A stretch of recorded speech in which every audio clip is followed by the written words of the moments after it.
Lovely, lovely people, how are you getting on? That is the question. How are you getting on, lovely people? How are you getting on this absolutely lovely, vivacious Wednesday? Freaking new DLC is out. It is installed. Vampire the Masquerade, Bloodlines 2, here we come. Is the stream actually live? Thank you very much for tuning in, Govy. So great to have you. The lovely Govy. One of the non-verbal autistic twins said, non-verbal autistic twins, and they said, I go school this morning. On the way to drop them off. And I've been on the verge of tears all morning. Such a proud papa. I'm so happy for you. Goodness gracious, that's so lovely. Big frickin' throbbing heart, Govy. Goodness gracious, that is so lovely. I'm so happy for you. They know. They know. I'm so happy. And yeah, they might be non-verbal, or they might have been then when they were diagnosed, right? But who knows what happens, who knows how life changes. Especially with such loving parents and lovely caretakers as you are. Oh my goodness. I really hope they get to live like a full, wonderful life with you. Family is close by, that's what's important. They do. But it's nice to have those moments because they are clearly learning. Oh yeah, absolutely. It's just nice to see. Oh, absolutely. Absolutely. This can change as well. Like, they might have been non-verbal at the time of diagnosis, right? But then, you know, who knows what happens later. That's so lovely. I'm so proud of you. And yes, you can absolutely be proud of yourself as well. This is definitely something that... Oh my goodness, that is wonderful. That is just wonderful. That is just indeed wonderful. Just a moment, lovely people. Let me set this up so I can actually see if the stream is going on. Let me check this one out. Let me check the lovely people on the YouTubes as well, so we don't miss anything. Hopefully we won't, but who knows? Oh man, and this is your doing, by the way, as well. Like, this is definitely your doing, right? Whoa, lovely people, how are you getting on? I don't know if I should pop out the chat. I honestly don't know. I'm not gonna, or at least not that simply. We'll see. You see, lovely people, please let me know if I miss anything on the YouTube. Feel free to just send a message again. Sometimes a streamer's life is harsh. My restream chat just outright refuses to log me in. Funnily enough, the app itself that actually can be visible, from the browser, it does work. So from the browser, I'm supposed to... Wait, this not even working. It does. Okay, I think it does. Let me see if it works. Let me send some lovely joys of human beings on there. By the way, if you don't know, lovely people, what we're talking about whenever we are talking about the lovely GOG being amazing. Can I do that here? GOG store? Can I copy the URL from the app itself? I can't? Are you outright crazy? Okay, well, for some reason I can't, but that's okay. It's alright. Whoa. I don't know why it doesn't work, but let me send you the GOG link directly. Lovely people, check this out for yourselves. It is definitely something that you should take a look at if you didn't know. This is the only place, the literal freaking only place around the internet that I've known that is actually letting you have the stuff you bought. You are owning this digital good that you buy there, and I think some of the corporations don't have their games on there because of that. But whoever does, you can actually just make your own backups of the installers, although GOG would do their best to keep the installers going. Just like how Steam usually lets you install stuff when even if something is not sold in the store anymore. But on GOG, you actually own the things. On Steam is still just a license. So yeah, hashtag not sponsored, hashtag we should be. Well, hashtag they should be.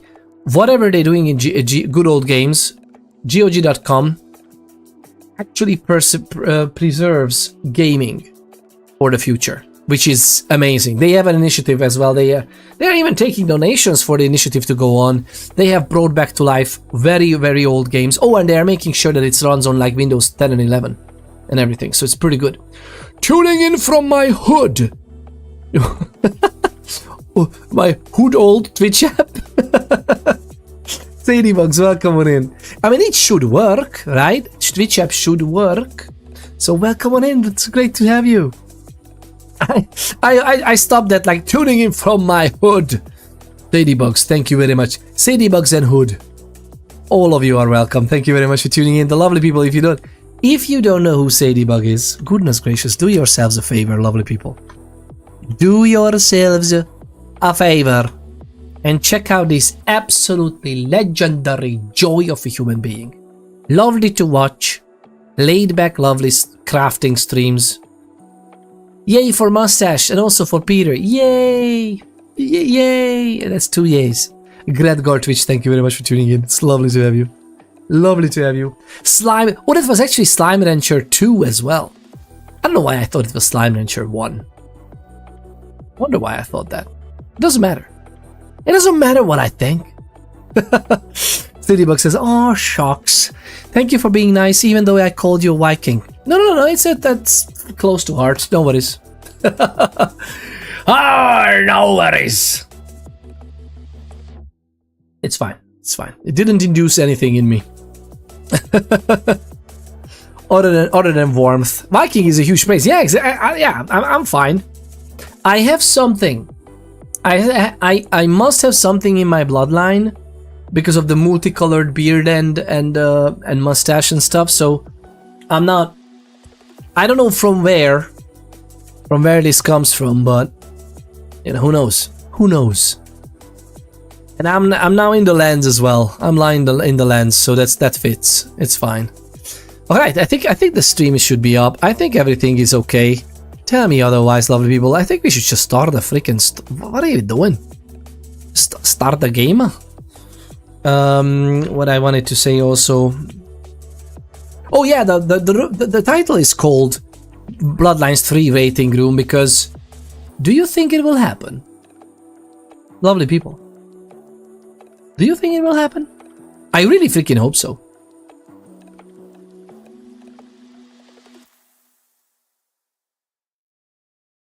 Do you think? I'm so much on the fence about this. Like, I'm not sure, and I'm a little worried. But we'll see. We'll see. Redeem for the stash song in Million Ways to Die in the West. Ooh. You know what, Gregor7 Twitch? I'm gonna write that up. By the way, I know this was half a joke, or though maybe not. Maybe you are absolutely serious about this. If you are very serious about these suggestions and redeems, there is a suggestions channel on the Discord. By the way, exclamation point Discord, lovely people. So there is a suggestions channel, and oh, you did? Okay, thank you for doing it because I was about to put it in my little stash of to-dos. But yeah, why not? Why not? We'll figure it out. Eventually, we're gonna get there. Lovely people. In 15 years, I'm gonna look like a professional streamer. Okay, give me about 15 years, and we're gonna be there. We're gonna be there. It's basically a blink of an eye. It is basically a blink of an eye if you think about it. All right, lovely people. All right, are we ready? I think we are kind of ready. Let me see if there's any more. Oh my goodness, you know what I forgot totally, and it's very hard for me to do, and it never works, and I don't know how to do it, and it's so harsh. And I'm a freaking software engineer. I should have made a bot for this 500 years ago. This is insane. This is insane. I should have created a bot by now to do the going live announcements on the lovely friendly Discords. I don't know why I didn't do that yet. I honestly don't know how and why. Alright. I copied something else. Oh man, like clipboarding is hard. Clipboarding is really hard. Wait a moment. Oh my goodness. We are at it. You don't see this, lovely people, because this is some of the friendly discourse that we are a part of. Speaking of which, the lovely Sadiebugs, you will have a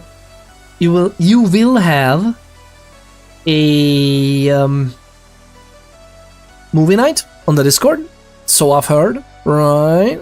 Is there a definite end to the vote of the genre so far? Let us know. Yeah. Ja, sehr gut.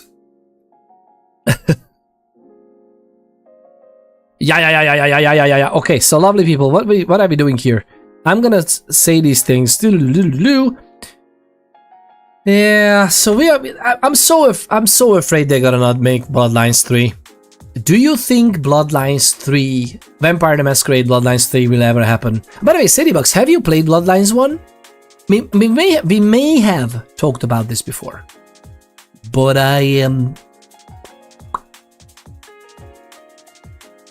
we will know this weekend. I'll let you know. Alright. To be frank, I should join. I just always keep forgetting to properly get my things in order. Ooh, wait, what is happening here? Oh my god, it's so harsh, so hard. Let me do some shameless self-promotion in the channels where it's permitted. What could go wrong, lovely people? We are right there. Right there. Doing what needs to be done.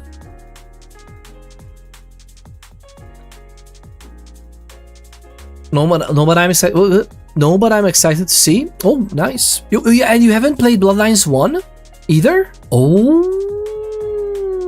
You might love the Blood. I have a series of Bloodlines 1. I think it's up on the YouTube as well. It's such a fantastic, like, what if you like role-playing games, it's a classic. Like, it's from 2004. It is so good. Bloodlines 1. But with Bloodlines 2, they waited more than 20 years. It's insane. It just came out like 8 months ago. Bloodlines 2. It's absolutely asinine what they were doing with this. But hey, alright, I think I'm kinda alright. Let's see, the event is up. We are there. We don't need this, and I think we should launch the game. How about that? How about we get some... Oh, I forgot to... Professional streamer. There was a text on my mustache the whole time. Nobody told me. Lovely people, I'm relying on you for this, okay? I'm relying for each and every one of you to let me know about these things, because I have literally zero idea what I'm doing. I know it doesn't look like that. Who am I kidding? Who am I kidding? It does look like that. Oh, wait! I want to see something. Let me shrinkify myself just a moment. Okay, I think this is gonna be good for this gaming screen whenever the screen is up, right? Right. Okay. Lovely people. Let's launch Vampire the Masquerade Bloodlines 2. By the way, did you know that The lovely Blackbird 7 Twitch just redeemed Ponder This. What will happen if you put a chameleon in a mirrored box? It'll become transparent. Or maybe his face is appearing on his ass.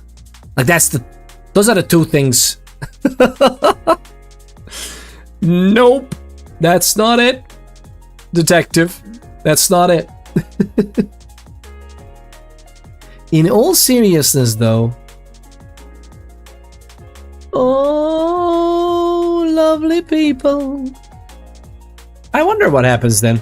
By the way, the chameleon is trying to mimic the surroundings, right? So whatever he would see or she would see as a surrounding in there based on lighting and everything, he would like, maybe he would become this like bluish, lightish, greenish, whatever, bluish, lightish, and whatever color he was or she was. No, I guess this. Hi Sadie, nice to see you in one of the best Zomboid streamers. Chat. Oh, stop it, lovely people, stop it. What do you mean data corruption? What was that warning about data corruption? Goodness gracious, did you?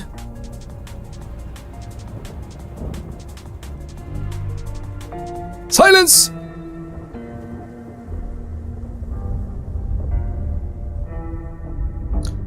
That's a nice shirt, thank you very much, thank you very much. It's not a, it's technically a jumper. It's not a shirt, it's just like a jumper. But I have a t-shirt under it. That's what you see the colors of. So this has no colors, it's just the jumper itself. But thank you very much, what a lovely thing. I have to lurk half the time, too much going on in IRL. Oh, and I'm so, yeah, thank you very much for still being here. Goodness gracious, what a lovely thing. But yeah, lovely people, are you... Yeah, let me show you the screen. I think it's gonna work even if it's compiling shaders, right? I am shrinkifying myself, and the game is compiling shaders. So freaking amazing! I love this game. I know that the internet was steering it a new one, and I know when you compare it to Bloodlines 1, it's not necessarily the best thing that ever happened since sliced bread. Okay, Bloodlines 1 is a cult classic. And this one is, I don't know, reducing mustache size minus 10 points. You know what I should do, Gregor Twitch? Govey sucking up today. Sadie Bugs, you don't know our relationship with Govey. Alright. I'm sucking just as much. Ah! Something just got into my eyes. Who knows what happened? But yeah, I so much would love to see. You know what I feel like? That, you know how they say this about our culture, our postmodern culture, is that Hollywood is in a downfall. There are no more like classic movies being released, like how Lord of the Rings was like a monumental picture, right? Like many things are basically rotting away right in front of our eyes.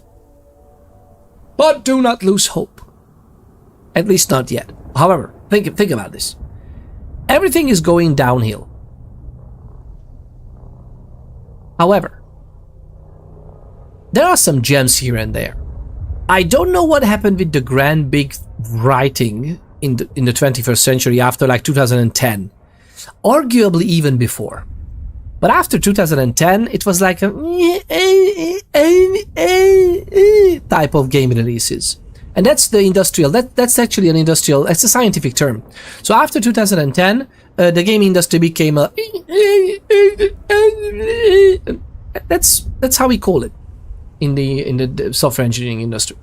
And I was thinking that mostly because the writers, they're writing like for their little cliques and bubbles amongst each other, instead of writing to tell the story.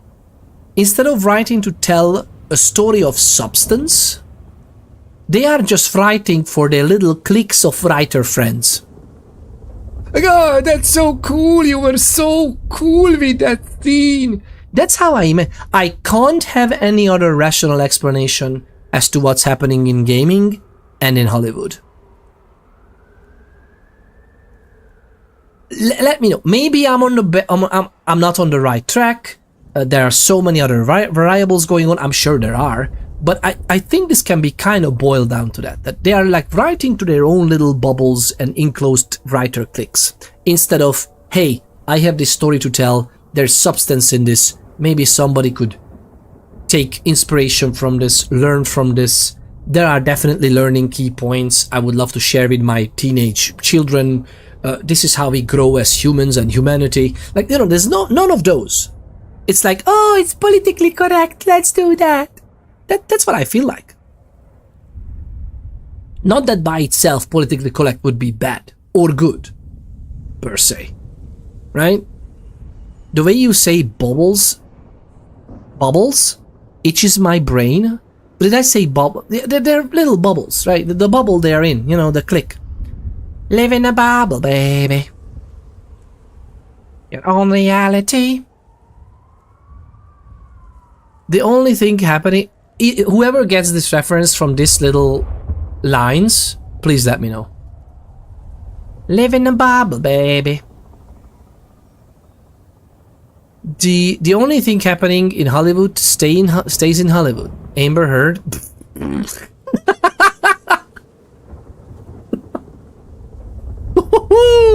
That's a Blackbird 7 Twitch swooped in again. Adds an 18 tag to the stream. Yeah, because of the game, it's already there. I think. I can't. Like, I think we can't help it. Because of Bloodlines 2, we just have it. Let's see what we can do. Oh, Billy, look at that. Alright, so I think we should be okay. I really hope the settings are not... Were they busted? Narrow dynamic range, thank you very much. I don't like the loud noises. Heavy dialogue boost for headphones. And... interesting, they can like do cutoffs. Why would you do cutoffs? I mean, you mostly wouldn't hear it, right?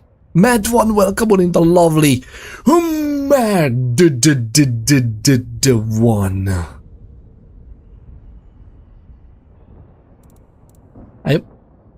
It's like kind of like Peter Ponder's After Hours already, because we are playing an 18+ game, and I can't help it. I just see Mad one with the double D's, and it comes out so wrong. Like, that's not what I'm trying to say, but if I say the Mad one with the double D's, that means completely different. I'm so antisocial. There's no. It's like, what is even happening? But I had to share. I had to share my thoughts with you, lovely people. That's why they don't become demons in me. Okay, that's. Welcome back. It's lovely to see you. Hey, did you change your name color? Wait a minute. You're being cheeky. You returned it as a chatter, and you were purple, and now you are pink. Or is that just a... I don't know. The more hilarious thing is the farthest thing from the truth. Queen... What? Lovely people, check your thoughts. Check your thoughts. I was talking about handling the two dynamic duos of delicious donkeys. I was talking about, you know, like animals that carry animals, beasts of burden.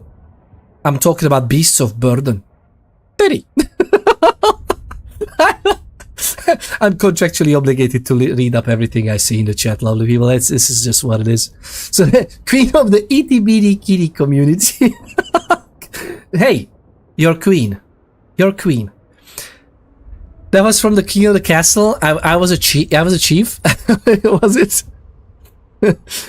Not kitty. Autocorrect is doing me. Autocorrect. Is it? Please tell me at least it's measurable. Like autocorrect does all of us. I really hope just everybody enjoys it.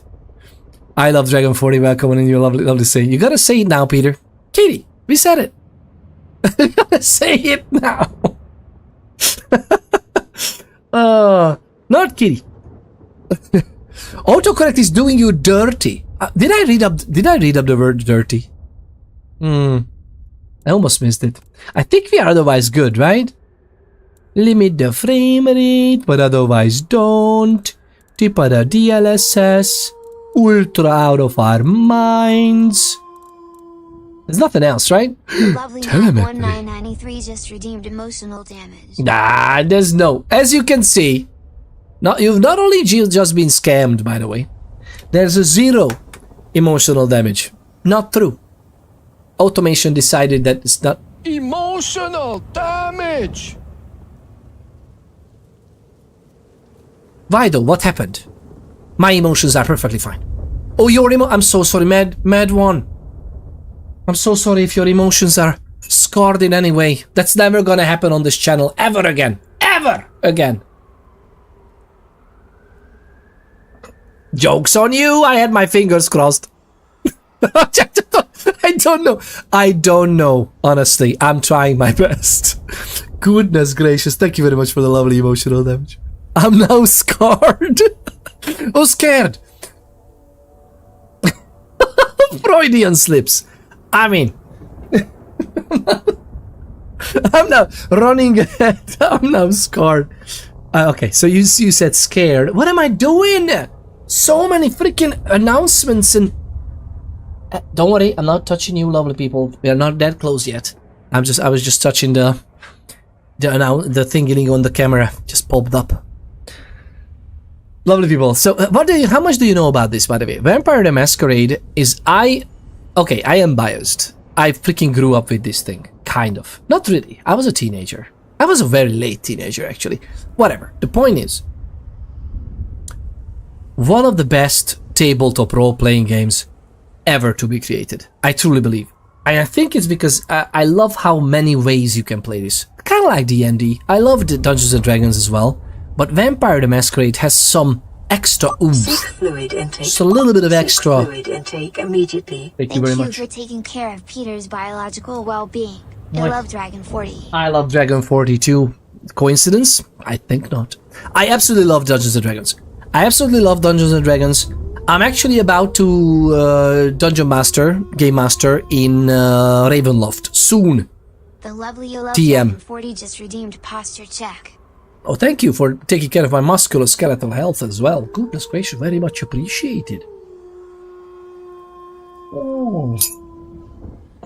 The lovely Blackbird 7 Twitch just redeemed ponder this. Oh. If Barbie is so popular, why do you have to buy her friends? Emergency. Starvation imminent. Seek calorie intake immediately. The lovely You Love Dragon 40 reminded Peter to get a snack. If Barbie's so popular, why do you have to buy their friends? That is grade A. Blackbird 7 Twitch. If any of my lovely mods are here, I've been trying to tell you this for a while, right? But you can do the quote add command and then add this to Blackbird 7 Twitch. I don't know why. Maybe this just hit me at the right time right now. But oh my goodness, this was amazing. I'm gonna add it as a quote. So let's add it as a quote. Barbie is so popular. Why do you have to buy her friends? I can't. Okay, maybe this was not this good, but I'm just having. This was amazing. I love it. So anyways, I just got halfway through the Icewind Dale campaign. Ooh, that's pretty commendable as well. Icewind Dale as in D&D or Icewind Dale as in the computer game? Both are pretty good too. Both are pretty good. I love a good homebrew. Official D&D gets a bit rigid. Oh no, homebrew is definitely part of the game, right? So D&D. Oh nice. Sadie Bugs is so great. You're playing as well. Amazing stuff. No, come in, how it is fantastic. So yeah, so Dungeons and Dragons. Imagine Vampire the Masquerade is basically a slice of the grander World of Darkness. World of Darkness would be the equivalent to Dungeons and Dragons. It has multiple planes of existence. It has mostly we are playing in the mortal world and the mortal realm. As we know it, it's an alternate history tabletop role-playing game. Oh my god, I freaking love this so much. Let's start with the flower and the flame. Hello, game. Make a copy. Yes. I don't know what. I think we have it sorted. Ooh, should we do? I kind of want to play normal because I would love to do this, but I'm afraid that we won't be able to finish it in one stream. In theory, We should be able to finish it in one stream. Just do normal. I mean, look at me. If there would be an illustration next to normal in the dictionary, it's kind of.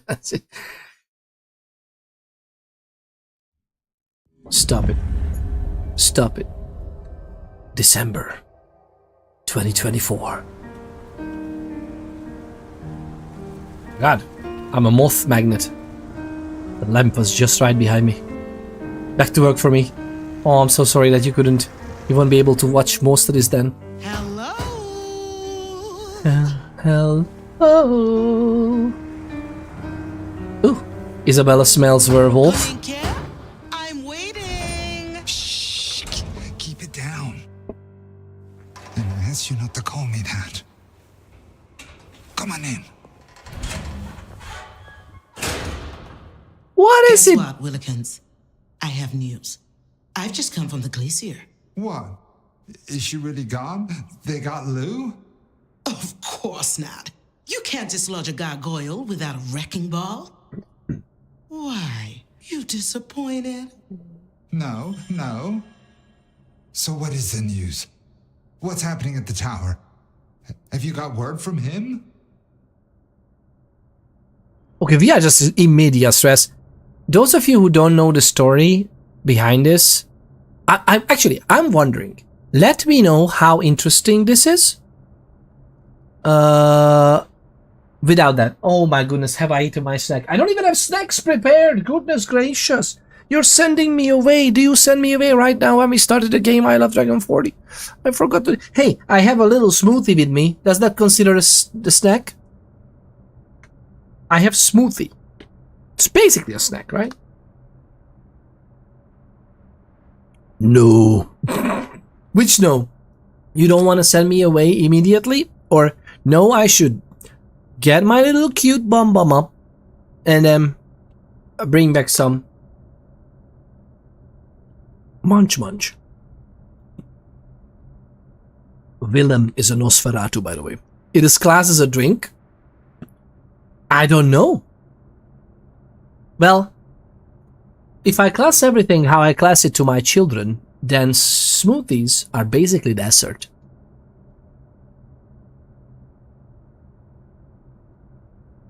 So technically it could be considered a snack. Is a guy half elf, half orc? The guy is a Nosferatu. Nosferatu vampires have their specific bloodline and clan is cursed with the transformation into a vampire distorts their visage. And they look pretty distorted. He's actually looking very nice for a Nosferatu.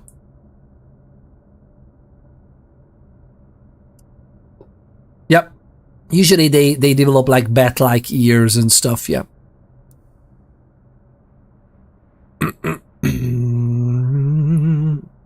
Peter! Yes, mad one? Are you Hungarian? Oh wait, no, that was not shouted. The Peter was shouted, but are you Hungarian? Question mark, exclamation point, question mark, exclamation point, patch. Yes. By birthright, I am one of the descendants of Attila the Hun, indeed. Yes, that's true. I need another beer. I have it right here. Yabby! Welcome on in. The legendary Yab and Flow. The legendary Yab and Flow. Nice to have you. Thank you very much. The lovely Mad1993 just redeemed Hungarian fun fact. Ooh. So there's a redeem for a Hungarian fun fact. I've been saying this a few times, but you were not here, so I'm gonna say this first. Do you know what the 800... Why do you know why that redeem is 895 gold nuggets? Let me know if you know why the redeem costs that much. You do not. It is because in the AD, after the birth of Christ, 895 is one of the first years that we kinda called the founding of Hungary. So that's the first year. Well, we were, I think, raiding into some territories before that. as the Huns and the Magyars, and some other people as well. But in 895 and 896 is basically the founding of our new home in Europe, for Huns and Magyars. So Hungary, as it stands, basically is from there. It wasn't called Hungary then. It was 7 chieftains, multiple tribes and whatnot. So it's not as simple, but that's pretty much the start year of like, we are in Europe, baby, and you can't get us out. I didn't find the food in Budapest very filling, so I left Hungary. I didn't find the food in Budapest very filling, so I left Hungary.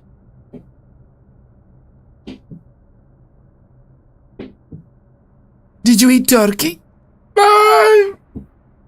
Did you happen to try the turkey? In all, very funny, very funny. Peter is pondering, yeah.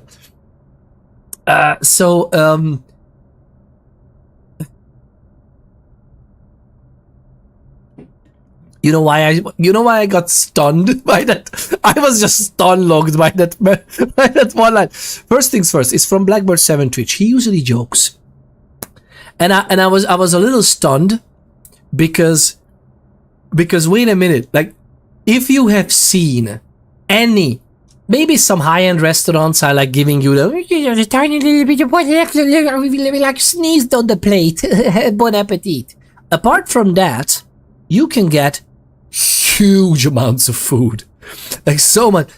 Usually a portion in an average restaurant in Hungary, to be honest, this is true in Ireland as well, kind of, not always, but in Hungary definitely, a portion in Hungary is good for 2-3 days. To me, for me at least. I don't go out much. I live a sedentary lifestyle, so that's like 2-3 days a lot, because you know, it's like so much food that I can't eat it in one sitting. Like, I need to, like, thank you very much, pack it up, I'm taking it away, I'm eating it for dinner, I'm eating it for tomorrow's lunch. And it's like, okay, a farmer needs 4,000 calories per day. Yeah, it's kind of like everything. Kind of like everything is portioned for the chunkiest human beings. Or the ones with the most need, rather. It's very good, it's very good. But yeah, Madwom, there you go. That's actually really neat. Yeah, so that's one of the Hungarian fun facts. There you go. That 896 was technically, I think most historians are now saying 896, but 895. And before that as well, we had multiple raiding parties in the region, so you know, it was kind of ours already. That tracks though. My grandpa was fresh off the boat from Hungary, and he was ginormous and ate a ton. Although I guess he was also working his arse off, right? So, oh yeah, but my grandparents as well, they could eat. They could eat. I mean, to be frank, when I was growing up, I could eat. Like, I was eating a lot. When I was a teenage boy, I wouldn't. One of the things I'm also very happy for as a father of girls, I really hope I'm not gonna get into the same shoes as my parents did with me. When I was a teenage boy, I ate so much. I mean, to be frank, I was active in multiple sports. I was doing all kinds of things, and God goodness gracious, Billy, the amount of meat I could chong down. Whoa. Whole animals disappeared around the household at that time. That tracks though. Yep.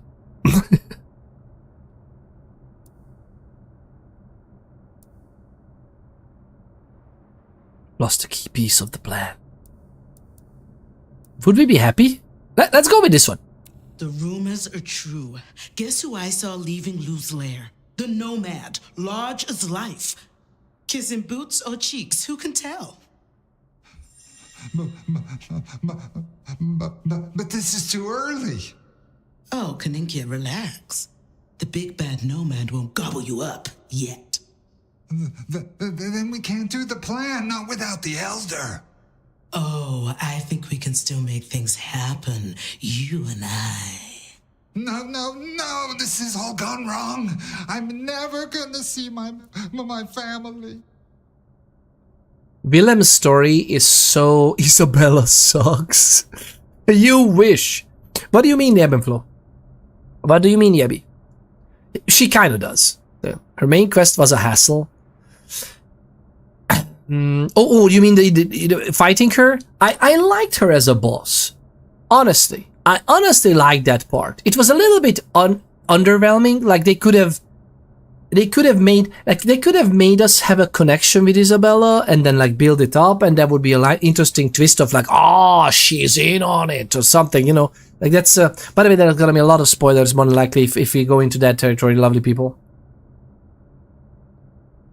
This is telling the same story from a different perspective, but if someone doesn't know the Bloodlines 2, I don't know, should we talk spoilers? Is that okay? I mean, I honestly don't know if the people watching this would like to play through the game by themselves. I have no idea. Or they haven't at this point. Family.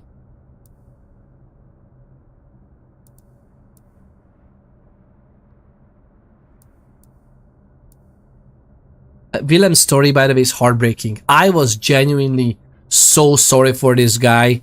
It's insane. It is such a wonderful story. What he went through. Oh my god, that was hard. This was one of the well-written parts. Although again, even his character should have been more connected to us, building up with some side quests. Give us time. I honestly don't understand what developers nowadays think. Have you ever thought about this? Bloodlines 2, as it is, the base game, tells us a story about 9 nights, right? 9 nights. Lots of things can go down in 9 nights for vampires. But that's the story. Take it or leave it. Barely any side quests. What are there is just very asininely stupid and simple. Asininely stupid. Is that a double negative? So, it's lovely, by the way. I love the game. I love Bloodlines 2. Just to preface it with that. This just popped into my mind yesterday. Bloodlines 1, the cult classic Vampire the Masquerade game, Bloodlines 1, the tutorial had more interesting narration and taking care of you and introducing to the game systems than any of the quests in Bloodlines 2. I did kind of wish it was like Bloodlines 1. Yeah, exactly. Everybody did. Everybody wished this game would go on the path of Bloodlines 1. And I honestly have no idea why they didn't do that. Because do you know what? The main story as it is, fine. Checks out. Crazy good. I love it. I love the concept. Like the weakened thaumaturgy ritual riddled elder wakes up and then slowly regains their strength back. Even without their strength, they are a freaking killing machine, which is amazing. Like the whole arc of that, good. Where is the rest of the city? Where are the city? Where are the characters? Where are the dialogues? Where are the intricacies? Where is the reputation? Where's a system where I can be like taking part of multiple factions? Where is the... Because again, you can change and choose some of the factions, right? But it's like... This game is like Cyberpunk 2077 in a way. Well, it wishes. It wishes. Welcome on in, Cryptomafia Genesis. It's great to have you. You are the best captain on the planet. I'm not even squidding. Cryptide Wave Genesis being a legendary joy of a human being for 59 months. Quack, quack, quack, quack, quack, quack. All the quacks. All 59 months! Goodness gracious, thank you very much. What a legendary joy of a human being you are. 59 months sub. I'm not even that old. You think that's impressive? Oh my goodness, what's gonna happen? The stream streak. What is your stream streak? That's a... How about this one? How about this one? Goodness gracious, that is lovely. That's 450 extra thought nuggets as well for the 190 stream streak. Goodness gracious. And it's not even correct, because I still consider you in the 300s because there was a network issue because of you lost the streak because of a network thing. Like, I had to restart the stream that day. And you missed the first one because of that. I wish we could reinstate streaks because of stuff like this. I know that you can keep your streak if you miss a stream, but you go in and watch the VOD for about 5 minutes. Or watch, I think it even works with clips. Like, if you watch clips from the stream before you missed, you watch some of the clips on Twitch, then it ticks your streak, so you can continue your streak. And you can do it multiple days, like you can do it with, as far as I know. So you can watch the clips from a stream, but if you do that consistently every time the stream is on, before the next stream starts, then your streak is safe. Before they had streak saves. Before they had streak saves? And they turned that off? So Fun Story says, Crypto Genesis, when I got a Yebs page on web, so Fun Story, when I got on Yeb's page on web, it says he has no qualifying content to save my streak. But if I do it on my phone, it works. What? What do you mean no qualifying content? Why? You aren't publishing your VODs, Abby. You have just your clips, but for some reason those clips are not visible on the web. That's just weird. I kind of wish there is more control via API with points, streaks. Oh yeah. I mean, the points I understand. Wait a minute. So the points I understand because the points, they pretty much tie to their own like subscribers thing, right? So they give you more points. They give you a points multiplier if you are subscribed and stuff. So it's very much on there, on Twitch's side. I understand why they wouldn't want to give that out because it's literally just it's an incentive for people to watch the streams, right? And yeah, I'm okay. Let's play a game. I can't wait on this Sunday. I love Dragon 40. What's happening on Sunday? No VODs and clips are there. No VODs and clips are there, but for some reason I get a pop-up that says he doesn't have any qualifying content for streak saves, and it does it. It does it with cities too. Does it do it with me as well, or are you kind of in here every stream because of the timing? Thank you very much. So lovely. Oh my god. It's my birthday! I love Dragon 40 becomes I love Dragon 41? Like what? I love Dragon 40. That's so lovely! Happy birthday. Do you want me to sing an early version? Or no, should we wait for Sunday? On Sunday we should stream. Wait! No, we might not be able to stream on Sunday. Captain on the planet. I'm not even Squiddy. Oh Billy. Yedenflow gifted 11 Dragon 40 a subscription. Yedenflow gifted a tier 1 sub to 11 Dragon 40. Ho ho ho, they have given 43 gift subs in the channel. Hi Yepa Train. Why did they talk over each other? Twitch just talked over itself. Wow. Thank you very much for the lovely gifted sub. The lovely I love Dragon 40 gets a gifted sub. Enjoy the emotes and the extra thought nuggets collected, by the way. I stream during the day. Yabby, exactly. This is fine. It's fine. Yabby, thank you very much for the lovely gifted sub. What an early birthday present. My god, Yabby, have you given 43 gifted subs in the channel? Goodness gracious, eventually you're gonna make better financial decisions and we have to say goodbye to you. Oh man, it was such a good run. I really hope you don't regret any of those purchases though. Thank you very much. 43 gifted subs in total. Is the stream becoming like old lovely people? I've been doing this for a while. God, thank you very much. What a legend. What a legendary joy of a human being you are, Abby. Thank you. And you even started a hype train, by the way. Goodness gracious. Hi-yapoo! Lovely hype train. Thank you very much, lovely people, for starting the scam train as well. It's very much appreciated. Goodness gracious. Any and all of your support is very much appreciated. Not required nor expected, but very much appreciated. And oh, Billy, we have plans. We do have plans. You remind me of a fan who could ooh.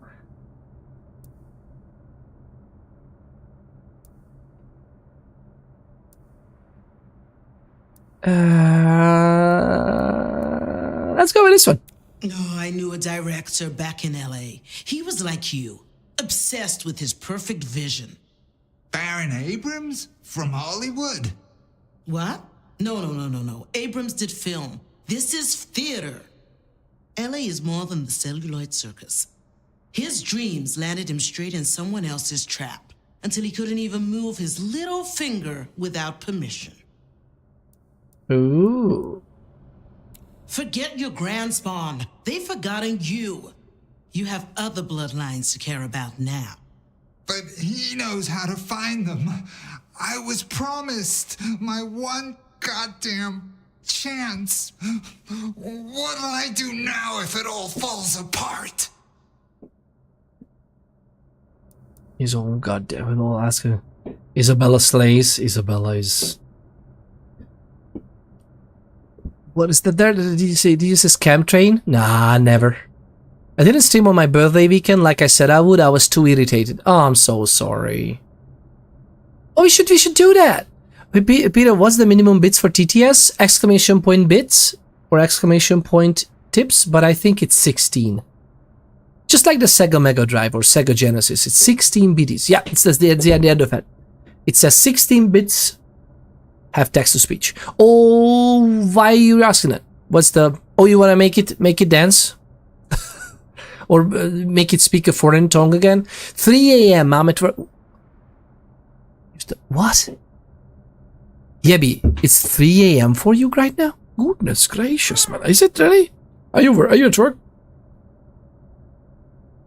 Morning, Bill Ogro. Welcome on in. The lovely Bill Ogro is here with us as well. Middle one. What's the middle one? What did I? Goodness gracious, I can't connect it to anything. I love Dragon 40. Please explain. It just went buried in the chat. Who cares about Kai? What should we do? You are the best captain on the planet. I'm not even squidding. Oh, Billy. What a legend. Spicier Noodles gifted Billy Grow a subscription. Spicier Noodles gifted a tier 1 sub to Billy Grow. Bill Ogro gets a sub. You are the best captain on the planet. I'm not even squidding. Oh, Billy. Spicier Noodles gifted La Pedro Bear a subscription. Spicier Noodles gifted a tier 1 sub to La Pedro Bear. You are the best. Le Pedro Bear gets a sub. Spicy Noodles, thank you. Thank you very much. Oh, Billy. Spicier Noodles gifted Angel Dark 1707 a subscription. Spicier Noodles gifted a tier 1 sub to Angel Dark 1707. You are the best captain on the planet. I'm not even squidding. Oh, Billy. Spicier Noodles gifted 23. Goodness gracious, lovely people. Spicier Noodles gifted a tier 1 sub to 23 Bullet Bait. We're gonna listen to each and every one of them, okay? I could stop it, but I'm not gonna stop it. The hardest of Archibalds. Enjoy the sub. Noodles gifted Maddany 993. I'm gonna try and read that actually. Spicier Noodles gifted a tier 1 sub to Mad 1993. Mad1 gets a sub. I'm not even squidding. 9993. Oh, Billy. Spicier Noodles gifted the hardest of Archibalds a subscription. Spicier Noodles gifted a tier 1 sub to the hardest of Archibalds. You are the best captain on the Tak planet. för I'm not even prenumerationsgaven. Oh, Billy.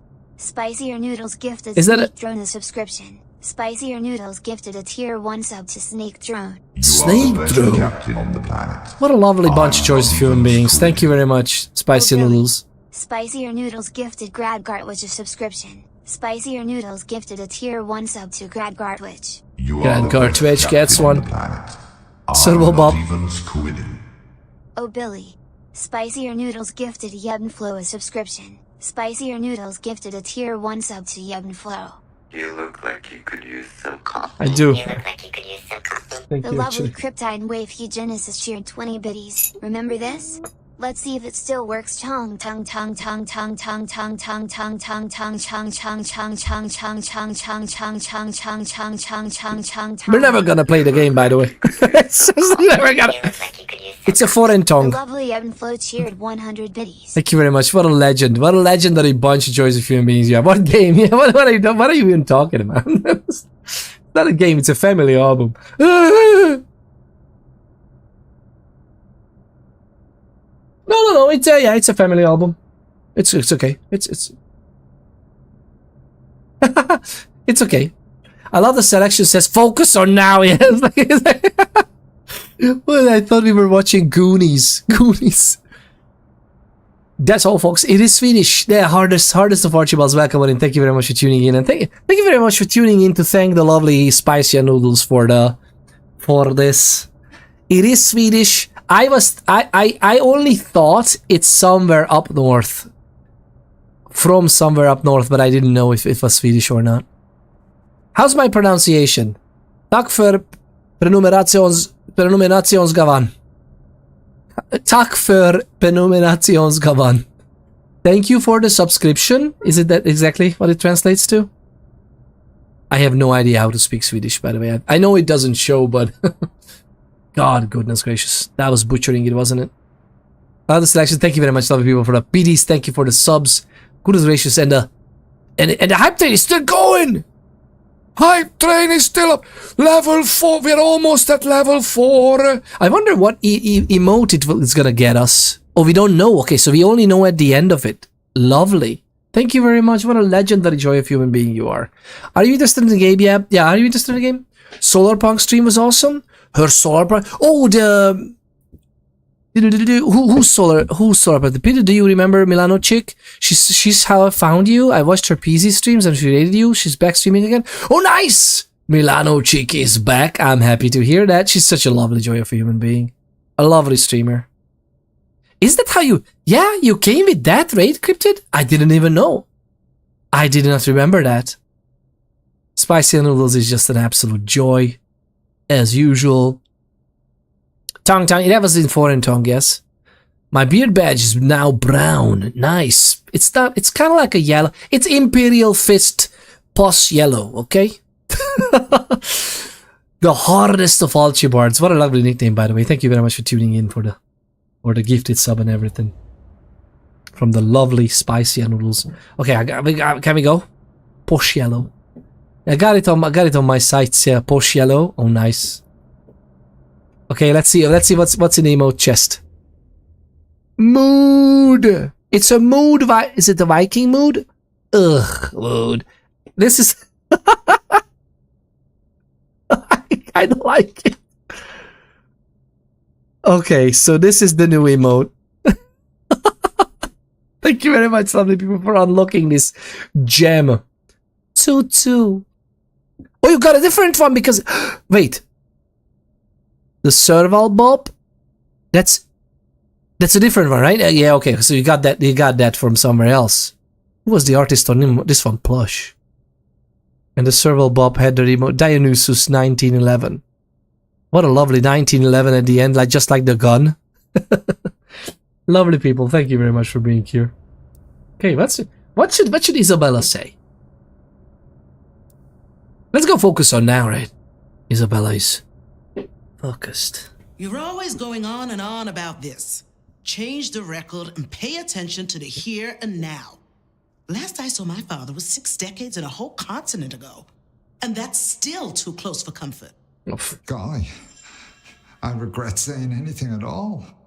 Buck up there, little king, and stop apologizing. You'll be all right. You'll be all right. You're not alone. The vitae we shared ties the rest of the coven to you. Blood of our blood. They barely tolerate me. Benny walked in last week, gave me a slap, and then laughed in my face. He said he wanted to see how my cheeks would ripple. Can you imagine? Oh, wee Willy Willikins. It's not all bleak. Just think what the man down below has given you. I know. There's so much still to organize, but I feel so much better now with all those memories squared away. Well, don't get too lost in there. I still have my masterwork to perform. And I do need your help. I know you said that, but is Atrium really still the priority, now the Nomad is awake? Uh-oh. Atrium is essential to the plan. I am the priority. Let's go with this one. We're not going to birth our new world without Atrium. It is the seed of the fruit, the grit in the oyster, the crack in the dike. Yes, you're right. Besides, I have plans for the Nomad that will only make this so much more delicious. So you just zip along over to my place later, yes? My little pets will escort you. The what? Wait, why do you need me at all? For your show? Willie, not on stage. But you do have genuine talent. I could use that big, beautiful brain of yours closer to House Lights Down. Wow. Nice lifestyle. Okay. I guess I'll see you there.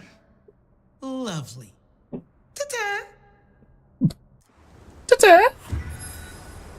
Toreador abilities unlocked. Now where first, Seattle?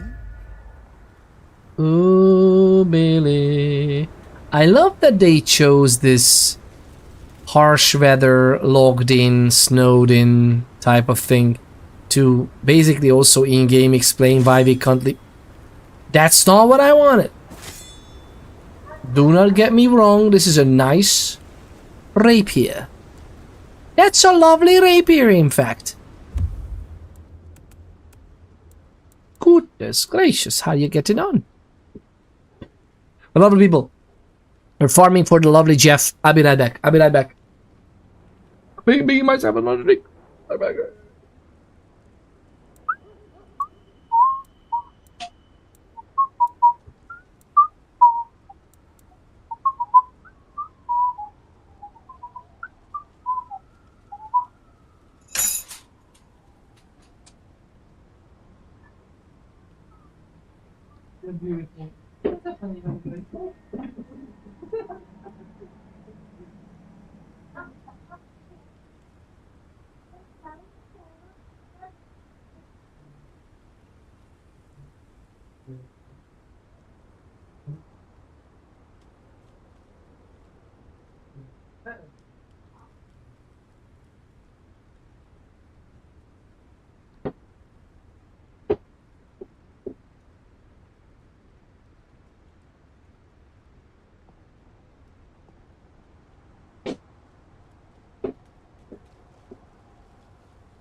I love you.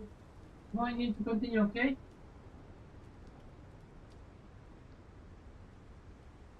What's that?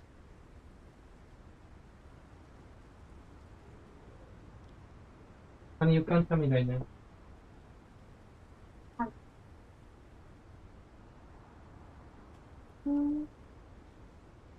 What is it? No.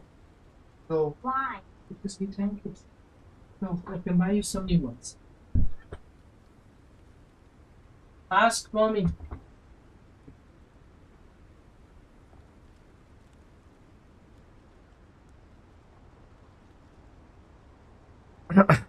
Lovely people. Lovely people. We are back. Sorry about that. I brought some more. And I still forgot to bring myself anything to eat. Life is so hard. This is the epitaph of first world problems. But I have another coffee, and I'm very happy for that. So these are basically just the tutorial skills, and we get a Ventru skill, another Ventru skill. Basically, we have dominate. Interesting. We have 3 dominate skills, as well as another celerity power. Very nice. My Steam won't open. What's is that a Steam problem? Steam servers sometimes iffy. That's why I use GOG.com. Hashtag not sponsored. But hashtag they should be. GOG.com is your friend. And by the way, there were multiple programs, or like say not sales. There were multiple occasions when GOG also, if you connect your Steam to the Steam account to GOG, to your GOG account, it will check what Steam games you have, and you just get the game on GOG as well. I'm not sure if they still do that, but back a few years they did that. So it's just like, boom. Hey, smart computer people, I have a question. What happens? What's up with your Steam doesn't open? Maybe you need to hit a Ctrl-Shift-Escape and just clean, like stop the Steam processes, because it just not, like it technically already started, but you don't have a graphical UI interface.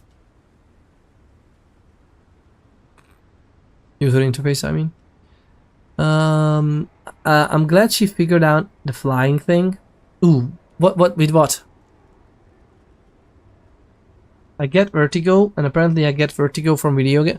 I get vertigo, and apparently I get vertigo from video games, so this will be an interesting game to experience. I was panicking the whole time I was flying my airship. Which game?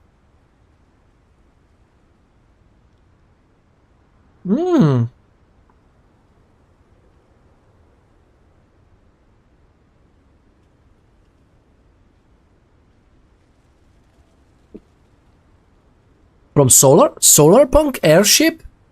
You can get vertigo from that? Wow. I mean, that's possible. I didn't even know that Solarpunk has airships, to be honest. I thought it's more like a grounded solar stuff. Although, well, why not? Yeah. I'll have several instances of the same thing even though it's only open once. That's true, but it usually have multiple other instances running connected to the main executable, and those are also executables. I think the task manager by default in Windows doesn't show you loaded DLLs, but in process manager you can see that as well, which is like a power toy for Windows, like a power tool. But even without the extra loaded DLLs, usually multiple executables are taking care of other things, and sometimes it's the same executable running with different parameters. That's why you can see, for example, a mountain of SVC hosts running, because all of those are running for different services. But everything is technically running from svchost.exe. But this is also true for Steam. Steam has all kinds of other executables running for them, but you can have them in an application view, usually like connected to one. But even if not, it's like there's 6 instances of Discord on this list. Yeah, could be. Yeah. Because Discord is also like trying to separate what it does on the computer with multiple instances. Interesting thing, it says Claude is running when I don't have it open. Oh, no, there's so many things are running on your Windows that you don't even know. I wouldn't be surprised if Claude had an auto run installed on your system and it starts some processes. Sometimes it's just an auto updater or something running in the background. It's very annoying, I know. Definitely, I highly recommend looking up auto runs as a Windows power tool. That's like officially Microsoft, by the way, right now, because it was originally not officially Microsoft, but then the guy got hired, I think, and they made it like a software suite. But I don't know why it's not included in Windows by default, because although the Windows version of handling your auto runs also work, but auto runs as a tool is genius, and it actually lets you kill all these stupid assholery and tomfoolery loading in. It also shortens your boot time, because usually when Windows boots up, it loads so many extra things. Even if it's nicely programmed, it at least, Dropbox comes in and checks for an update, even though if you don't run it automatically. It's like, fuck off, man. Use your tools when you want to use your tools. I don't like how they don't ask you about this. They just install a lot of things. I'm pretty sure Claude installed a lot of things for you too. And it's not just Claude. It's any old other by the way, and some anti-cheat is doing that too. Like, it's just installs there and yeah, it launches. And if you don't have it running, then maybe the game would complain before starting it itself. But because it always should run, even though you don't. It's so stupid, man. It's just so stupid. I think I'm gonna just keep this. I like all of this. Blurred momentum. Oh, Harry saw Mary attacks. What is it doing? I can't see what it's doing. Oh, they just can't get hit in melee. Evade damage. Huh. Mass manipulation. Okay, blink is nice. Whatever. Cat's Grace, move faster after feeding.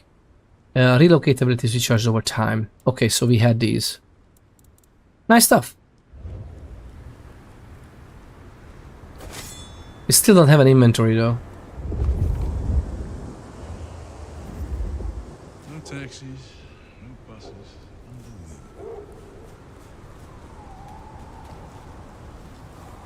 Because it's so... again, I love this, that they have got rid of some of the programming need for the game.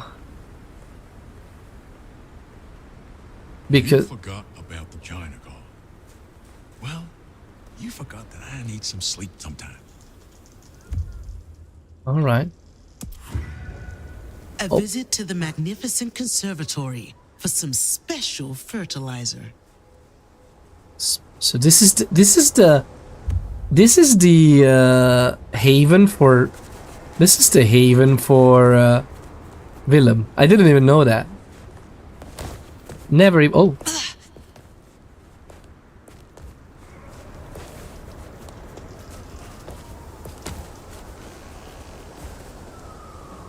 Wait, we can't be so quick?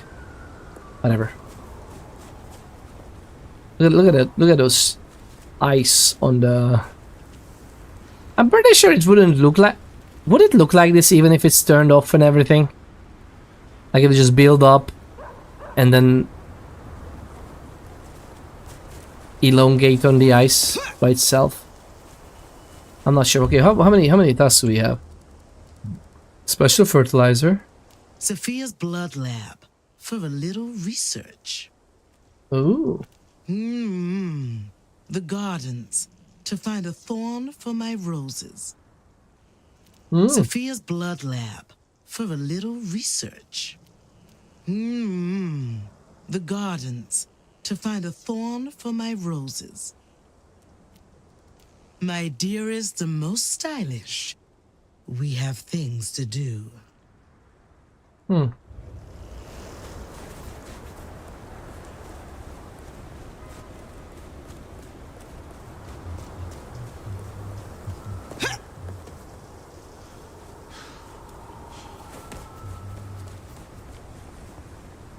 I wish they made a proper game.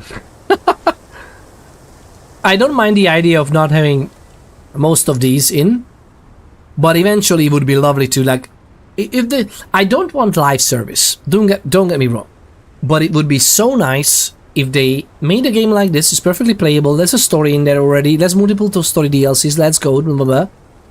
And then eventually, oh, now it's spring. You can use cars and there's taxis, and you know, like how Cyberpunk also made it better and better after a while. So anyways, Our beautiful carnivorous blossoms. Time to play the sneak thief. Chew on me if you dare. chew on me if you dare. So anyways, the game I keep talking about is Solarpunk. It released yesterday, yeah. Fun fact, the developers released a statement that advised people to look into the game and make sure it's what they think it is, because it's been in development for a long time and they don't want people going into the game with higher expectations than what was promised, because there have been a lot of rumors about it. It's also kind of economically a good move, right? Because they just like, you really shouldn't let me just double check the stuff. So it's really understandable, because even just financially, not having to do the refunds is better for everyone. Fern and the Bromeliad houses. No food and drink, no pets, no tripods on Saturdays and Sundays. What? No tripods?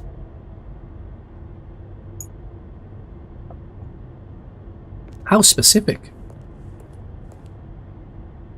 Na na na na na na na na na na na na na. These are so amazing surroundings. I wish there would be more to them. You know what? This is what I sometimes always think about these types of games. Like, they made all this only for us to go through. And this is the second time we go through with this location. But that's it. We just like look at it. It's like, oh, that's pretty nice. Like, someone intricately made this possible so that this is like a... I don't even know what this is, to be honest. Like, is it opening the doors? Oh, yes. It's actually a mechanism to open those windows. Fantastic stuff. I loved it. I love the modeling of this. I love that it exists. And it's just a set piece. Instead of having multiple random quests and more dialogue and characters and sending you here randomly as well. I wish it would. It's such an interesting perfume. Dress to Kill. Conservatory invitation. An interesting perfume. I just think it's cool that they'd rather miss out on a sale than have an unhappy customer. Oh yeah, absolutely. I think most of the people would, right? That's a good, yeah. By the way, they would miss out on a sale. This is what I was also thinking about games, lovely people. If I don't want someone to have my money in computer gaming, I would just buy it from GOG, which has, I think it technically has a 30-day refund policy. So on GOG, you can play a game, and as far as I know, if you back up your claim on why, they don't even care about your playtime. It's basically an honesty box. It's basically an honesty box. How amazing that is. How customer friendly that is. In which you can say, ah man, this is not for me. Fair enough, man. And so GOG is definitely the way to go. After that, Steam, and even on Steam, as far as I know, on Steam, if you are under 2 hours, you're good to go. What I would do with many of the games, if I've never done this. Honestly, I have never refunded anything in my life, to be honest. That's not true. That's not true. I refunded at one point. I got like, I think when I got the Fallout 4 anniversary, well, not anniversary. It was the Fallout 4 expansion pass. I think that's what it's called, season pass. As if there are seasons, man. There's zero DLC since then, but okay. There was only one season. But I was hopeful when I saw it in season. I'm always so hopeful when it comes to Fallout, and it's just like, it brings me down. But yeah, it's 14 days or under 2 hours. Okay, there you go. On Steam, on GOG, it's much better. on GOG is 30 days and something, but let's look at GOG's website. But the main point, but be careful because some versions on GOG are different because of the freaking developers. Like, for example, the GOG version of Zomboid, I honestly don't understand what they were thinking. Like, and as far as I know, Steam wouldn't be against it. Like, as far as I know, they could generate a code on Steam for free for their game. So they might as well just give that to you whenever you purchase even another platform. But even if that's not the case, I honestly have no idea why they tied the multiplayer so together with the Steam side. And okay, because there's a mountain of people using Steam. I get that. But it's like, why be platform dependent when you could be platform independent? So the GOG version has multiplayer and it works wonders.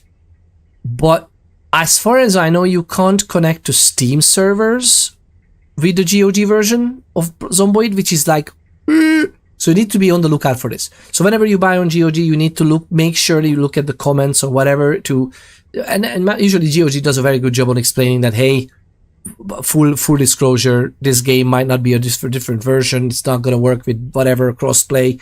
It usually does. But if the developers are cool, then it is what it is. Developer 1. Oh, they removed the greenhouse storyline. Dev 2. I don't care. I'm still rendering everything.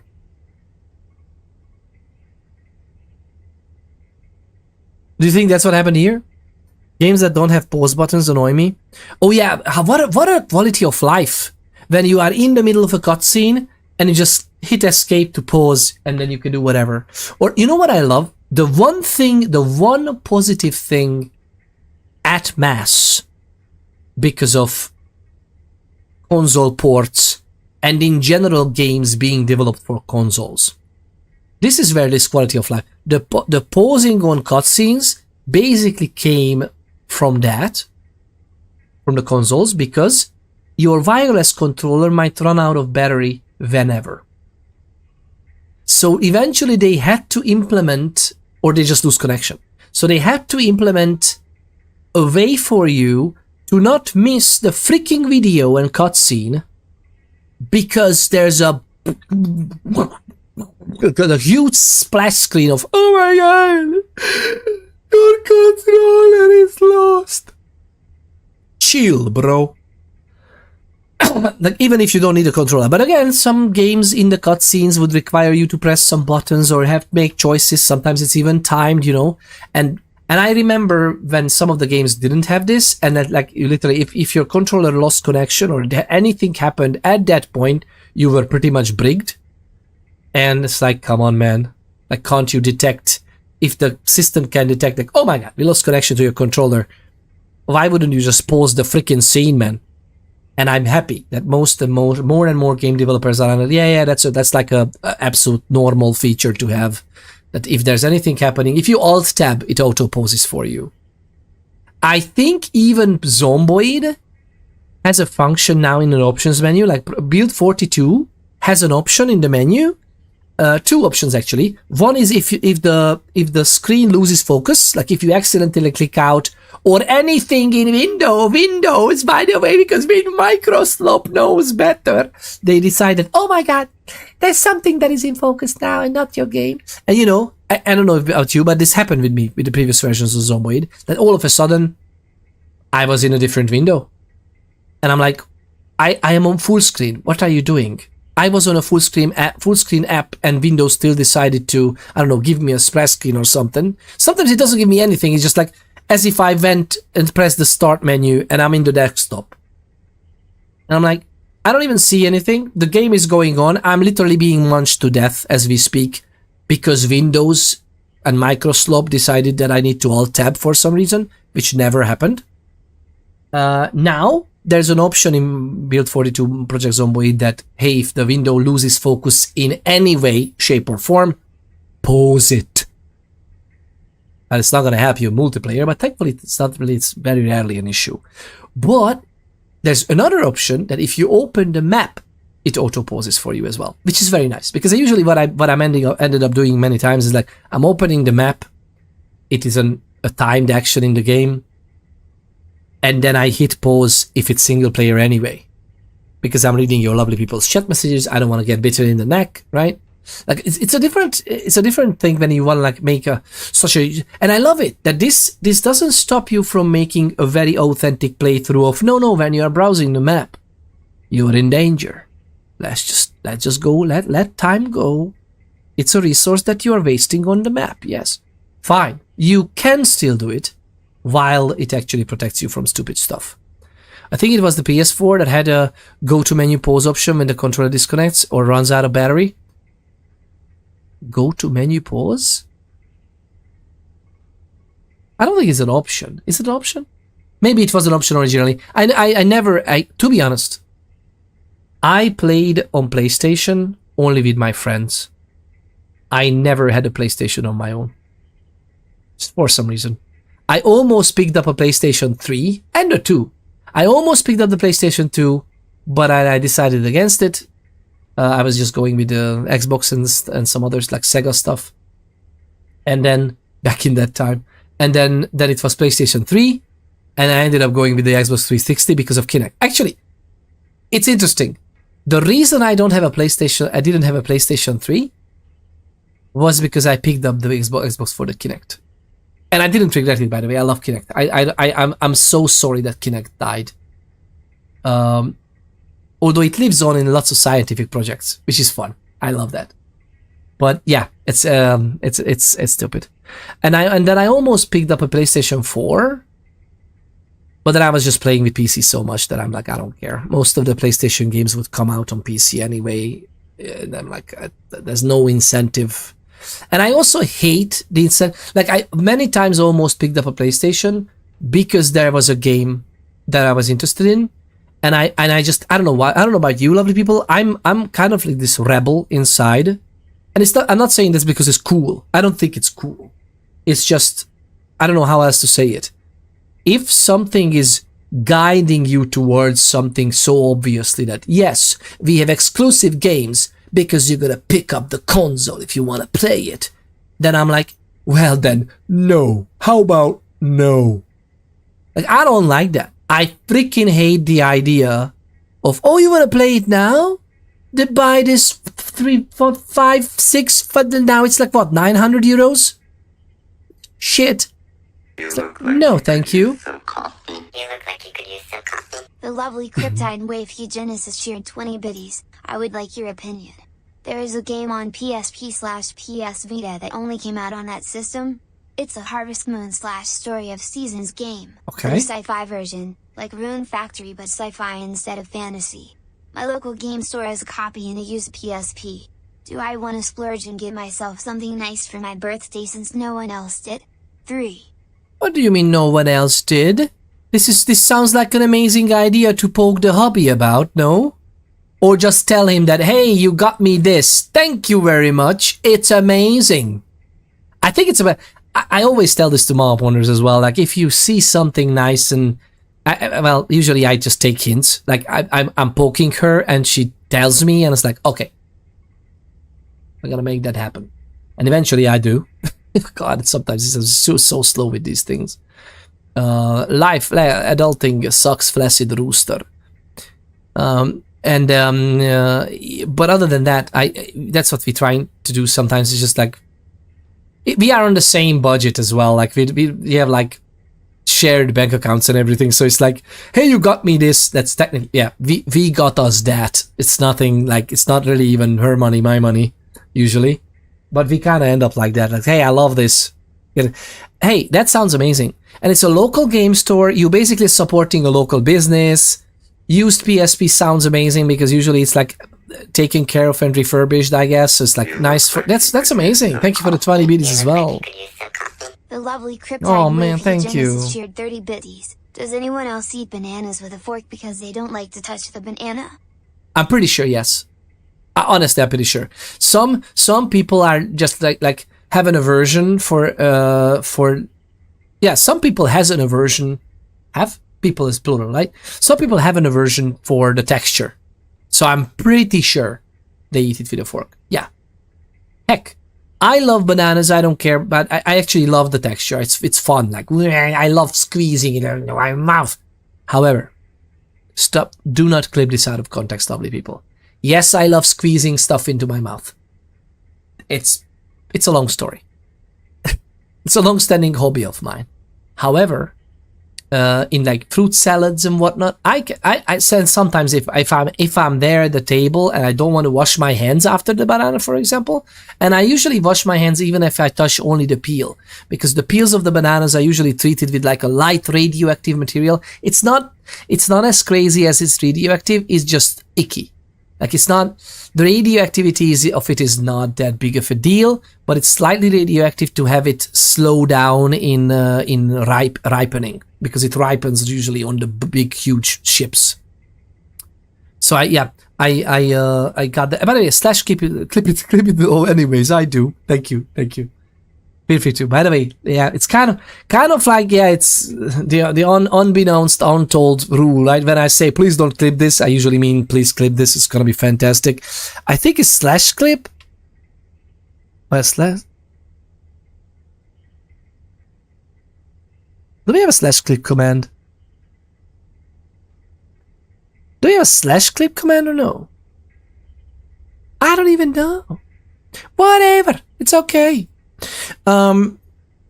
Takes his finger off the clip button. Fine. No, please never do. Always clip it. You know why it's also nice when you clip things? I can just, by the way, I think exclamation point. I don't know if you have it enabled. Do I have it? Let's give it a try. Alt X. Yeah, actually, you're right. Alt X works with because of the Twitch player, right? Yeah. There's like a clip shortcut. But there was a slash clip or something.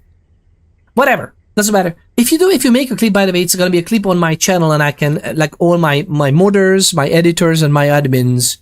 I technically have only, actually, I have 2 editors, I think. So, which doesn't look like it because like at the moment we don't work on things, but we have 2 editor people, I think, and mod, even maybe mods, but definitely editors and me. We can like manage the clips. So you cannot make something that is ultimately not my responsibility of like, oh, maybe this is a little bit bad, or I need to edit it or reclip it or something. Like, don't worry about it.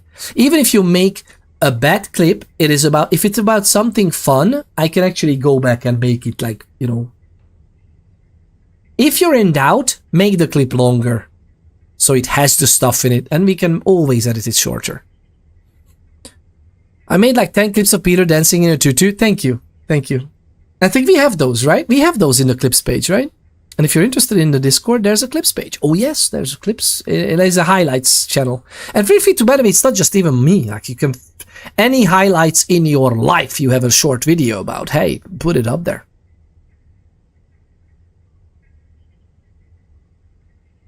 Altex is very cool, yeah. Thank you for the info. Nice. Glad Twitch. And enjoy the sub, by the way. Enjoy the emotes as well. You have a bunch of emotes. I have so many emote ideas, by the lovely people. Would you? I was thinking about this the other time. If we could, if I would go a pass through with the emotes, with purposefully having emotes for the usual conversations that we have, like, you know, like emotes like a salute and stuff like that. Would that be interesting? Like having emotes for, you know, because I have this emote and I have some other things, but I think our emotes was made before we actually did the perked up mustache as well. So my emotes mostly have the not big mustache, although we should, like, I think we should plaster it everywhere. To be honest, we should have the thought nuggets icon, because it's basically a chocolate thought nugget of the man thinking art, like a statue. But maybe we should rethink that with huge mustache and stuff. Like, there's so many ideas I have. Face of disappointment. What are you talking about?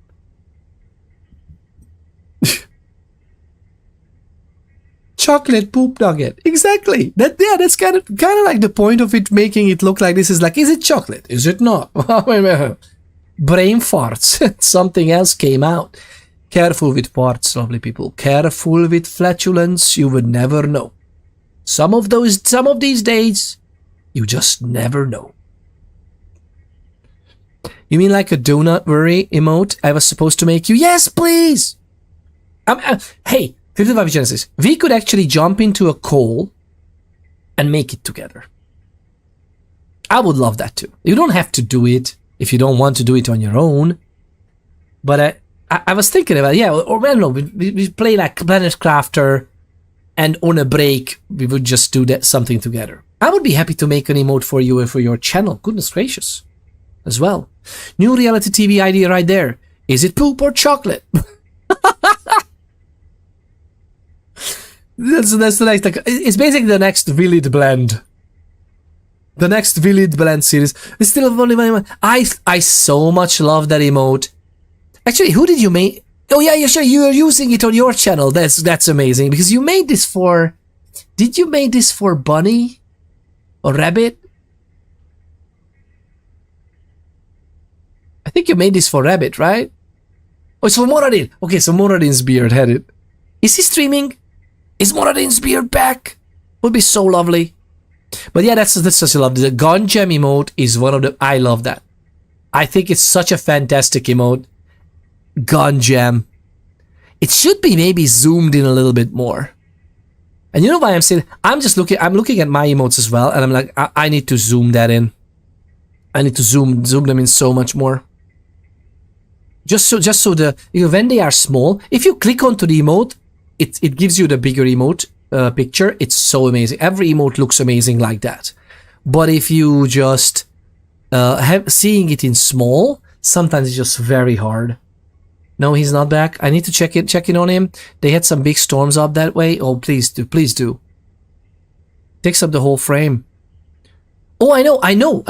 But no, something. What I mean is sometimes it's worth to cut off the edges, like zoom in so much that you are kind of cutting off some of the, the sides. But that's already implied that it's something preserved. It's already implied. And as you zoom in, you would see the gun shape more and the gem text more, and it would be even more obvious. I think it's good because even small you can see the gem. And I love the gun gem. Such a good emote, man. But yeah, the do not worry. The donut worry. We definitely need a donut. Would it have a text of worry on it? Or how would you do it? Or would it be just a very worried? Like a donut, I don't know, grinding their nails or something. A donut with nails sounds horrible though. I have a donut. You do not.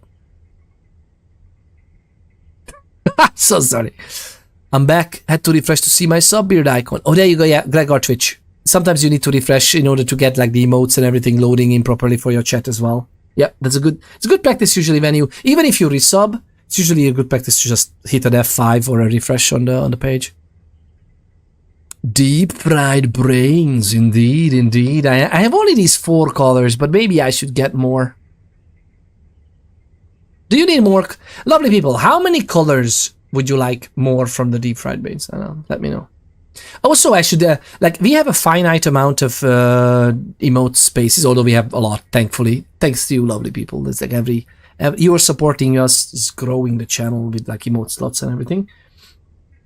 However, on Discord you can use, now that you have a sub, if your Twitch account is connected to your Discord, which is very simple to do, then you could use all the emotes you have access to on Twitch, unless it's like explicitly forbidden by the creators, but they usually never.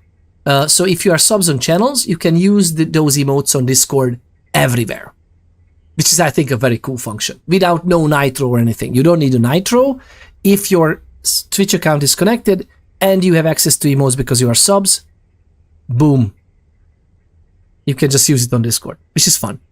But on Discord, I think we can upload even more. So with all the colors of extra brains and stuff, let me know. There. Donut is in art, yeah. Oh no, thank you. Hang on, I'll stick it in the art. Oh well, so what I want to say,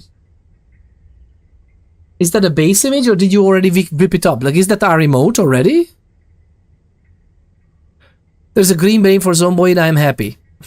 Yeah. I love that. I love the green. Green is my favorite. I mean, green is my favorite color in general, but I love that. Yeah. Need a gray, black, diseased brain. Oh, that's what the green is supposed to be. But the gray, black, diseased brain. Okay, we can do that. We can try that. Animated with flies. Oh, we should animate. That's you're right, because that has flies. If you open it up, it has flies around. It has 2 flies or 3.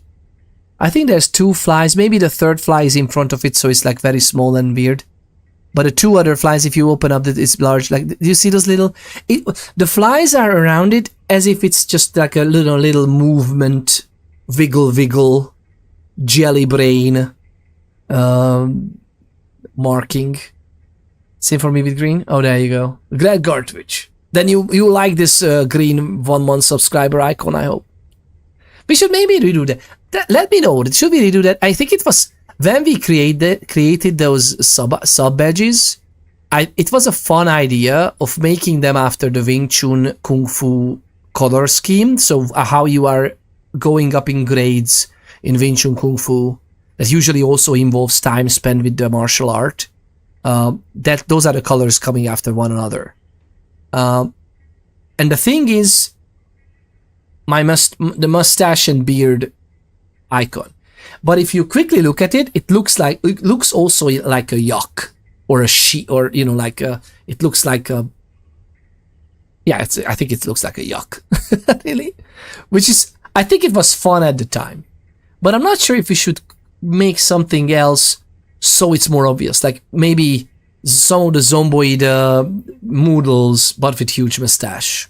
That was an idea earlier. Let me know if you would be interested in that as a sub badge.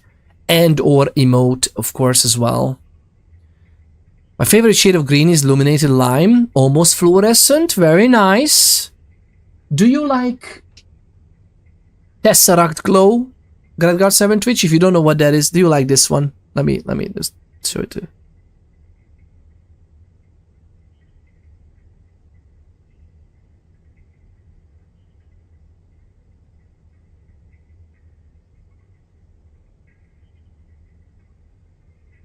Oh my god, I can't type. Lovely people. I can't type.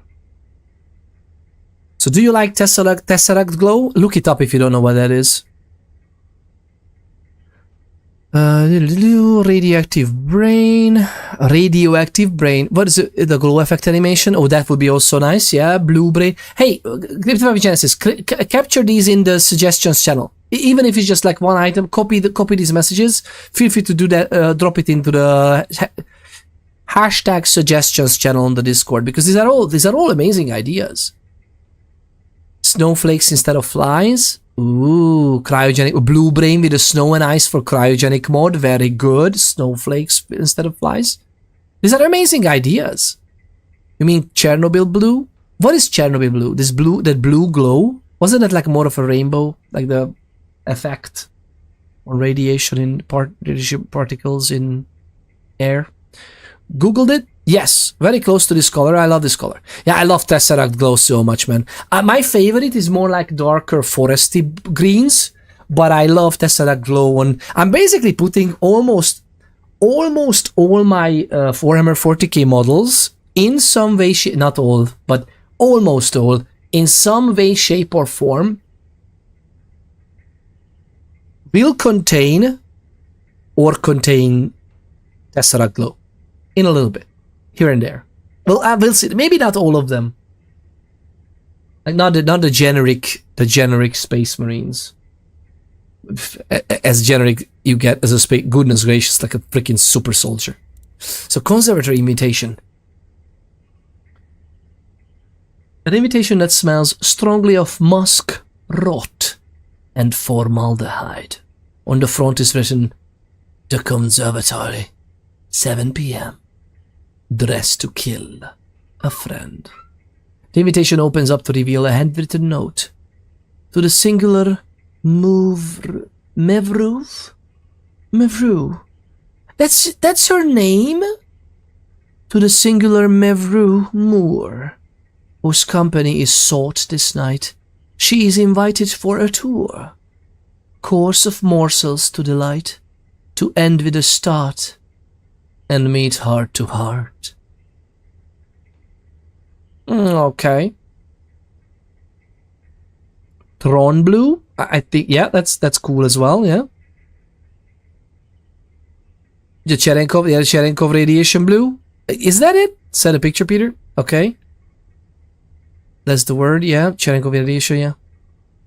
Cherenkov, I had a chat part. There you go. Stuff is so cool, slow moving electrons. It's very interesting. It's so interesting. And by the way, if you see it, run. And you got even through, though I misspelled it. You got it even though I misspelled it. Yeah. Because I remember. It's a lot. It's a. I watched Chernobyl, right?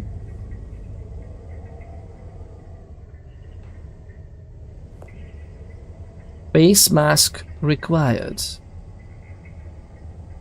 Coronavirus prevention. They actually put this all up here, man. Oh my god. Visitor informazione. I love this. I love this attention to detail for all of these things. And it's, again, I would love if they would do more with this game. Oh my god. They have all everything is down here, especially with the new updates. Wait, what? Oh, there I can see. We can smell the perfume. Mortals. So adaptable. So easily controlled. Well, thank God. No greeting from my host? No greeting from my home.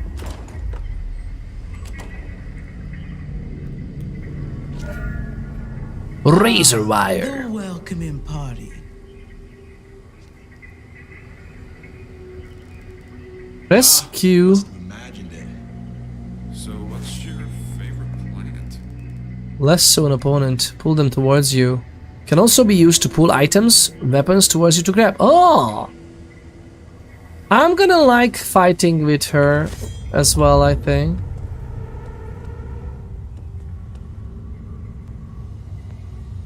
How do we know they are not expecting us?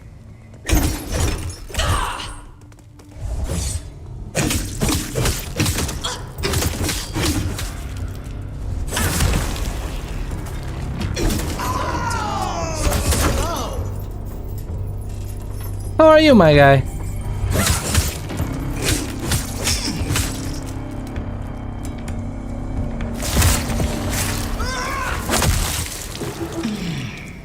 Oof! How are you getting on?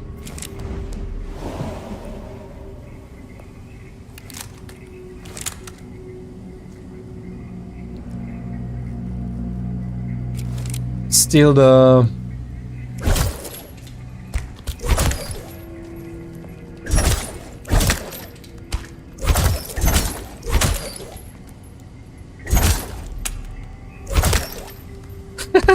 Headbutt! What?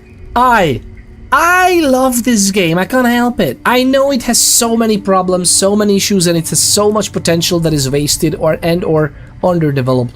But god goodness gracious, it is so nice. Not just in the fighting aspects in general as well. I got the Cherenkov Blue mixed up in my head because of the Chernobyl Blue Dogs. Chernobyl Blue Dogs is like a team, sports team. Kid wants to know if you're winning. Of course we are. This is definitely not kid compatible though. Like, I don't think this game is kid compatible. So just be careful. But we're winning. Of course we are winning. Wait. Where's the... What? There was something in the middle, like it was showing me something. What is it? Oh, something here?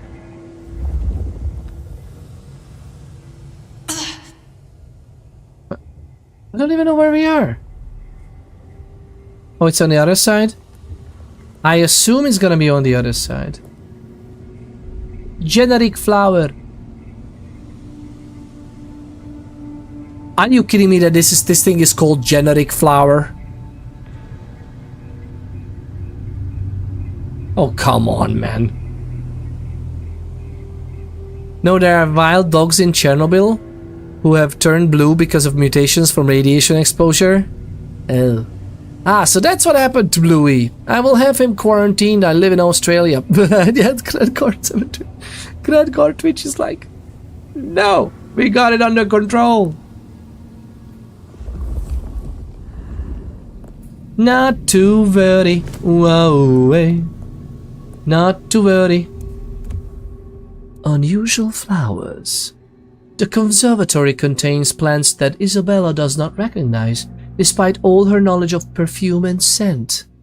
In the upper part of the conservatory there are shoots that smell strongly of a fetid animal musk, cloyingly sweet decay, and burning hair. Despite its foulness, it triggers a memory of incense. I love these descriptions. Do you believe in augmented reality games, lovely people? Like, do you believe that the future, we not only have virtual reality, we will have this, that in games, it doesn't have to be just in text. People would opt in. And they would be like, oh, this burnt hair scent, whatever, but it's still kind of nice.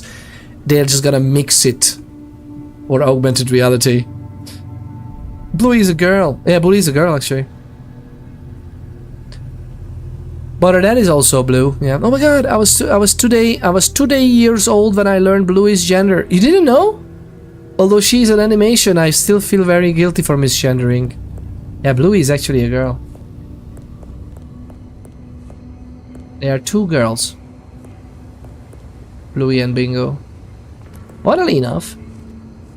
And I guess the blue is kind of for the black as well, no?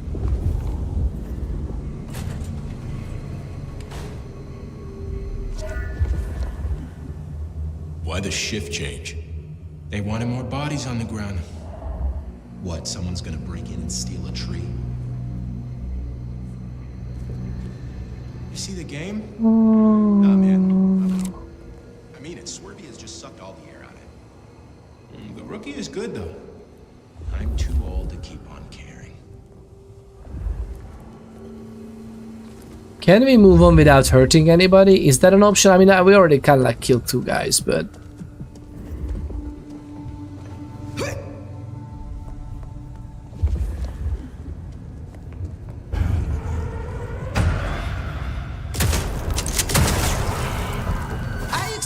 Entertainment.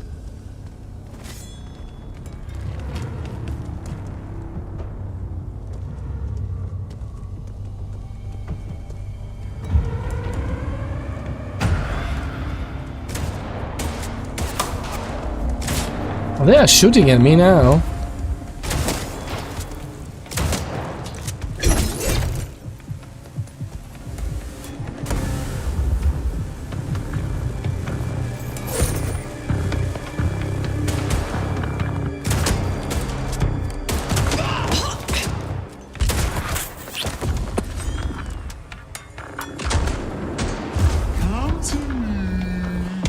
Come to me. Surely you can do better.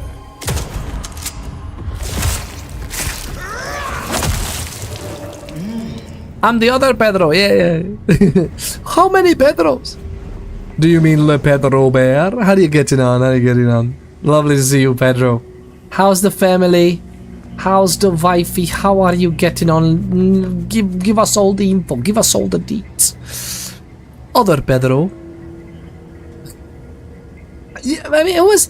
Yeah, you are the second. I think Le Pedro Bear is one of the OGs of the channel from many years ago. The person who shows up first, I have no... Oh, like per Steam, we have the first and second. Pedro... the first. Pedro the second. You were second today. Oh, yeah, he was? Did we have Le Pedro Bear earlier? Maybe I should know this. I can't even jump too much. Oh, wait, I can't. Okay, we can jump up things.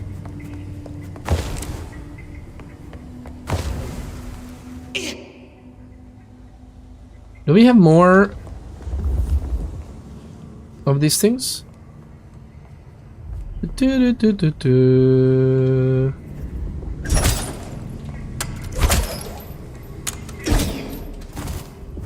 Nope, wait, where's the gun?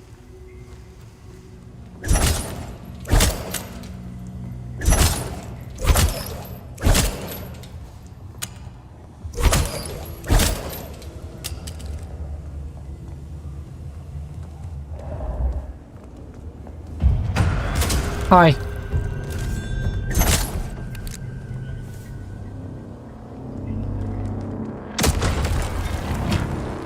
I hope you are just an appetizer.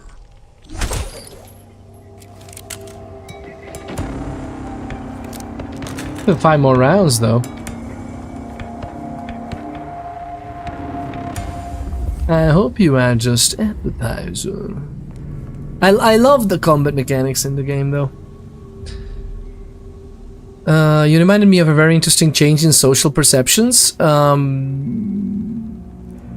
Wait, did I miss some? Oh my god, I missed some of your messages, lovely people. What is that? What is going on?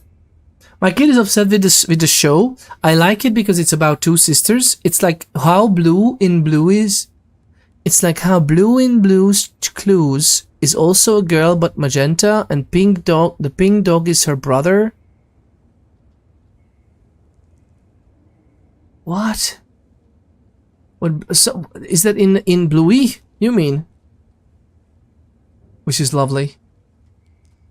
I think Bluey is amazing because the way it processes the topics, it's very kid friendly, and the way it goes through things and also provides resolutions is fantastic. Like, I just think it's a fantastic way to write the show. Bluey is really healthy for kids, as opposed to some other series with the only every 3 seconds we have to have another edit. It's like, chill, my lads, just chill. In my defense, yeah, I have no kids and not very motivated to watch kids shows. It's actually very good for adults too. We had so good laughs. Oh my god, the anime stays and it's not negotiable. Yeah, okay. Bluey could be that. Bluey could be amazing as anime as well for adults. Did I miss anything else from you, lovely people? You remind me of a very interesting change in social perceptions. It used to be a Virgin Mary blue and Jesus is masculine pink. Oh yeah. It used to be different. Actually, not too long ago. Not a few 100 years ago, right? Or maybe a little, maybe not even that bad. Actually, was it in before the First World War, it was still pink is boy and blue is girl? So baby relatively recently? Yep, she did. There was also a period of time when they all just put all babies in white. Oh yeah. Why wouldn't they? About to turn 3 months next week. There's no way. Pedro, really? Has it been 3 months or there's no way, man? It was a 6 weeks tops. I got to say, yes, we should go back to this time, remove imposed gender norms altogether. I mean, imposed go back to this time. There were even heavier imposed gender norms back then. It's just the color was reversed. All is good, my friend. Finish cleaning the house, so hopefully I can have a bit of time to play while he sleeps. That's a lovely idea. What are you planning to play? This one? But they were being arsehats about it and wouldn't leave it alone, so we finally told them. Oh wait. Oh yeah, I didn't want to tell my family we were having a girl because they did exactly what I thought they would. Brought nothing but dresses and bows and frilly shite that never stands up to active kids, and wouldn't be able to take it to a consignment shop to trade up because she destroyed, and she did. Oh, like all the frilly stuff, it was basically destroyed and unusable, so you couldn't trade it. I'm so sorry to hear that.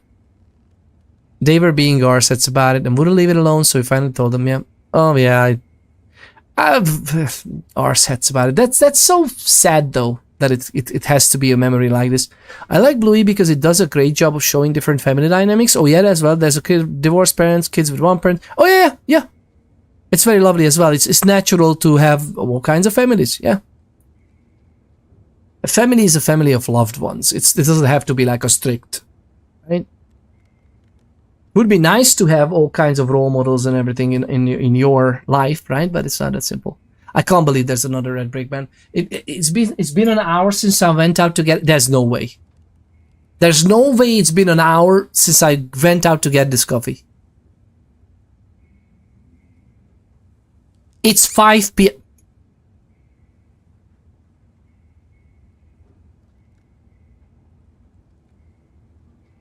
Lovely people. This is asinine. how time flies in such good company. It's not that surprising, to be honest. In such great company such as yourselves, lovely people. Yeah, time flies. An ad for DC Universe Online, that is new. I mean, anybody can buy ad time on Twitch, I guess, right? This convo is making me really proud of Australia right now for producing Bluey. Oh no, absolutely! I think amazing stuff. Like, Bluey is such a fantastic kids show.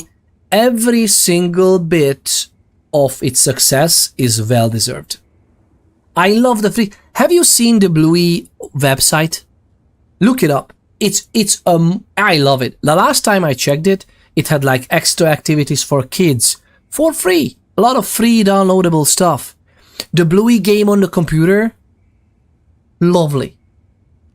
The Bluey game is pretty good and I love it. It's a buggy mess sometimes. Oh my god, it's such a buggy mess, but it's a pretty good game. And I love it. The kids love it. We can play it together. It's just fantastic. I love it. Kids love the Xbox game. Yeah, exactly. The Xbox game is fantastic.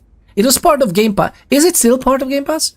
Yeah, it's just part of Game Pass as well. So it's like, if you have that, you have that. Install it, and boom, you're off to play with like 4 players. Fantastic. And again, what I love about Bluey the most is that it actually tackles things from the perspective of the kids. It even shows things as a very active kid with an active imagination would depict it. It shows it that way. It makes it fun, but it still tries to process the hard topics as well, while also produces resolutions.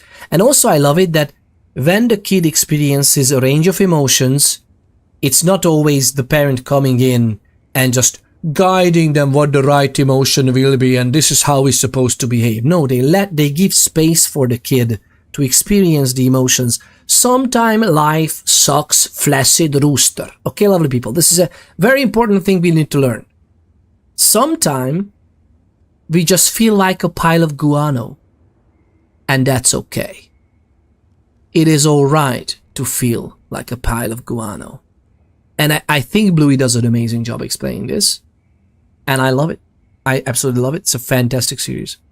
There's a movie psychologists, but what's the channel name? I forgot. They are psychologists. Well, one of the guys is a licensed therapist, and the other guy is working in the film industry. And the two of them made a YouTube channel analyzing the various psychological aspects in movies. And they did some Bluey episodes as well, and it's fantastic. What's the name of them? My god. Not Hollywood therapy, but something like that. Movie therapy? Film therapy? Something like that. Film therapy. I will watch. Mama Ponders knows on the Discord as well. Exclamation point Discord, lovely people. We might have actually shared some things on the Discord about it already. But yeah, it's fantastic stuff. And they actually talked about why some Bluey episodes are surprisingly amazing in the child's psychology field of things. I'm proud of them. I'm proud of Australia. I'm proud of the land down under. Thank you very much. Thank you. Sometimes life sucks, flaccid rooster. Yeah, let me. I think it's quote ad, the exclamation point quote, and ad is a parameter. So you have to do it that way.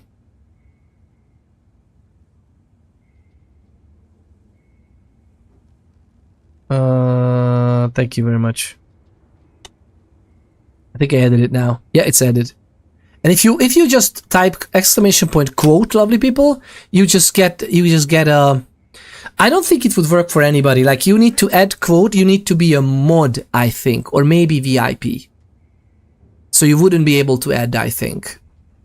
Yet, Gredgar7. Anyway, I'm saying Gredgar7 Twitch because anybody having Twitch in his nickname must have a 7 in the nickname as well. I don't know. Gredgar. But yeah, it's it is lovely. But if you get a quote, then you get a random quote. It even tells us the number. The number third quote is the Splitters hug too tight. I think oh my god, it's like Blackbird. It's Blackbird's fault. Absolutely, it's absolutely Blackbird's fault. He was here earlier today as well. All he does is he locks in my mind that 7 twitches at the end. There. Number 7. I think this is why I am Gregor 7 twitch. Yeah, exactly. Exactly. Is he still here? I'm not sure. But feel free to ping him. Just freaking ping him. I'm just kidding. Please don't flock on. Oh my god, poor guy wants to just like enjoy this 4th monitor content, and we won't let him. Whee! We can't even dodge, by the way. What's up? What's up with the controls? We can't dodge. Jump, glide. Oh, we can glide. Crouch, run, move forward and backward. Heavy attack, light attack, that's fine. Dash is control. What the?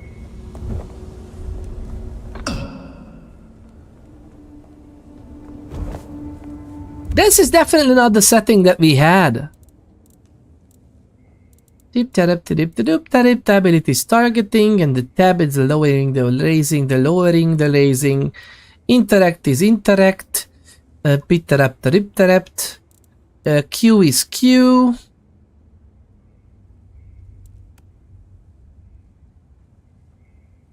Yeah, I mean, I'm okay with the control being there. Very nice.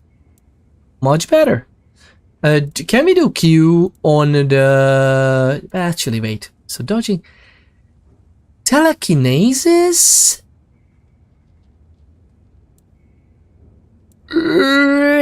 Should it be... I think we could also put it on this one. Like mouse 5. Just to get it sorted. I think this is okay, right? Accessibility, what is this? Subtitles in medium. There's no alpha. Wait, what? How opaque the background appears with sometimes. Okay, fair enough.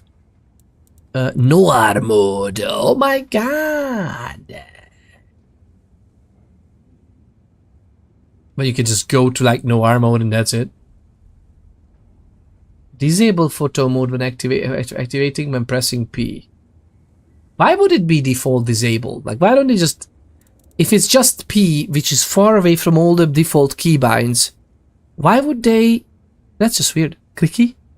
Sleeps time. Good night, Peter and chat. Enjoy your rest. Enjoy, Gregor. Enjoy your rest. Thank you very much for spending some time with us. And yes, I'm gonna try to push the stream closer and closer to the to like the 2 p.m.-ish time, Dublin time. Maybe even earlier. We'll see. But yeah, sometimes it just life happens. But thank you very much for tuning in from the land down under. What do you think of the DLC and recent changes so far? Feeling like a better Bloodlines? Oh, absolutely feeling like a better Bloodlines. Yeah, Pedro. It's really a better Bloodlines. I really like it. I freaking love it, man. It's so good. It is so fantastic. I love it. I love it. I love it. I love it. It's really good. I really wish they wouldn't give up. Like, they have a good framework now. I hate live service games. This is not technically true. Because theoretically, although to be honest, I hate Escape from Tarkov as much as I love it too. But Escape from Tarkov is technically live service-ish, but I love it. And there's Arc Raiders, which I also love, but it's... Although some aspects I don't like. It's so weird how Arc Raiders got into the amazing stuff, and for some reason, and this is something that I will never understand in game developers, they never can figure out how the audience can be divided and conquered. Pun intended. Like, how can the audience be categorized in a way that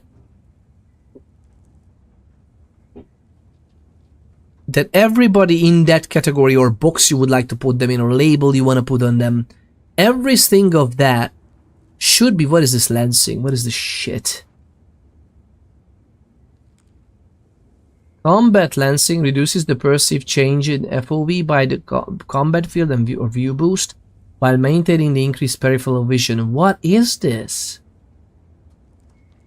I'm not sure if we need this. It's like weird. FOV boost.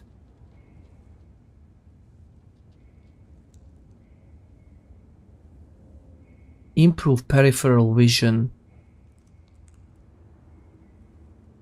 Lowering FOV will make fighting multiple opponents difficult. That's okay. But that's fine. This could happen in your head, no? Whatever. This is interesting. There's so many. Oh, we can disable enemy health bars. Oh, do we want that? It's more authentic, no? I like this idea. Photo mode. We can turn it on. I have no idea what it does. Disable HUD. That's just nice. I didn't even know this exists. I remember the noir mode. I didn't remember everything else. I removed the camera movement. I reducted it to 0 because I know some people on Twitch might not like the movement intensity of these type of games, although maybe they wouldn't watch it anyway, sadly. But yeah, it's like, I think it's easier for motion sickness and whatnot to have it on. But thank you very much, Gedgar, again, to be like, watch out for the surprise pan attack. Or just like, that's like, yeah. Watch out for the fluid doesn't borrow his wife's frying pan. Oh yeah, we need to be careful. Is that a thing land down under that everybody's wives are just like keeping them in line with pans? I thought it's just a fluid shade family. I thought it's just a shade family. Maybe it's a widespread thing in Australia.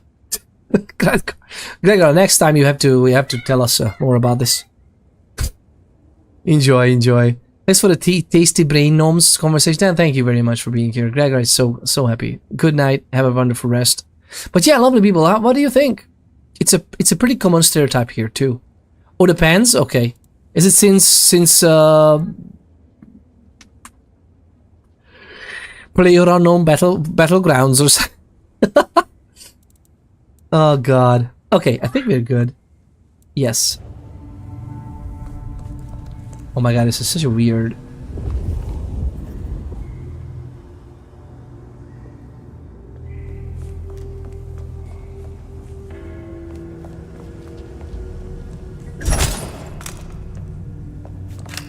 Hop!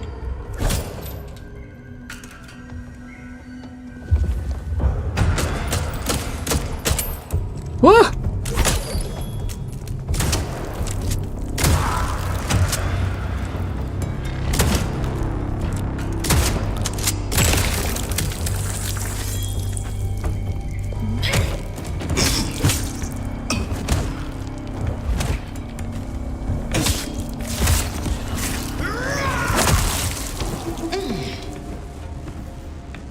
Whoa!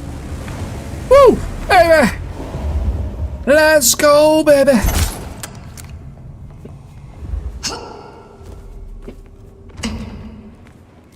Okay, we are vampires now.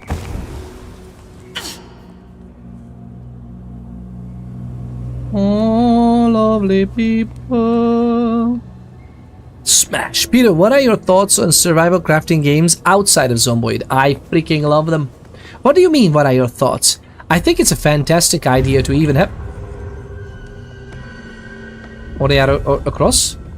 I think it's a fantastic idea to even have them. Oh, hi!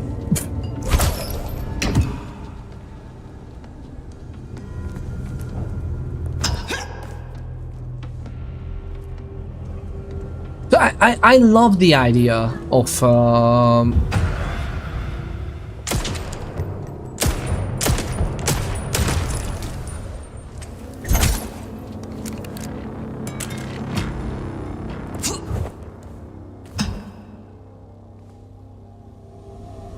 No. Anybody home?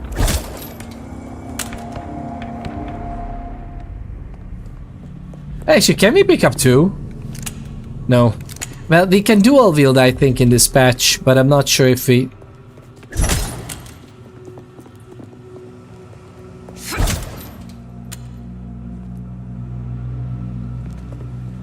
Hello? Oh my god, are you kidding me, man? I can't go back. Oh. Yes! We got the thing. We got the thing. Everything is fine. But yeah, I love survival crafting games so much. Oh my god. Like, I really want to play Planet Crafter with you.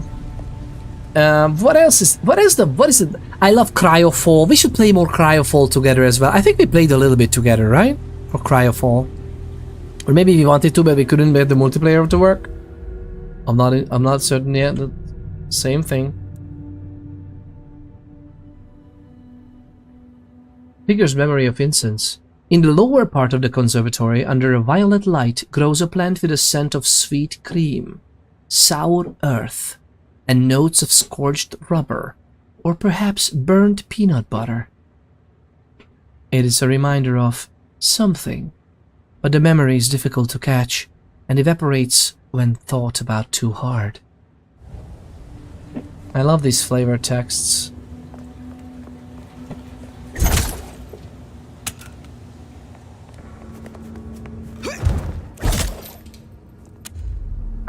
I love this. I love this. Is a nice mechanic, to be honest.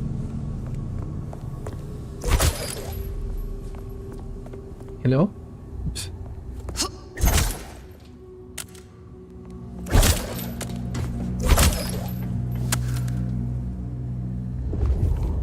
Oh, this is where like all the big lads were earlier.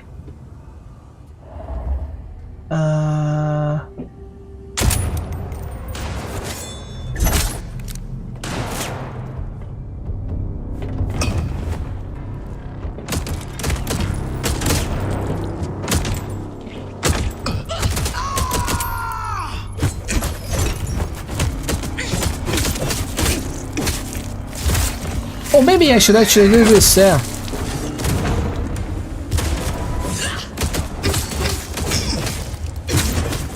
Actually, wait. Back on? We should be together.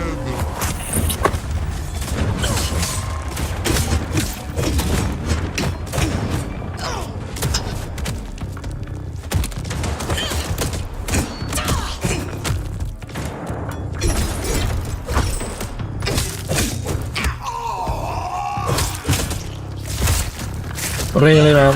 Really?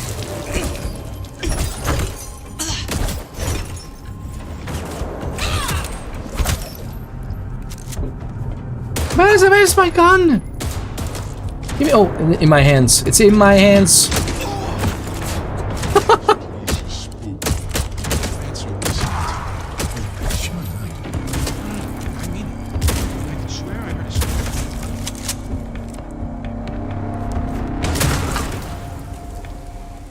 I wanted to feed.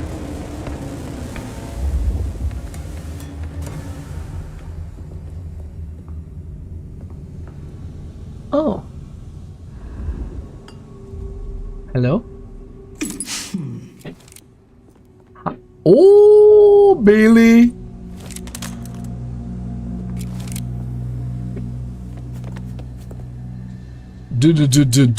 Double shotgun.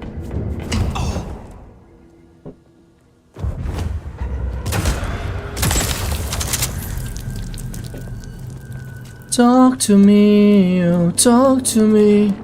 Wait, you don't have a mouth anymore. I'm trying to make your wife teary-eyed. Once. Why? It's not that hard to do. What are you gonna tell her? But yeah, I think it's fantastic to just have some good crafting games. What are we trying to do, by the way? Oh.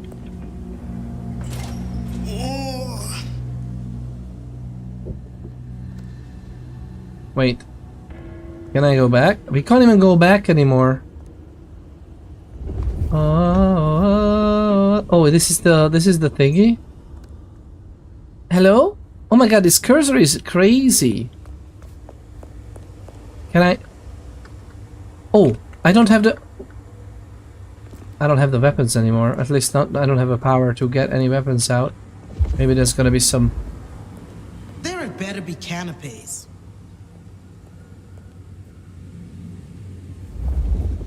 There'd better be canapes.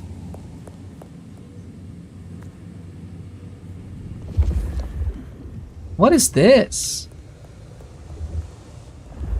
Just freaking go, man. Patient with the mild dementia pulled the firearm. When asked why she did that, she replied, "I want to see some hot man."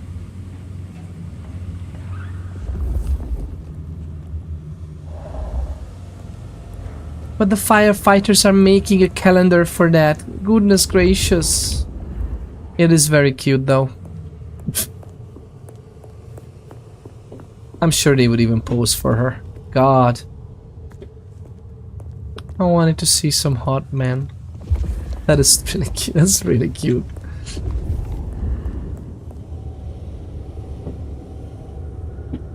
Oh my god, some of these lighting effects are absolutely asinine. It's good, don't get me wrong, but it's a little bit too much. Again, look at this. All this amazing basement stuff, and there's no Haunted House 2.0, right?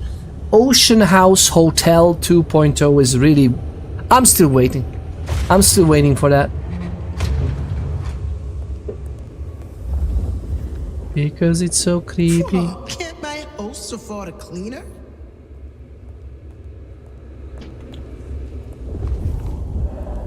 Special fertilizer.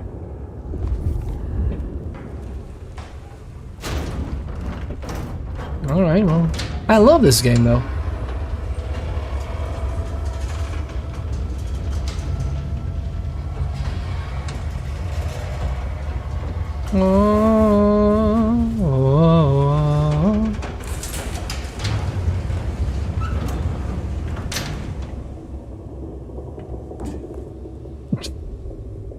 I love the stutter because we saved. It's even on a different hard drive, by the way, the save. And it's like, no, we're gonna stutter you anyway. Perhaps it is another test.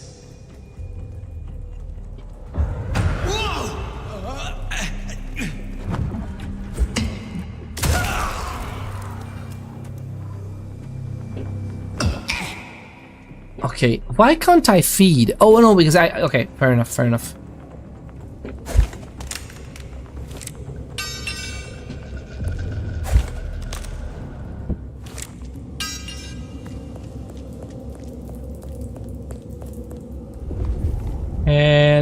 Hello? Is anybody home? Hey! It's Olga! I wanted to ask Grad.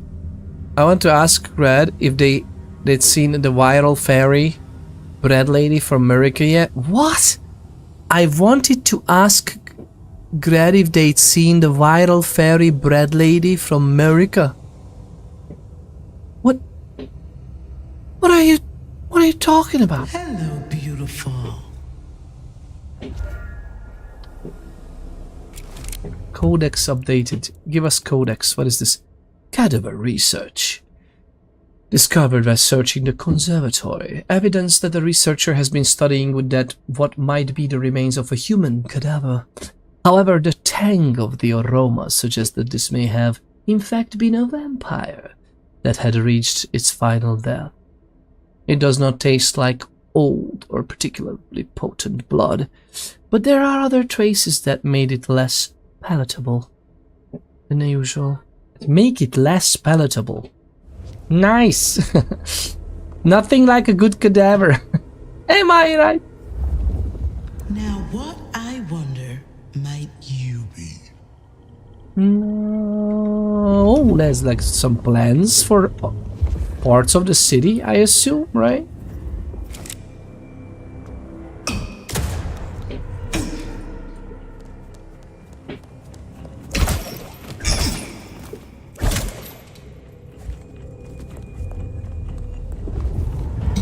Hi!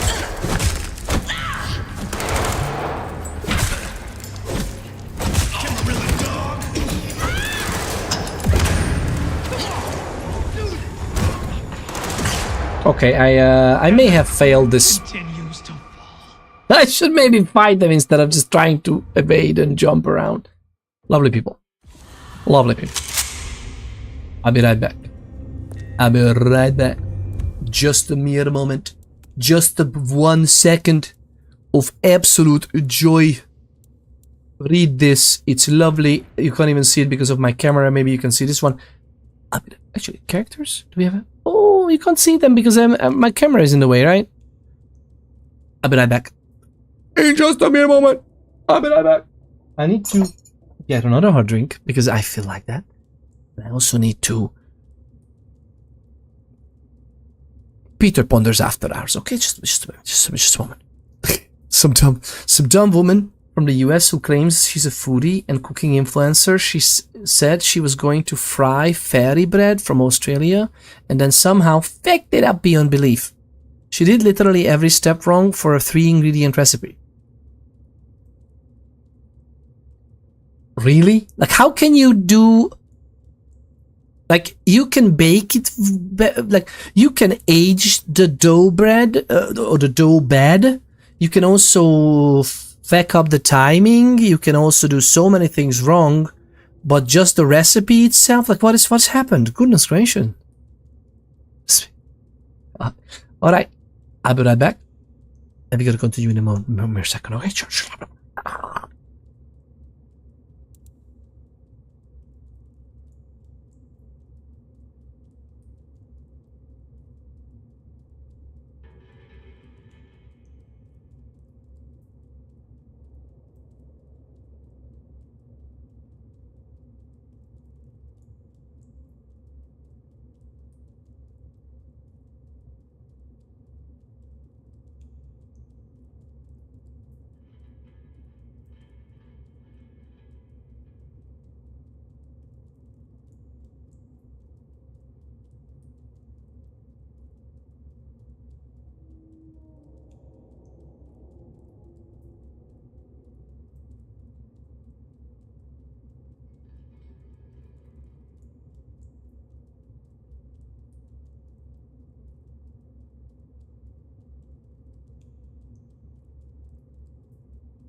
Warning, fire detected.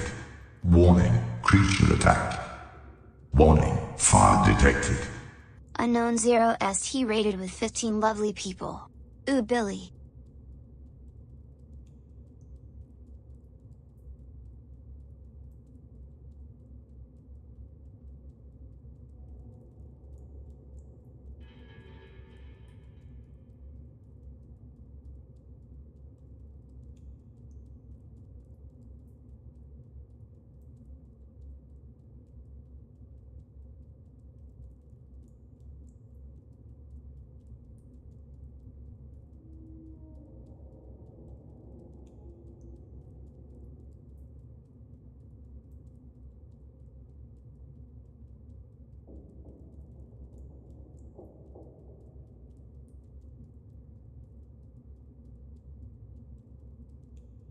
Wait a minute. Wait a minute. Lovely people. Lovely people, it's a host raid.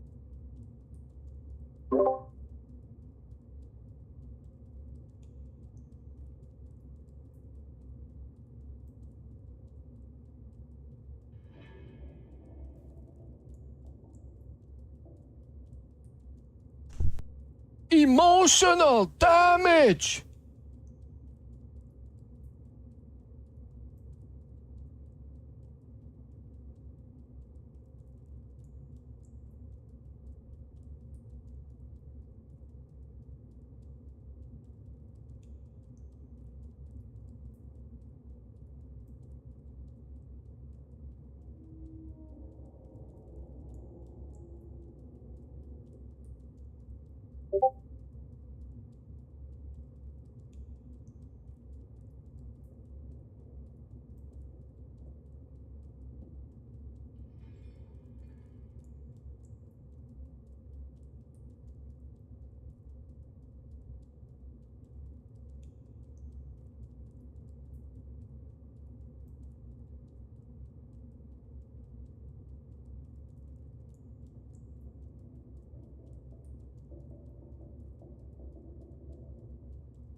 Really?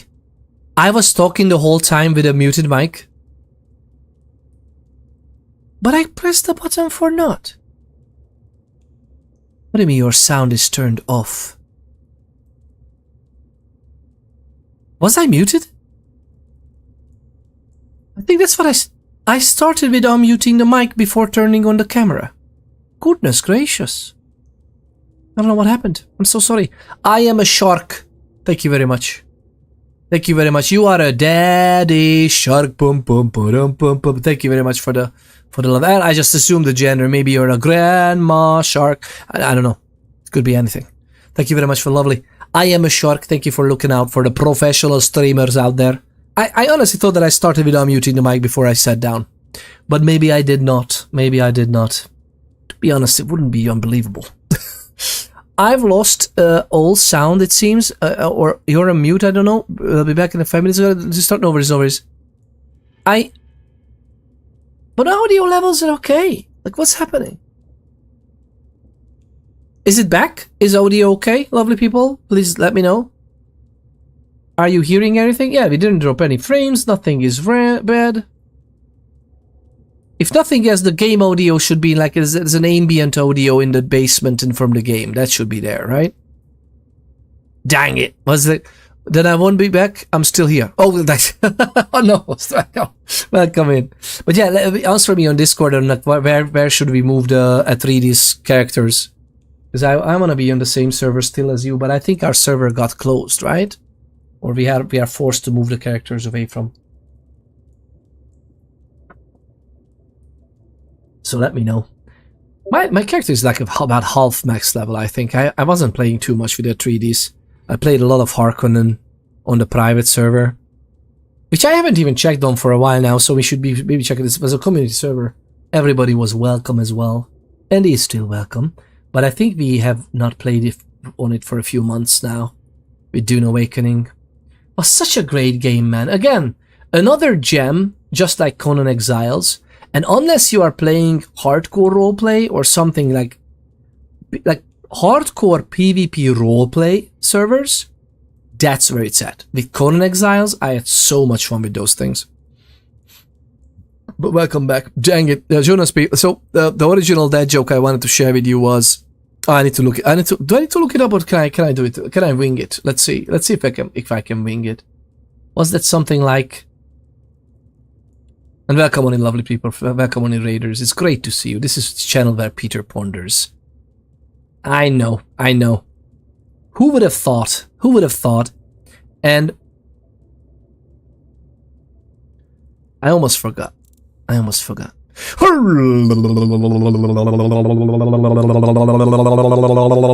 Ladies and gentle people, weighing in at a whooping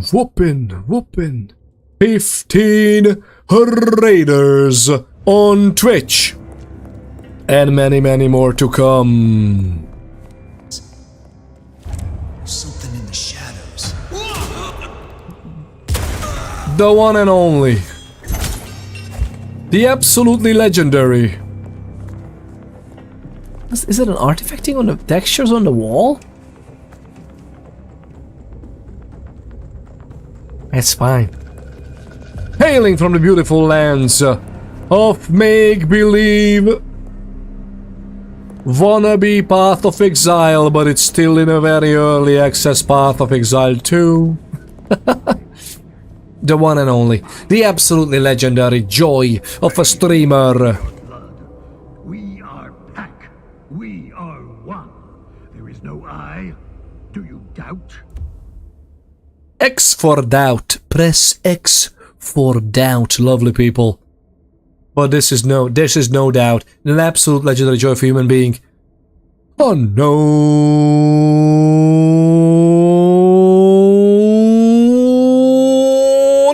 host.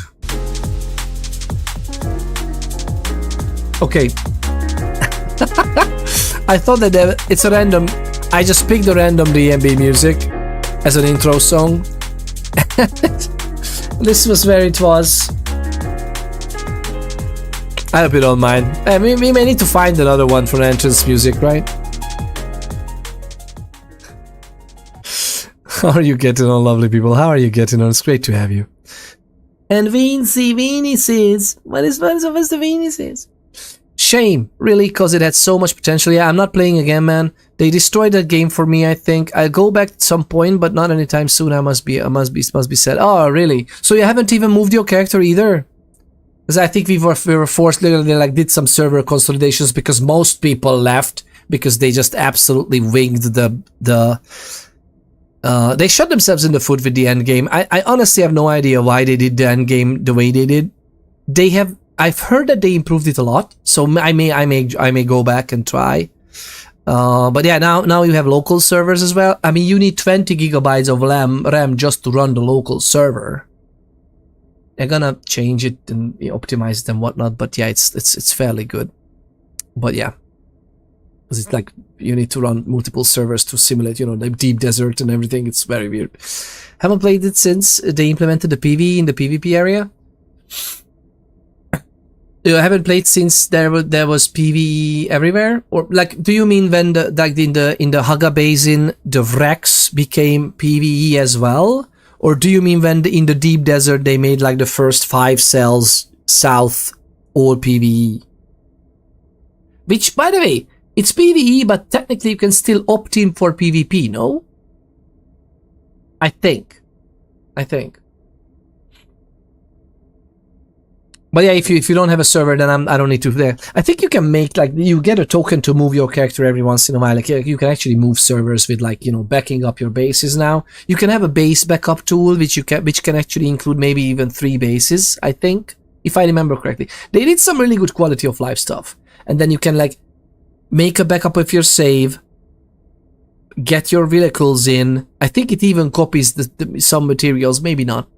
But then you can move servers on your own as well if you want to play with someone else. Like, you can have your character persistent, which is very cool. That's a cool feature. I do not doubt. I plan. I hunt. I do it well.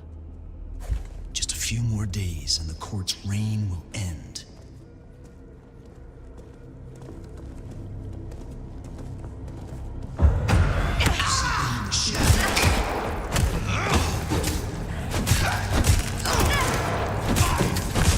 I wanted to feed.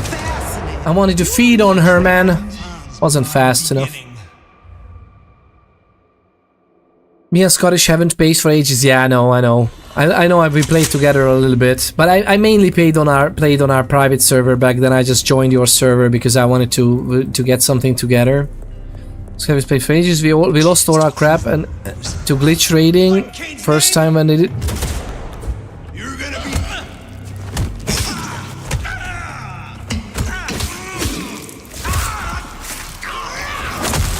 Thanks for the blood.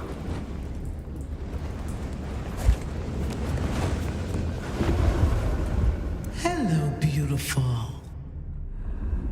Nice thing. Now, what I wonder might you be?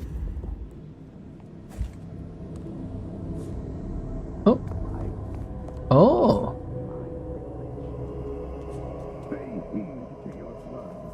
We are pack. We are one. There is no I. Do you doubt? What's that? Whoa! Over here!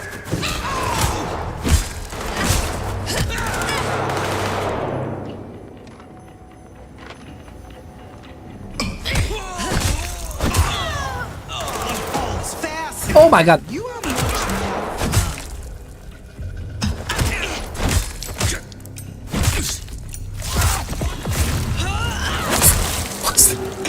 What was that explosion? Chose to dance with?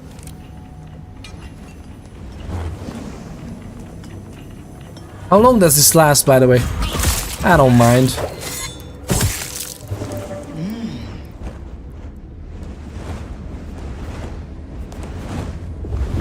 Fair enough. We lost all our crap to glitch raiding first time, then they did the deep desert stuff, and we both kind of went, what do you mean the deep desert stuff? Like, they went to PvE? I honestly have no idea why gaming corporations having so much trouble with figuring out how to categorize gamers. Like, let me help you with this. Let me fix Dune Awakening for you in two swoops. Or maybe a little bit more.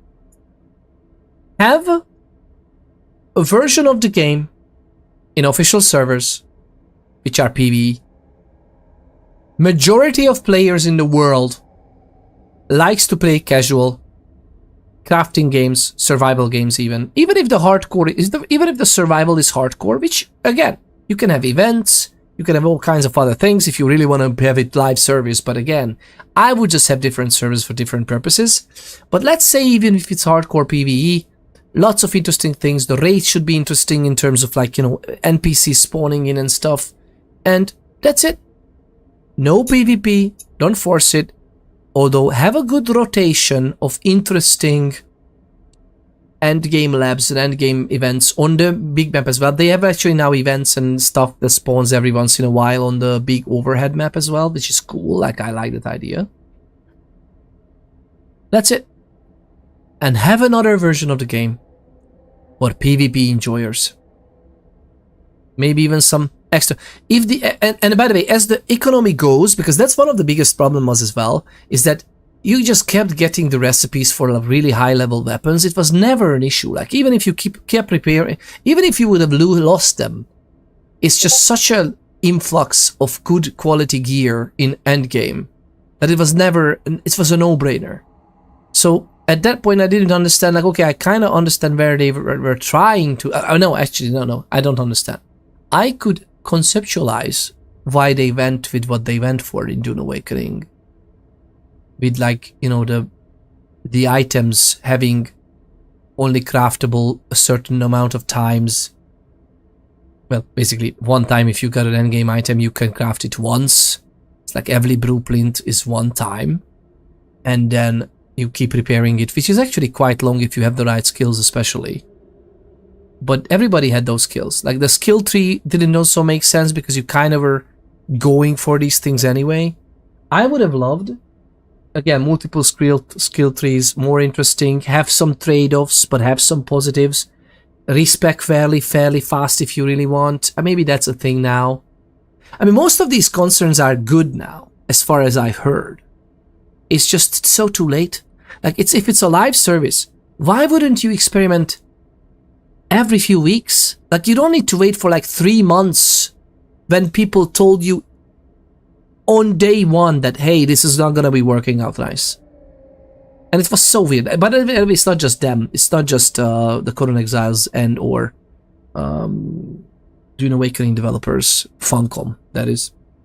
It's almost everybody is just like too stupid to change and experiment with things. But then again, of course the hardcore PvPers were utterly disappointed that their PvP game is getting gutted. But you control the servers or the private servers. Like honestly, what stops you from making a PvP version and a PvE version? And again, you can dial the difficulties, whatever. And it's like, immediately people jump in and, oh, look, it's fracturing the player base. Who cares?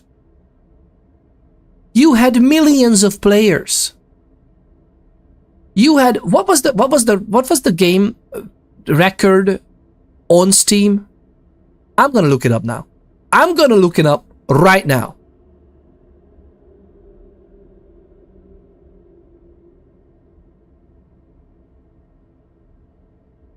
It's not stream stats, it's Steam stats. What is it? SteamDB. SteamDB info. Let's see. Dune Awakening. Click. Let me see. Currently, there's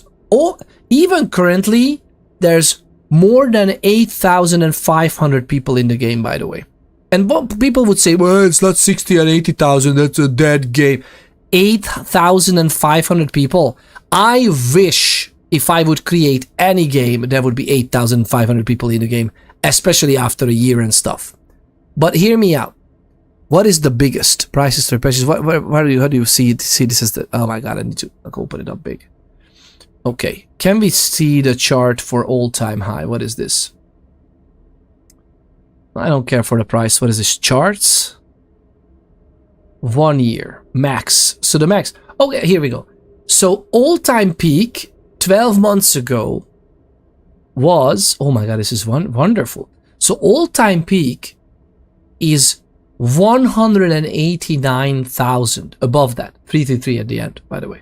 So it's almost 190,000 people playing the game concurrently, by the way. It's not like that's the amount of players. Concurrently, freaking 3 times Zomboid or something like that. And how successful Zomboid is. And imagine this. If you check out Arc Raiders, they had almost 500,000. The all-time peak for Arc Raiders is 481,966 players 7 months ago. If they did well, if they tweaked the PvP system well from the get-go, like whenever the game is released, already metas are discovered, tweak them, do them. So, like if they would have done something about the skill trees and the meta, I truly believe that with the right amount of like loot collecting and mechanics there, is Dune, the universe of Dune, easily in the same league as Arc Raiders in terms of player numbers. But let's say it's just half, okay? By the way, half is kind of what they got. But hey, if they would have kept up with that, people would absolutely adore it. And currently it's better, and there's gonna be a console release on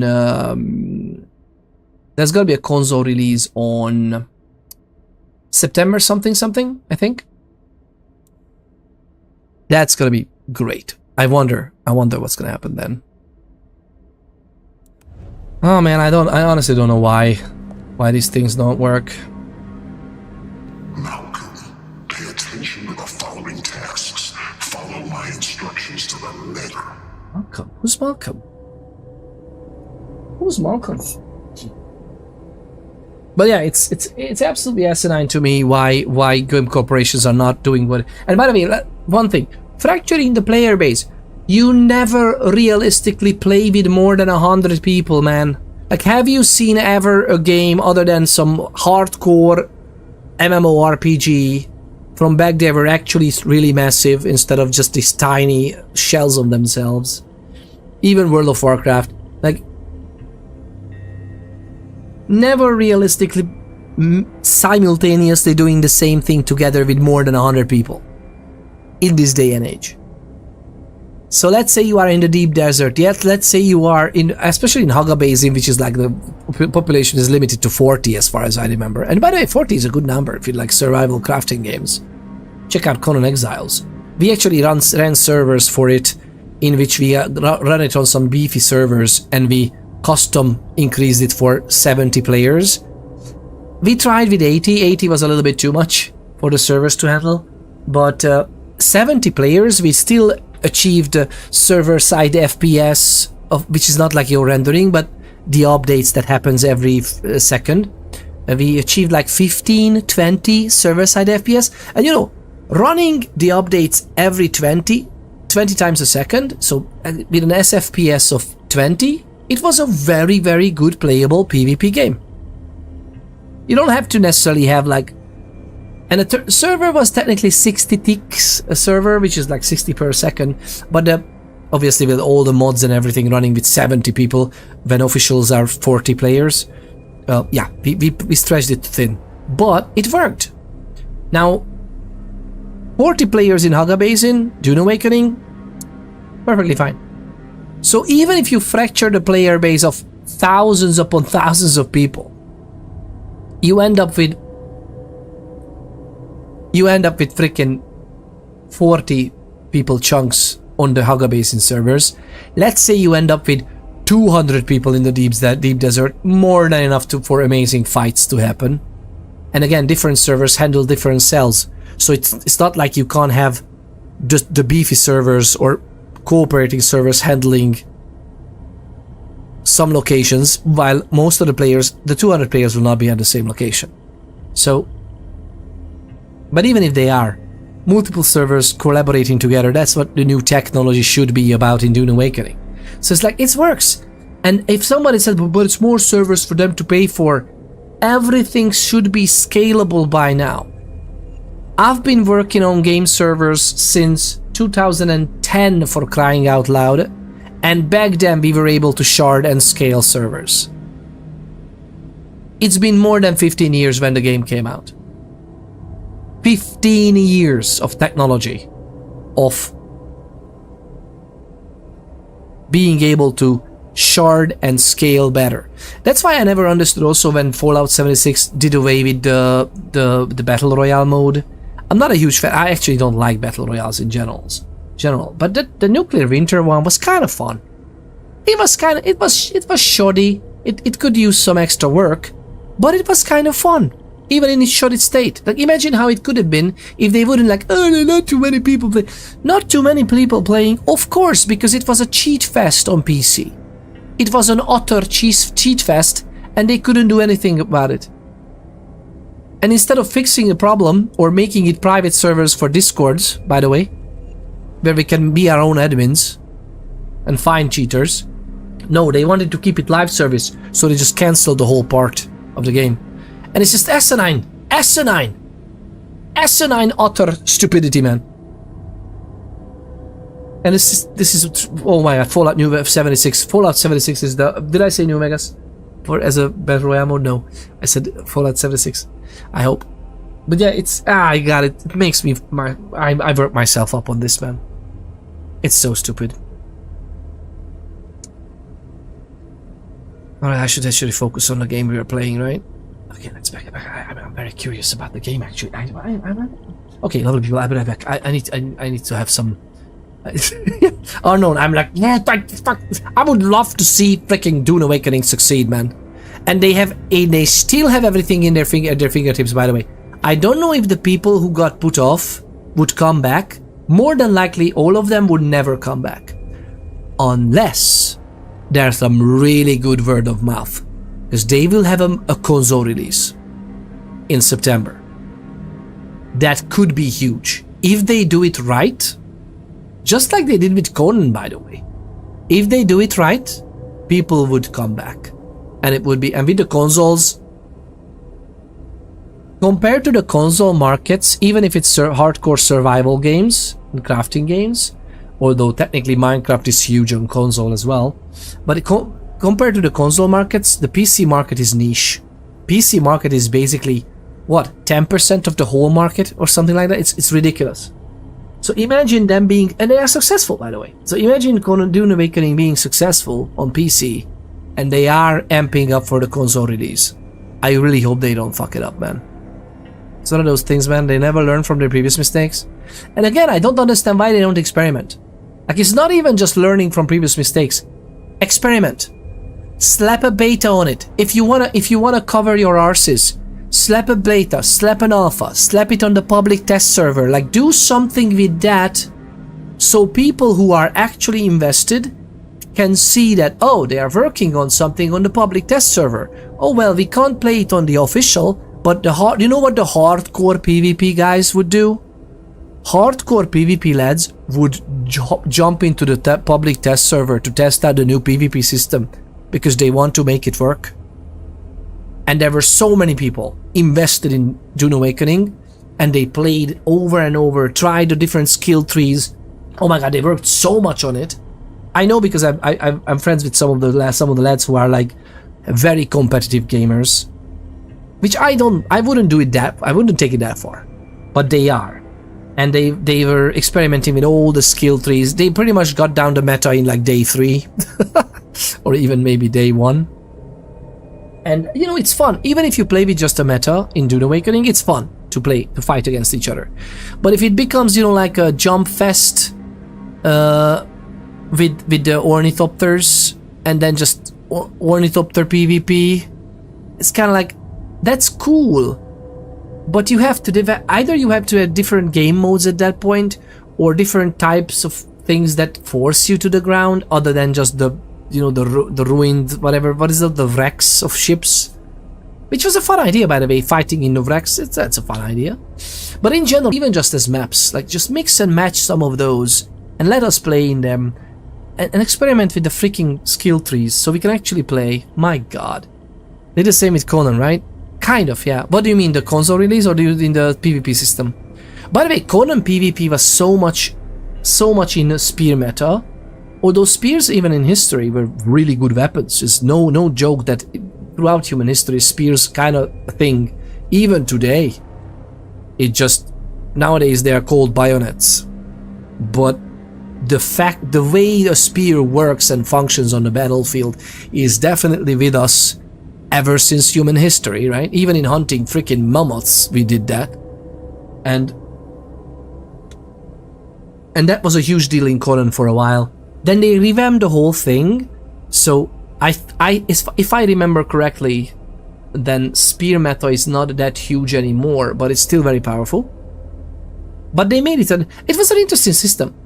Even in its broken state, I remember we had a lot of fun with Conan Exiles PvP on hardcore PvP servers, because on that, you know, hardcore PvP roleplay servers are great, or were great for me, because nobody went for the meta because of meta. Some people might accidentally ended up on meta, but everything was revolving around the characters and the roleplay, so you would use more appropriate weapons. So everybody had varied weapons usually. It didn't just devolve into a, well, I have more damage than you do and stuff like that. This was very much fun. But again, the same thing can be done in Dune Awakening as well. It's just, in Conan, at least, that was a little bit incentivized with the skill tree. You know, the way the skills worked back then, that you could actually have like a more varied character. I think currently it's even more varied, if I remember correctly. They revamped the skill system as well. But Dune Awakening, my god, Dune Awakening needs a skill revamp as well. I don't know. It's one of those things, man, I never learn. Yeah. Let me bring snacks, because I forgot to bring the snacks. I'll be right back, love. I'll be right back. I'll be right back.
Lovely people. Am I muted now still, or am I?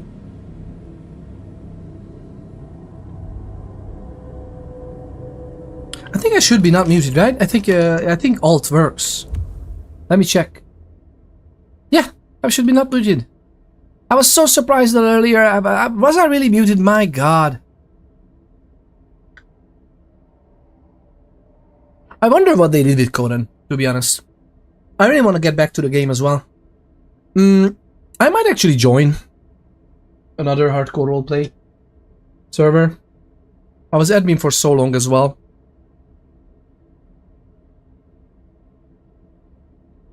One of the downsides of governing a server like that is that you're partially GM and an admin, and that eventually we got so popular, and it was nice, it was an honor, and you know, it was humbling to be so popular as a server. We don't really do more events, we just let people, you know, have their writing come together as a collaborative writing experience. But it required so much admin work. God, so much admin work. We had like 200 people eventually, but even in the sweet spot we had like 150 people for the 70 player concurrent server, right? So almost always having 70 people logged in simultaneously, it was insane. So yeah, it was a very interesting experience. But because of I'm not missing the admin load. I like the GMing part of it, because some of the things that we went with, like, you know, custom server lore and everything, that was very cool. And I kind of miss it in my life. Although I feel I don't have enough time in my life to enjoy it anymore. But I would give it a go. Would be nice. Okay, let's go. The materials for Project R must be wholly destroyed. The excess acid and wax, the additional metals, the investment powder, all of it. Dispose of it all in the kiln. There must be no trace.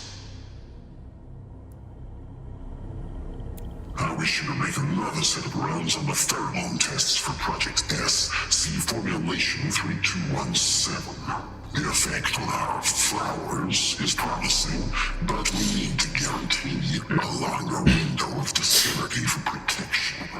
We do not have an endless supply of fodder. Talk to Edward if you need physical support. What are they talking about? I require you to make a visit to Site A for another sample under the light of day. Do not be seen entering or leaving. There will be no repeat of the Walker incident. Get me 40 milliliters refrigerate on site. Have it delivered by nightfall. The materials for Project R must be wholly destroyed. The excess acid and wax, the additional metals, the investment powder, all of it. Dispose of it all in the kiln. There must be no trace. Huh.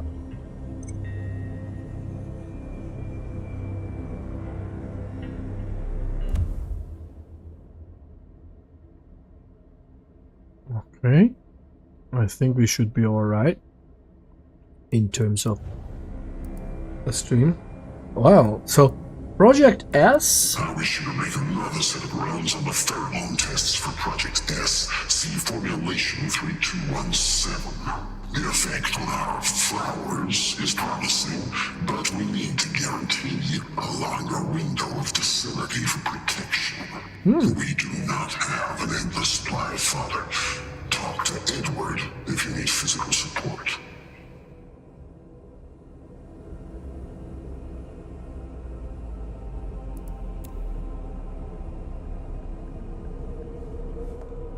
Someone has been a busy little bee.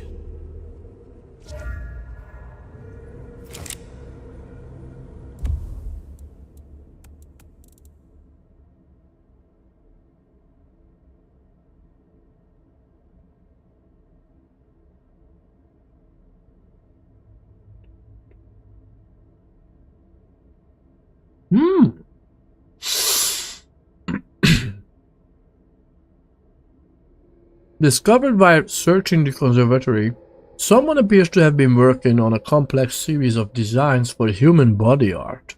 Either a tattoo or scarification, or a combination of the two. From an artistic perspective, because we are playing Isabella the Toreador, she is the artist. From an artistic perspective, it contains references to obscure and ancient symbols resembling the structure of Kabbalistic letters, but with aspects of Renaissance-era magical seals. This is the cadaver research we read up earlier.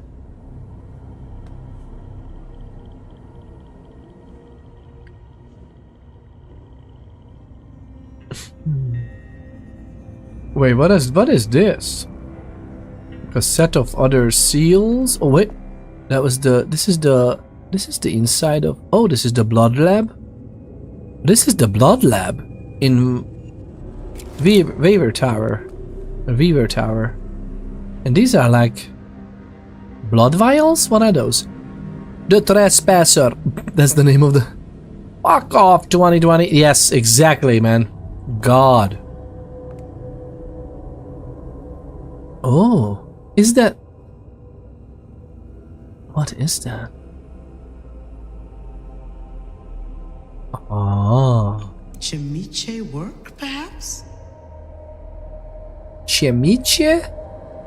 Is that how you would pronounce that? No. Zimitsi. Although, that is... Chimiche could be correct as well. Stone of Insights, what? Oh, the Stone of Insights. Oh, Billy. What are you all about, hmm? Well, I love that they didn't bother writing the rest of the flavor text. This is absolutely asinine. What you gonna do? I love this.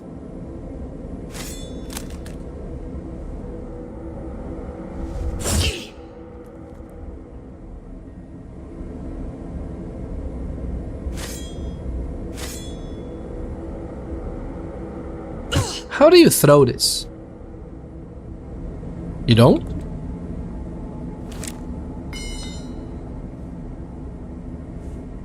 MP5s. I hate that we only have so... Oh, hi. I hate that we only have very...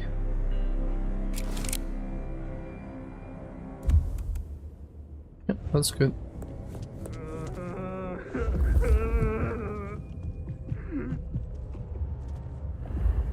Oh God.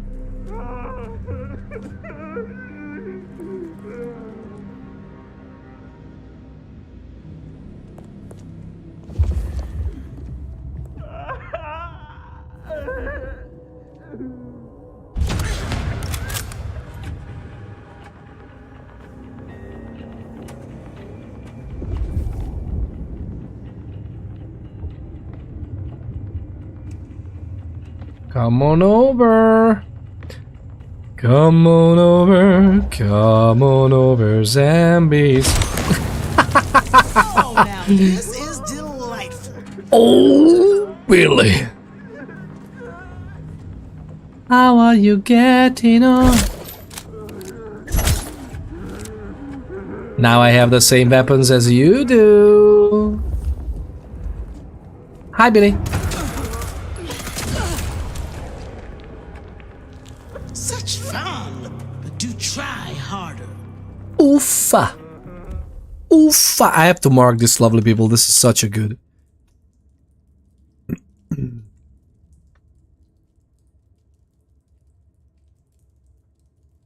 Bow.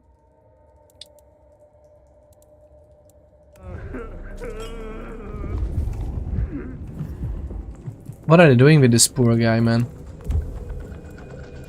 Subject info J car. A note on the door of a subject cell in the lab under the conservatory. Name J car. Blood type O positive. WBC. What is that? What is these? What are these things? Temperament Sang. Huh.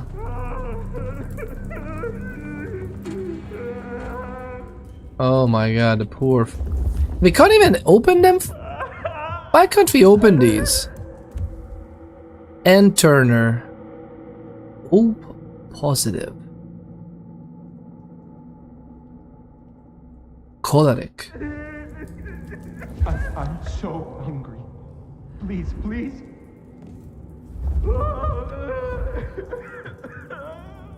Why can't we open these? Just to make even more of a ruckus. Just to drink even that black stuff. Anything, please. I can't stand this. Absolute poor f***s, man. Of course it's horrible, right? I'll do the test again. I'll do the test again. Just tell me what to say. Oh man, this is creepy. Creepy AF. I'm so hungry. Please, please. Of course you are, man. Oh my god.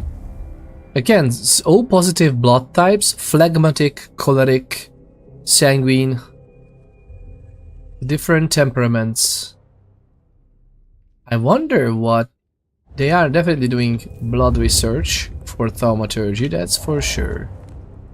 Just to drink even that black stuff. I guess. Anything, please. I can't stand it. We shouldn't have done it. Like, we shouldn't have done this. If we like, imagine we doing this and the Nosferatu is staying in obfuscation, just waiting for this to be shut off on us. Just tell me what to say. Hello, everyone. Is this the Isabella? Yep, this is the Isabella Diaz. Camarilla, kindred, we will devour her. Such rich blood. Calm your hunger. First, the capture. Why is she not here? Fear. The Toreador are wilting flowers. The gardener has spoken. Our prey will come. Oh, come on. I fear nothing. I am pure. Pure. I just wanna be pure. And my body is pure, lovely people. I don't know about you. Lovely people! What is even happening? In terms of... What happened? Why is the pre-roll not working? Shouldn't we have an ad? Why is the pre-roll... Twitch just told me that the pre-roll ads are turned back on. Why?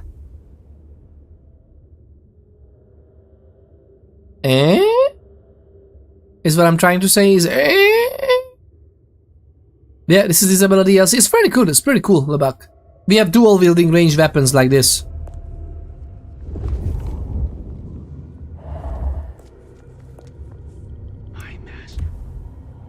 Prisoner log. Lovely people. I'm gonna need to turn on an ad. I'm so sorry. Everybody needs to chip in for another yacht. And have you seen what happened with the Amazon spaceship? Oh my god, we need to like chip in. Lovely people, they need every penny and cent they can get. All the pesos. I'm doing my part, okay, lovely? Doing this. We are doing this for the richest man on the planet. Well, one of them, at least. We have to do this because for some reason the pre-roll is turned on for... I don't understand why. Lovely people, please bear with me. We're gonna stay on this. Don't worry, you're not gonna miss anything. Cheers! Thank you very much for sticking around. Thank you very much. I honestly don't understand what's happening here. It's absolutely asinine. But yeah, this is the Isabella DLC prisoner log. Discovered by searching the conservatory. A logbook detailing descriptions of prisoners, their state, feeding times, and experiment observations.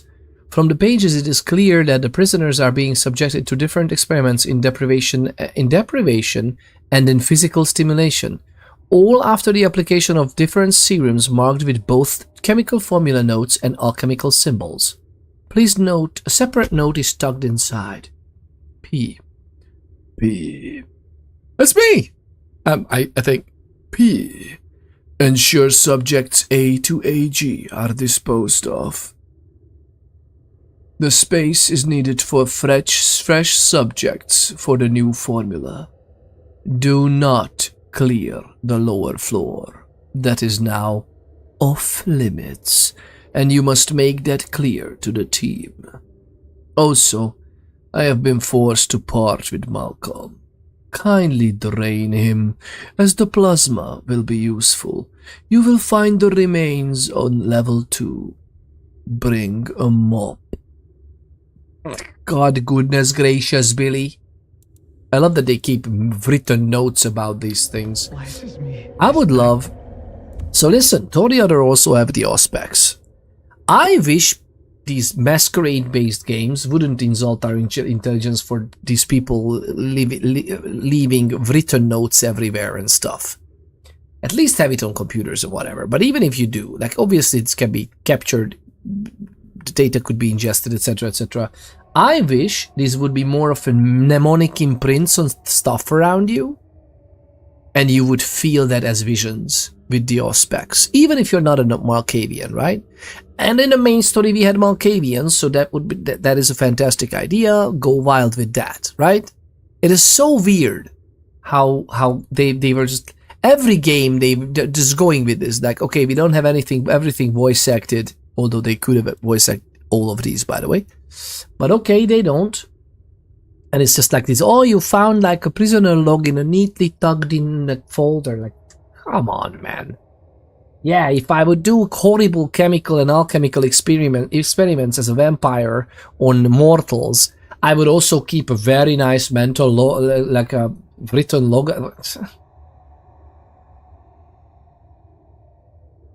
On the other hand, maybe I would, but it would be definitely encrypted with something like the Enigma. Goodness gracious, right? Welcome on in, by the way. The lovely Labak is here with us. The lovely Labak is here. It is great to have you. It is great to have you. Each and every one of you is back, right? I really hope so.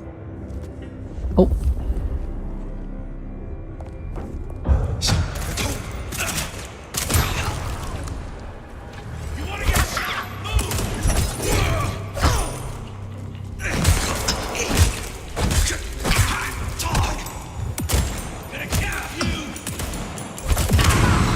What do you mean pick up?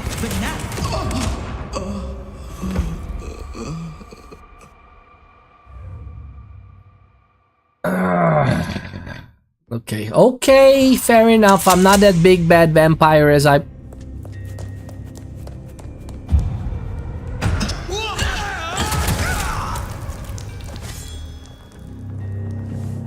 Are you f***ing...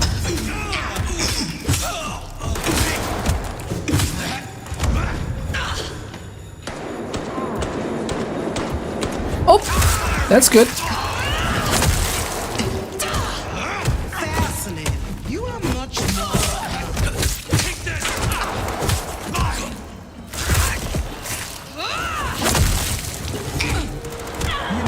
Chose to dance with?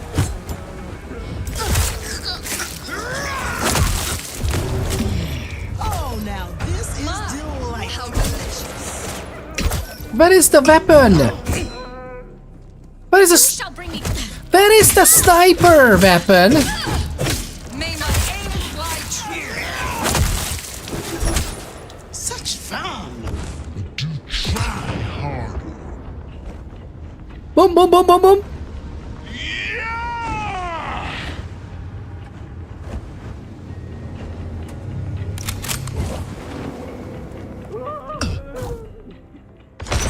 Bye. I love this so much, man.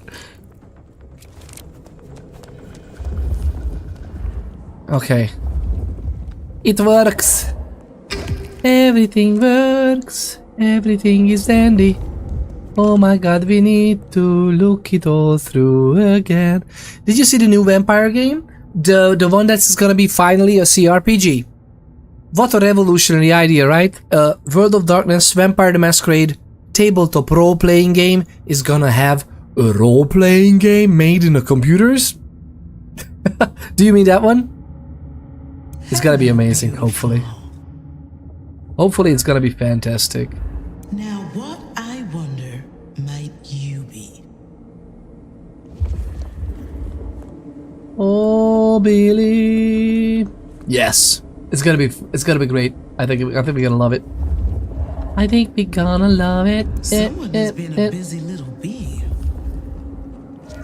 Chimiche work, perhaps? What are you all about, Malcolm, pay attention to the following tasks. Follow my instructions to the letter. We were looking through this before, right? We were looking for we have read this through, so yeah, it's in the world, lovely people. I'm just going through it, so my character is also in the save, went through it, but we read it earlier. We read that earlier. How is the gun system in Bloodlines 2? Is it good? The gun system was good even original. Well, okay. No, it was horrible earlier because it was just the mag dump. Currently, I don't know if the main game is. I haven't tried the main game with the new update, but I hope they did that. That is in the main game is also there's an ammunition marker. So I don't know why you can't change weapons. That's just very asinine to me. Like, I don't even know how to throw this weapon away. Like, is there a button to throw the weapons away if I wanted to? I don't know. But it's good. I like it better this way. Like, you can actually tap for shooting. You can dual wield the same type of guns. I would love if finally one game came up with the revolutionary idea of, especially for a vampire, to hold two different types of guns and still be able to dual wield them. Or, my god, should I go as far as Warhammer 40k and have a sidearm with a melee weapon? Oh god, don't you, oh my god, never before heard concept. Other than that, it's fantastic. It's actually really good. I like it. I don't like it that there's still no inventory though. Like, you know, you can't have multiple magazines, you can't have additional ammo, you don't have different ammo types. It's grinding my gears, but it is what it is. Otherwise, it's much better than it used to be. Like, Bloodlines 2 is at a nice spot right now. Bloodlines 2 is at a nice spot. I really would love, if you ever pick up the game, now would be the time. Very good. Very good stuff. Feed, telekinesis. Not for us. Actually, why does it say telekinesis? It should say the, you know, the grapple hook or whatever we have there. But sadly, I don't raise lower weapon. We don't have any. Like, we don't have the melee weapon. We have the one. Okay, this is the one thing I don't like. Like, I would love if the 1, 2, 3, 4 without the targeting. It would be not the, like, targeting would be one modifier. Elixirs would be another modifier, and I would love the 1, 2, 3, 4 to have at least 4 items. Because and you know what? I would understand the limit of 4 items even.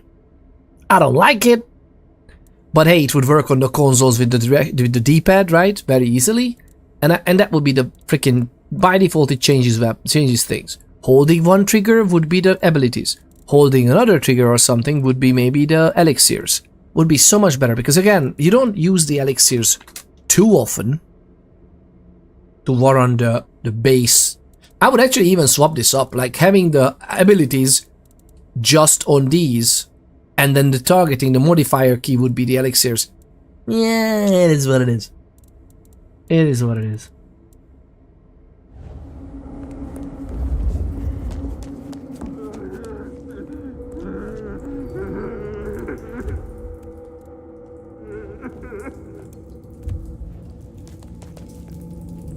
We did that before.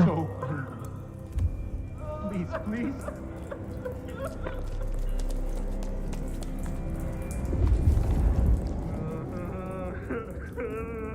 Just a drink, even that black stuff.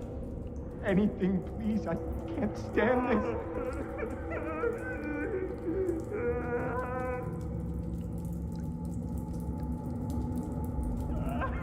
I'll do the test again. I'll do the test again. This is sheer horrifying, by the way, what's happening to these people.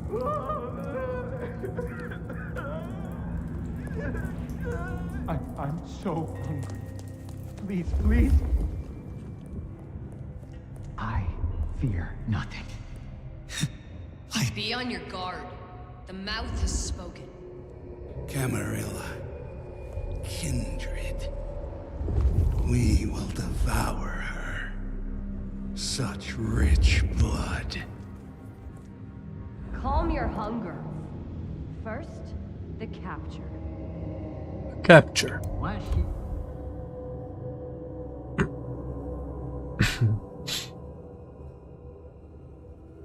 Oh, we read this earlier. Fear. The Toreador are wilting flowers. The gardener has spoken. Our prey will come. So we are ready for some grand blood ritual, but we are technically not part of the Sabbath now? Or this is infighting that's going on? I don't understand exactly what's happening.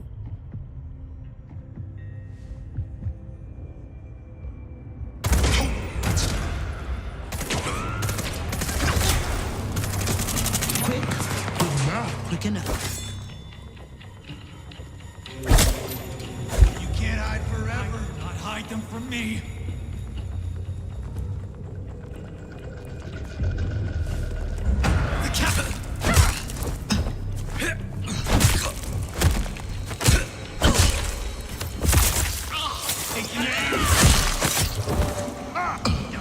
Now where's your master? And I resist.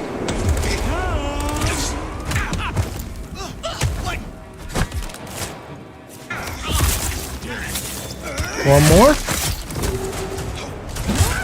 Such a huge.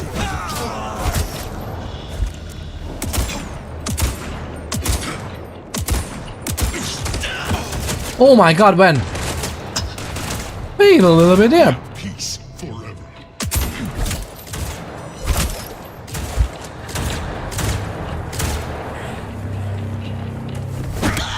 What do you mean?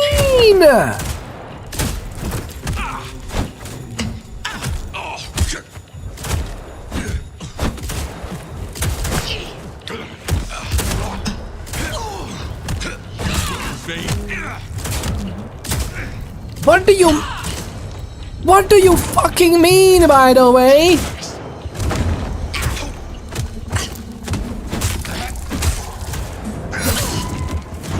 You can't see it, okay. I will still see your end. Come with me.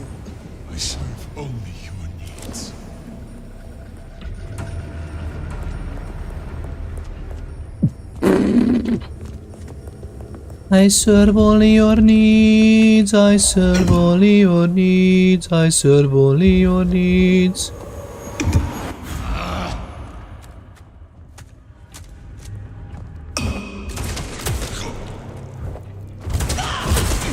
What the fuck are you doing, man? Are you kidding me, man?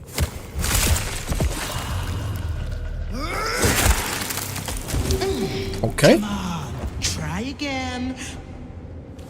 Try again, please. Please try again. Okay. Wait. What? What was that? What was that thing? We got a big cursor there. That's obviously was something. Wait, what? Yep. Oh. Yep.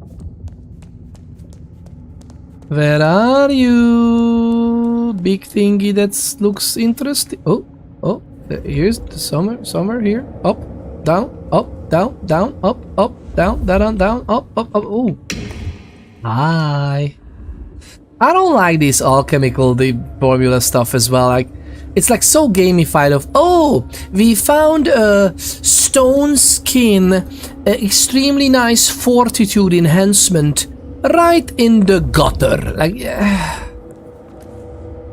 give us these things in the beginning, have us build relationships to get access to the thaumaturgy from the Timir, have us extra boosts, gamify it if you really want, but not like this. What is this? They made... Oh god. Snuff movies? Let's go.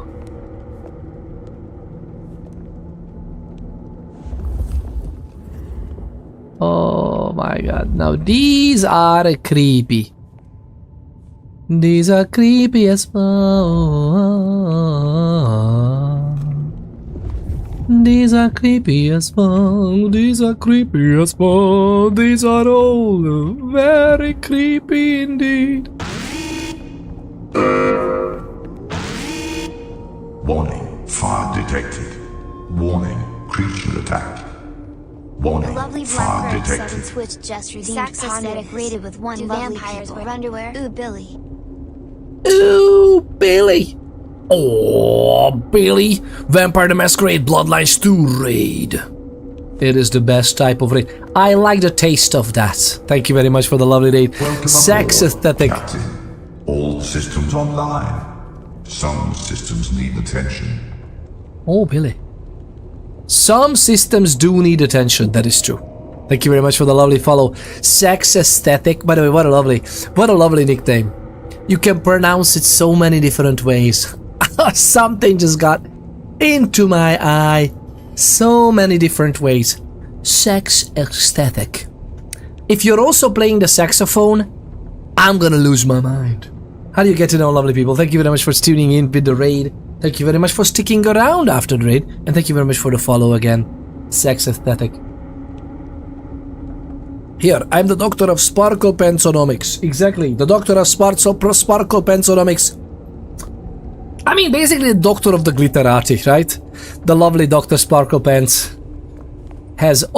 you got down Edward to a T, my friend. Thank you very much. Okay, so this is the nasty part that we went in.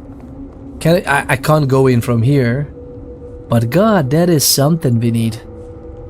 I don't know. I'm just thinking. Please tell me that my gun is not lost. After this, please tell me that my gun is not lost. How are you getting on, by the way, lovely people? So, alto or tenor, both? Yeah. I do sometimes play the saxophone. Alto or tenor, both. Look at that. So it is not just a nickname. It's lovely to have you. Thank you very much. Let's do you the honors. Like, do you the honors. It's been a while. Let's do you the honors. How can I do that? Wait, I need to open up your channel. Because I need the deets.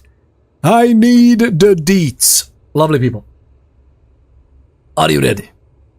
No. I said, are you ready?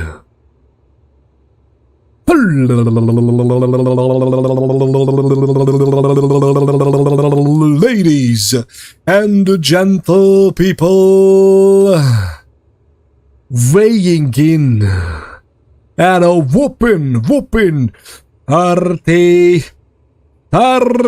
thirsty followers on Twitch and many, many more to come. Hailing from the beautiful lands of make-believe... What is that? Make-believe... Well, Seattle, right? In this case, if you... yeah, we were playing Bloodlines 2 last time, so make-believe Seattle. Hopefully it's make-believe. Let us all hope it's only make-believe. The one and only. The legendary, the spreader of love and joy and saxophone music. Ladies and gentlemen, people, sex aesthetic.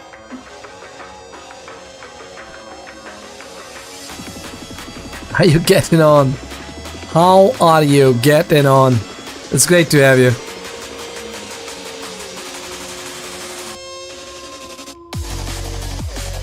The lovely Sax Aesthetic just redeemed what she said. Did it? Which one? The sex aesthetic? Sex aesthetic! That's what she said. Was it? What did I say? What did I do again? Goodness gracious. But yeah, let's go back to the game music. We need the game. Actually, the game is quite silent, but I just kind of enjoy that anyway. Wait, where are we? Where are we?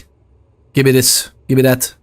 It's lovely to have you. Thank you very much for tuning in with the lovely, lovely raid. How is life? How do you like the new DLC? How do you like Bloodlines 1? Bloodlines 2?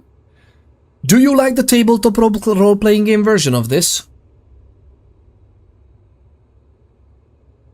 I stream so irregularly. I appreciate the shout out. No worries, no worries. The least we can do. Did we do the shout out for you actually? Proper. We didn't even do the shout out for you proper. Lovely people, here's the link. Here's the link for the lovely sex aesthetic. Check them out.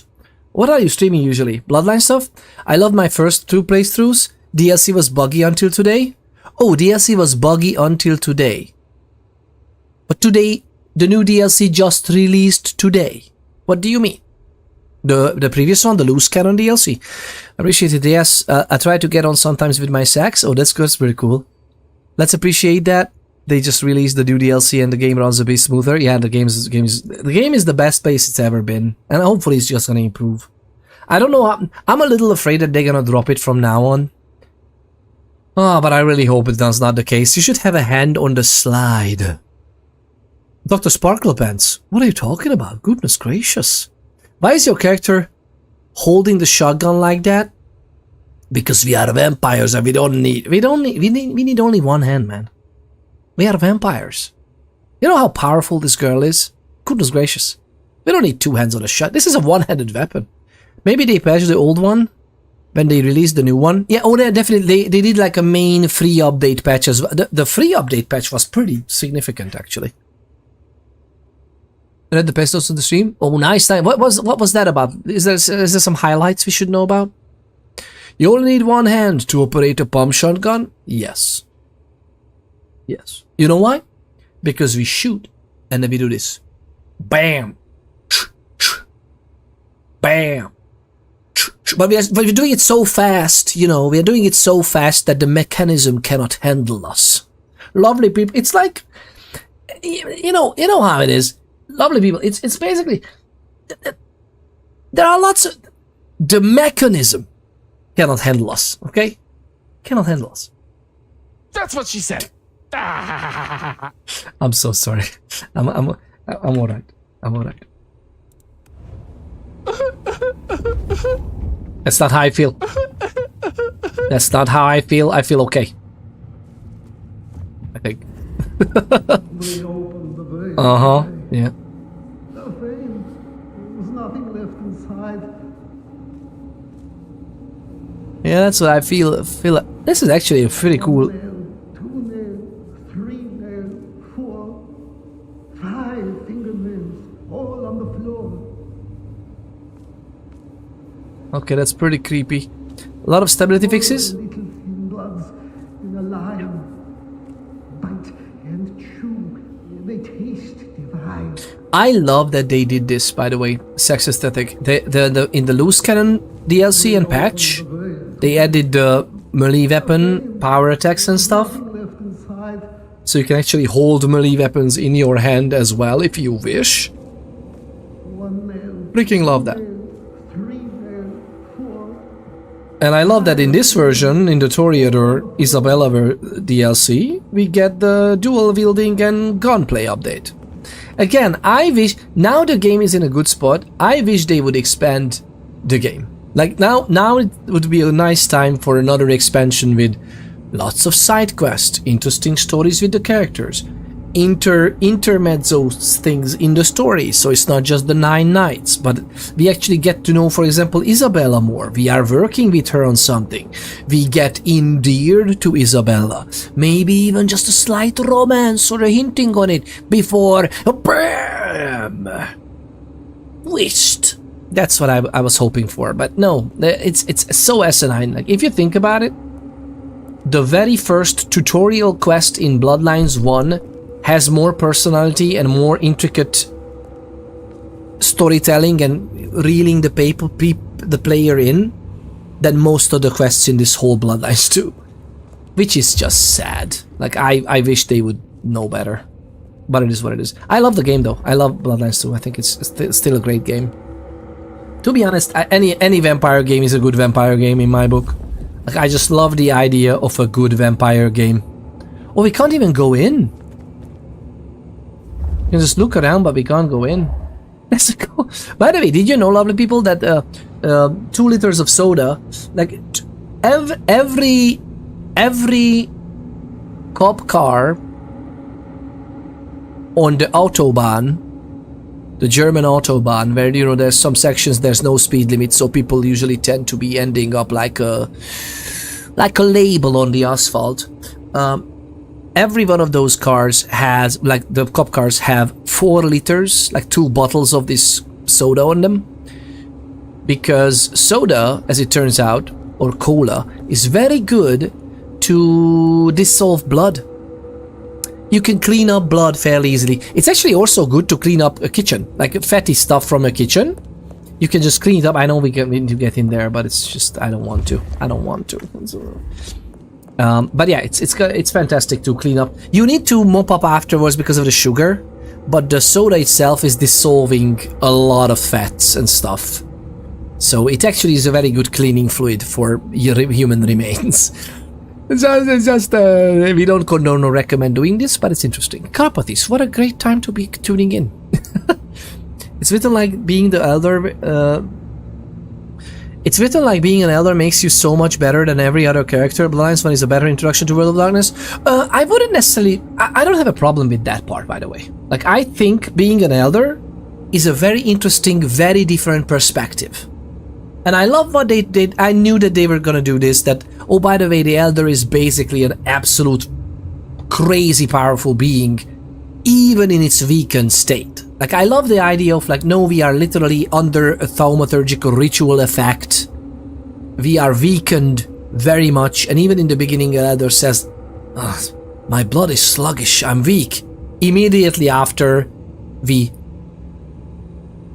effortlessly punched the guy through a corridor, and it's lovely. I love the concept, but yeah, it's like explaining through that in the story is very hard. Like, how do you pull people in? Because I was wondering, I think a lot of our community, in the broader community, not just here, but in my real life playing buddies, I love playing Vampire the Masquerade tabletop role-playing game. Like, I love the table, one of my all-time favorites. I love Dungeons and Dragons as well, but Vampire the Masquerade is very special to my heart. or my other blood-related organs. And it's lovely to see how many people were pulled into Vampire the Masquerade as a tabletop role-playing game hobby because of Bloodlines 1. To be honest, including me. Like, I knew about the game before I even played a little bit, but when I really started taking it very seriously, and I just loved every bit of it, was when I got inspired by Bloodlines 1. Was it? I actually played it before, and I loved it. But I feel like that the game has a very such a topic for conversation. Yeah, we just found like the look carpeters. We had some crazy shenanigans going on here. Although, why is that here? Why did they bring that? Why is that here? That was like a... I'm not sure I fully understand. And I saw the bottle there. Oh, that's exactly what I was looking for.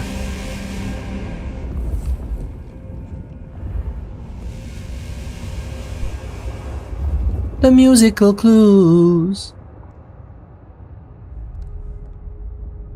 You can't catch me. Oh, there are some. What a lovely room. What a lovely room. Look at this. We have everything we might need. We have like a... I'm guessing this is like a hairdresser light. There's a little mirror there or something. Like, it's very nice. It's basically, this is how... you know, whenever you redesign or recustomize your character in a role-playing game, and you can just like change your facial features. This is where it happens. This is where it happens, lovely people. Look around. This is how the character goes through because of your pleasure. Your viewing pleasure. If they make a third DLC for the game, what should be the premise be? Thimblood, who works for Tolly, Katsumi, Fletcher, but never meets Lou? To be honest, I would love a DLC which would just give us more time with these characters. Like, again, build up rapport with Isabella. Build up rapport with Benny. Like, have some run-ins with Benny. Make more stuff. Like, what I feel about this game is that they had really good ideas and concepts, and at implementation they took the shortest route with no proper... Oh, is...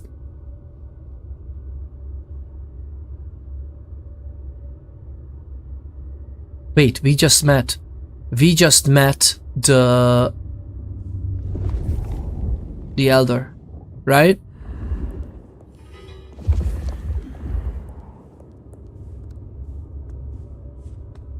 Wait, I gotta go closer. We just met the Elder. So, who is that? There's like some other experiments. Maybe? I would just have them hash it out, man. Just hash it out. Let me get into contact with the city. Let me do weird shenanigans. Let me do random events. Let me do, you know, a freaking radiant quest if you really need to be random about it because you can't be bothered to write a proper story for side quests. Fair enough. Just let me be in the city and do stuff as a vampire. That could be an expansion as well with, like, not being an elder. Or maybe, like, after whatever happened or before the elder arrives. Life in the city. I would love that. I would love that. I remember when Vampire the Masquerade first came out, people were playing it out and about as opposed to tabletop. So they would venture around their local area to play. Oh no, LARP, yeah. Live action roleplay. Vampire the Masquerade live action roleplay was where it's at. Ooh, yeah. Oh, recently, have you heard that in Los Angeles, they recently did a big one? Like, LA by Night Studios did an amazing event at the end of May in Los Angeles. I haven't heard exactly a lot about it. I think it was like a multi-$1,000 event. Like, if you wanted to take part, it's like thousands upon thousands of dollars. But, or maybe that's just hearsay, but I don't know, I think it was expensive. But you had like your own hotel suite, it was a full weekend. Jason Carl, if you don't know who that is, lovely people, goodness gracious, do yourselves a favor and look up LA by Night on YouTube, alright? But Jason Carl did an amazing job and he was invited back and he was one of the leads in the live action roleplay experience. And Mark Mayer, you might know him as the voice of Commander Shepard, the male Commander Shepard in the Mass Effect series. But he's amazing in Vampire. He played Chad in LA by Night. He plays I forgot his name, but he plays an amazing Nosferatu in one of the other like podcast-based podcast-based live role-play sessions. Fantastic series. Stitch of Fate, I think the name of it is. Look it up, it's amazing. Stitch of Fate, Vampire the Masquerade, Stitch of Fate.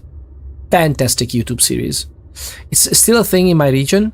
Dayton and Cincinnati have a lot of Vampire the Masquerade games. Oh yeah, there's lots of communities play Vampire the Masquerade that way, yeah. There's like a separate book, Carpathes. Like a separate, you might know because you remember this. So there's a separate book for live action stuff. And who might you be? Little bit simplified rules, so it's not like you have to stop everything to like roll dice and whatnot, but at least not for long. A canvas. A canvas. Like what you see? You. Blood and scalpels. I should have known you'd be helping. So where is my host? Since we're friends, I'm sure you can share a hint of the grand reveal? No need for that among friends. I invited you here. Welcome. This is such a huge spoiler, by the way, for people who didn't play the base game. You with that strength. Was that thaumaturgy? Diet and exercise. Sip the right drink, keep your focus, and the results can be spectacular. Diet and exercise, she says. Did you see there'll be a Vampire the Masquerade CRPG based on Montreal by Night in the Disco Elysium mechanics? Yes, Bill Ogro, yes. Bill Ogro, the lovely Bill Ogro is still with us. It's great to have you still with us. But yes, it's definitely gonna be amazing. Although, how revolutionary, right? Finally, Vampire the Masquerade, a tabletop role-playing game, gets a CRPG, a classic role-playing game on the PC. Who would have thought? Who would have thought of that? What a revolutionary idea that people are crazy about. This is fantastic. Finally, man. Nothing since Redemption like that. And to be honest, Redemption would be so much fun if you could play it together with others. With like DM. Like, seriously, finally, right? Oh my god, so much more role-playing needed.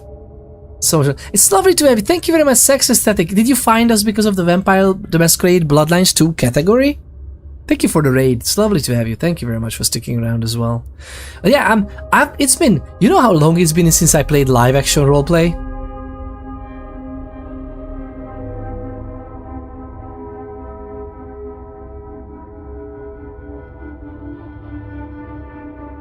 I think it was in the early 2010s. Early 2010s is when I played last some vampire. But maybe LARPed, so to speak. Ever since then, I'm only playing at tabletop, and you know, there was the pandemic, which was Discord. So yeah, we a lot of that. But I freaking love that so much. I'm kind of like a forever GM in that as well. But I love it. I freaking love storytelling, vampire. So good. There are mods for that. What do you mean, Bilogro? Mods for Vampire the Masquerade Redemption? Vampire the Masquerade Redemption has a multiplayer mode. You can actually have it has a GM multiplayer mode. Like one player can be the GM and they are manipulating the surroundings and the maps and the enemies and everything. And there's a player redemption without escape kind of sort of. No, it's just mod. Like it's built. It has built-in multiplayer. And even if it has extra mods too, that's even better. Oh my god. We should play it in the community. Like one of the community nights or something. Forgot about that.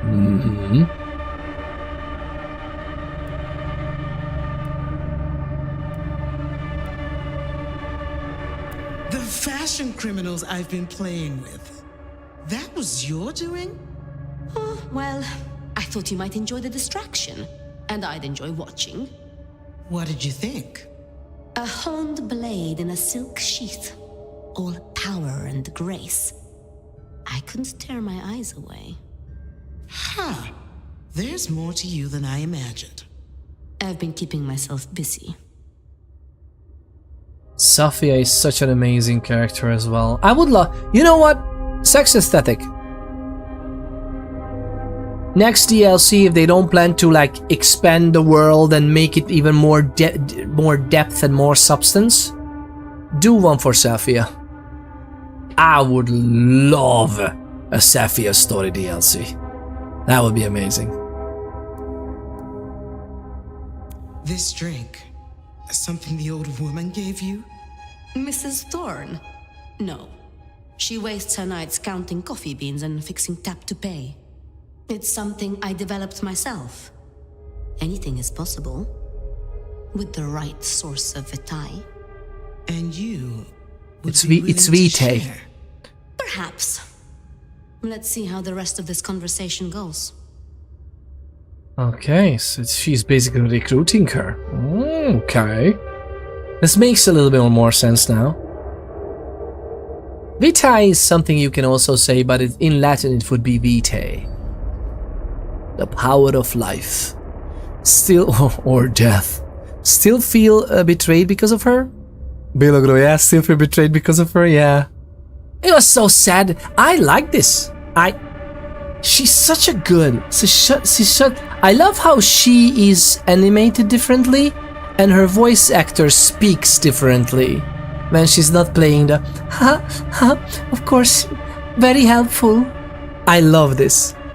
Oh my gosh, it's kind of the finale character, I would think. But Sophia has those Thin Bloods in the main quest line. Maybe one of those would be interesting. Oh, absolutely, yeah, that would be... Oh, like one of her...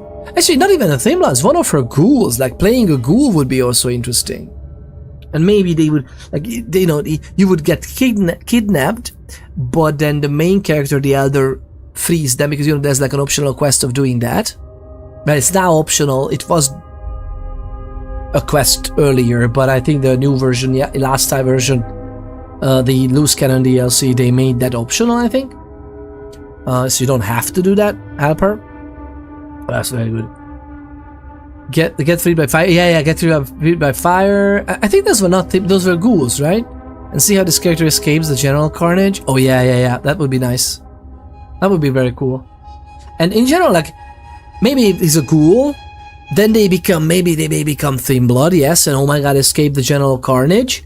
And then your goal as a character, because even in the loose canon, and even in this one, we are just like on the ride of the same story with a different perspective. And we all know the outcome, right? Although getting there is interesting.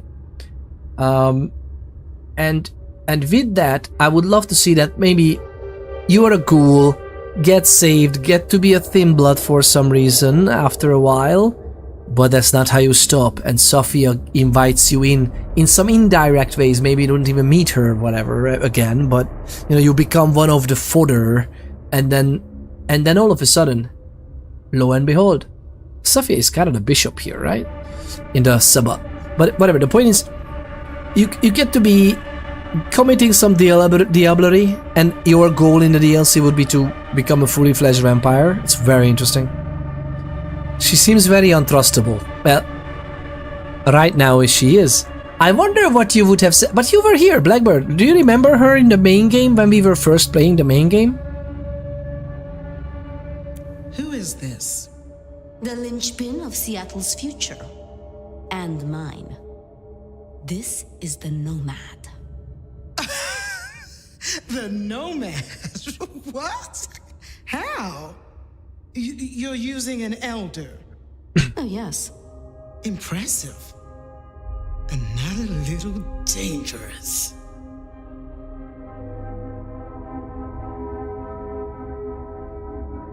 Now, explain. You invite me to a hidden lab under the park and flex power that you didn't need to show. What is this? A research project for the prince? No. Campbell doesn't know about this. Is in the past, okay. And he won't. Because I'm going to destroy him, Lou, and the ivory tower that tore my beloved from me. You're serious? Take down the court, just like that? Yes. Just like that.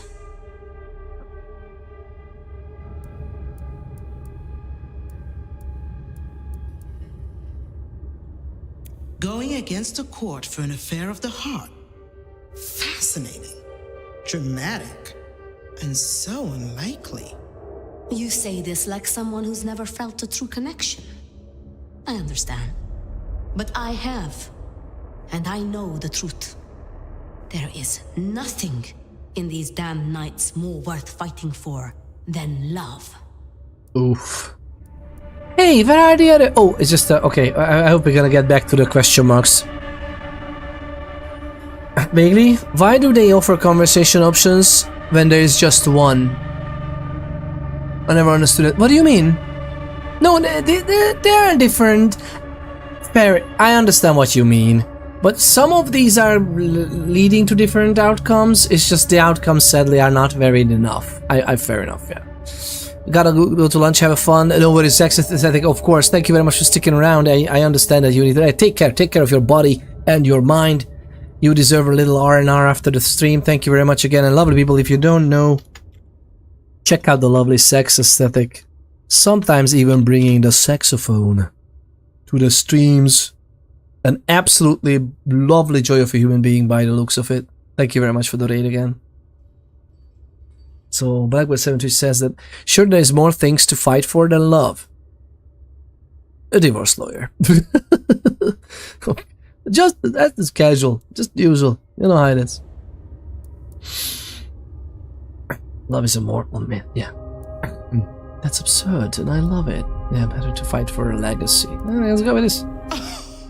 Whatever insanity turns meek little Sophia into this creature of passion. It's wonderful. Absurd, but truly wonderful. Is it insanity to seek justice? To burn with rage at your oppressors? You really are more than I ever gave you credit for.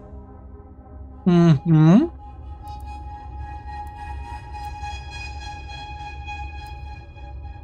Are you out of your librarian chic mind? Quite possibly. But I am very certain. And very, very prepared. That figures, I suppose. Mm-hmm. You know what? I love it more and more how the base game culminated into that fight and everything. Because if you play the game on hard, or, you know, like the one save, there's like a hardcore mode. Yeah. Their plan worked. It's fine. It's fine. A lovely, powerful character had his way, had her ways, right? Is there a Thin Blood that are capable of butchering elders? Like a hardcore Thin Blood? It's not. So, listen. In Vampire the Masquerade, the tabletop role-playing game, elders are very rare if you ever meet them, because elders would surround them with layers upon layers of henchmen and foot soldiers. Imagine it like the Mafia.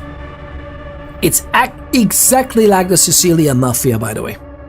So, nothing would be traced back to the elder, because it would be very hard for you to get there, ever. Their hands are clean. They might be just myths. You would never even know if it exists or just legends. And usually an elder of the power, when we regain our power in this game, the elder of about what is it that in the game I think we are about 450 years old. Yeah, that would translate to about the power as displayed in the game, or maybe even more. Depends on the clan as well, and depends on your aptitude of learning. But at that point, more than likely an elder of such power could smite you just with a thought. So it's very hard to fathom the power that comes with being such a powerful supernatural being. But let's entertain the idea that we are just as powerful as the game depicts in, like, I don't know, the middle of it. But even in the end of it, although Safia is very powerful then. I mean, maybe she was hard at work in Incognito or Kimono or whatever in so many ways. So yeah, maybe she's just powerful as well. Technically, there's always a possibility. Heavy Eater Thin Bloods, let's put it this way. Thin Bloods have a special power that's called Thin Blood Alchemy, which pretty much means that they can use their own vitae, their own vampiric blood, or other vampires' blood, and other mundane items even. Like, I don't know, battery acid. They're using all kinds of things, and they can create concoctions that amplify certain powers that they may or may not have. So, theoretically, a Thin Blood can turn themselves really freaking powerful, albeit usually temporarily. Timir wasn't the Thin Blood, but he defeated Saulot. Yeah. Oh, come on, Lebak. Come on. Timir was a freaking mage. Like, if you... Okay, in the Vampire the Masquerade, Splat is in the broader world of Darkness, okay? So, World of Darkness, if you have a tower, have a cell, and you close in a vampire, a werewolf, and a mage, the vampire dies first. The werewolf is pretty freaking powerful and can take a beating. But the end of it all, at the end of the smithereens and splinters that everything will become in a freaking crater of who knows how many kilometers if the mage wishes so, the mage walks out and dusts himself off. Like, it is no wonder Tremere bested Saulot. Like, Tremere was powerful, man. Like, he's not fucking around. The downside is that he kinda got played a little bit, right? That's what I love in the myth of this, that is there even a Tremere, or is it partially Saulot? Or is that Saulot? Like, is he even dead? I mean, they say he's dead. Really? Is he though? Are both of them dead? Are they though? You know? We do know Lozolo let him do it though, yes, because he was in Torpor too. I mean, was he, or was he just playing very well? But he kind of wanted this, yeah. But again, didn't Saulot's soul overcome Tremire's? Because that's the only way to best. What's up? What's that? Oh, just a moment. Lovely people, wait a little bit.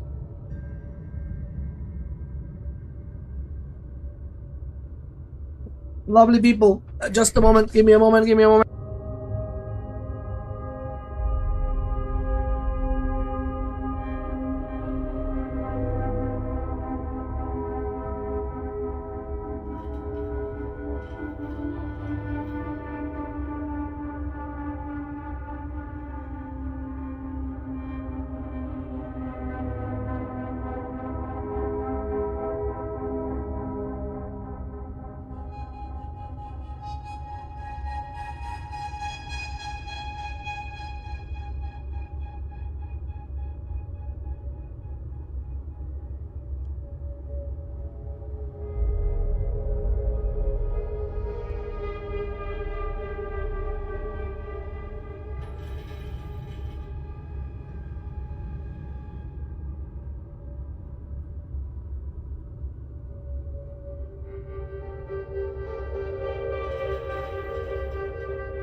Alright, family, family, family. Sorry, lovely people, but family comes first.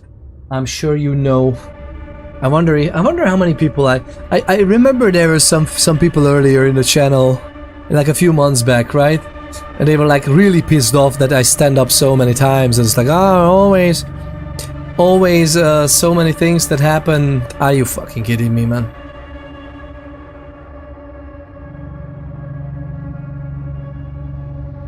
Literally, I sat back down right now, and Twitch told me to. Oh my god, the pre-rolls are also on now because of this. There's a freaking ads on schedule. What do you mean the pre-rolls are on? This is so stupid, man. Asinine stupid.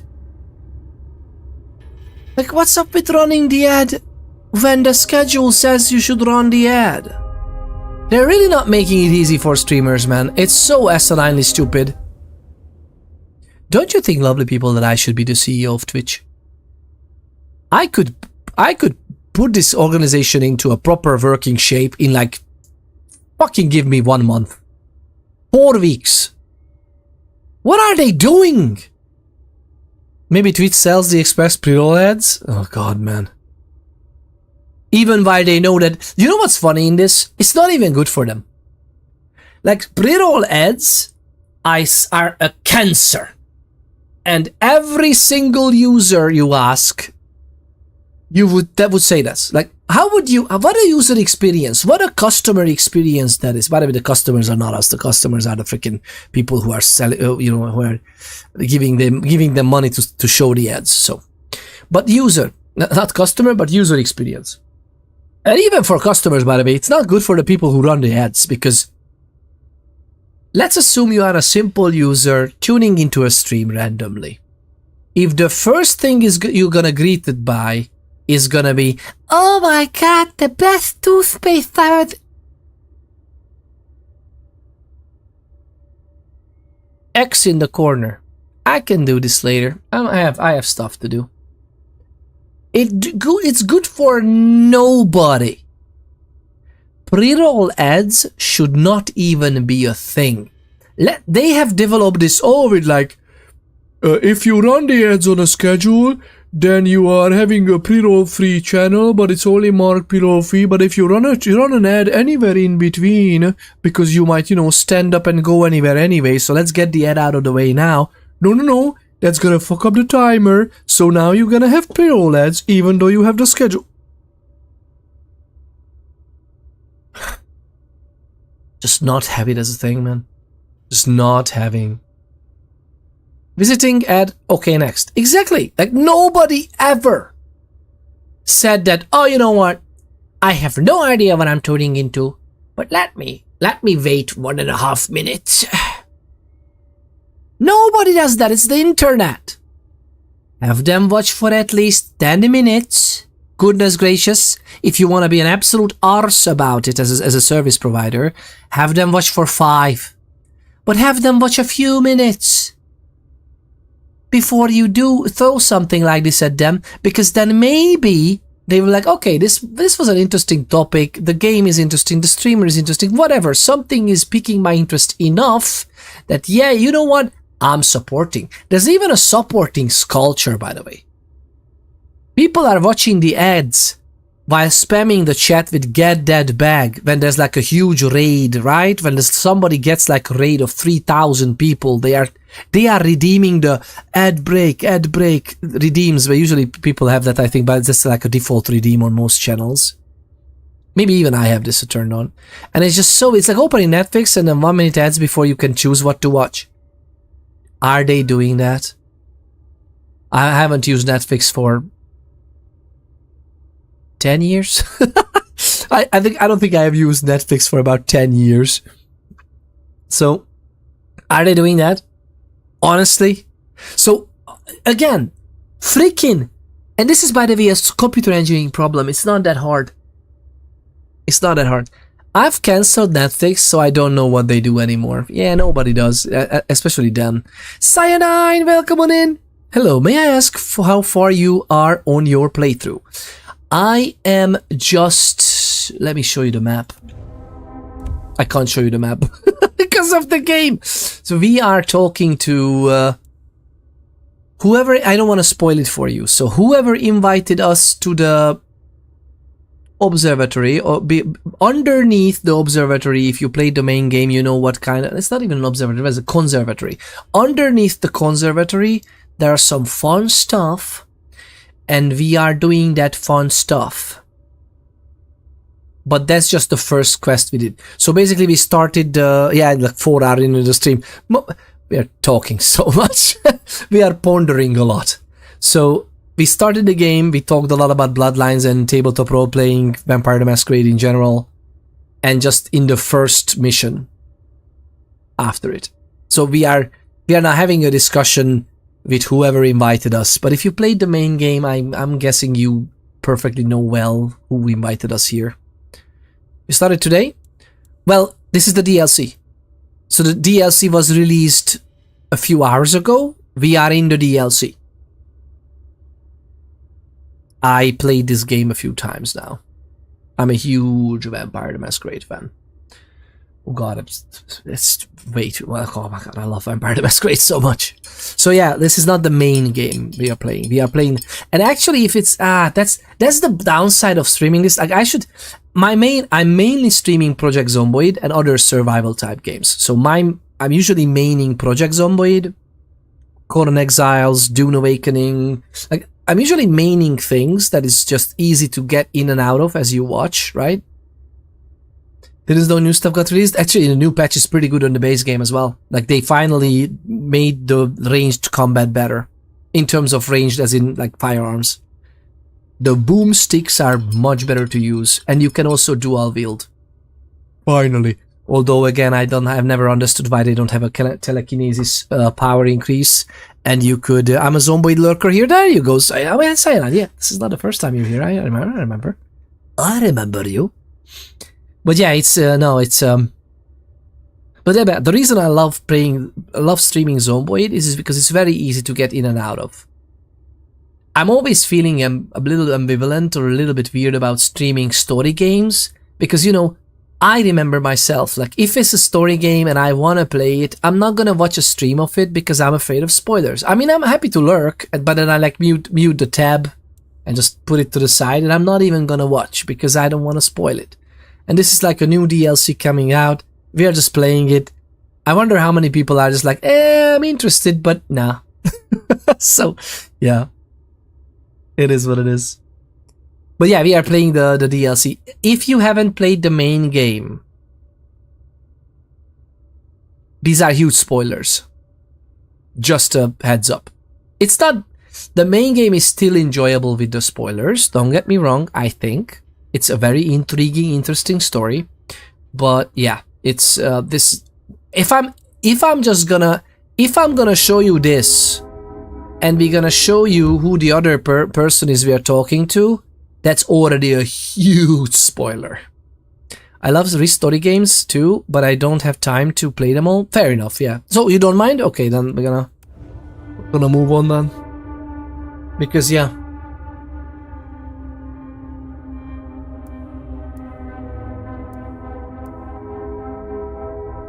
I have the first one on my to-do list, huh?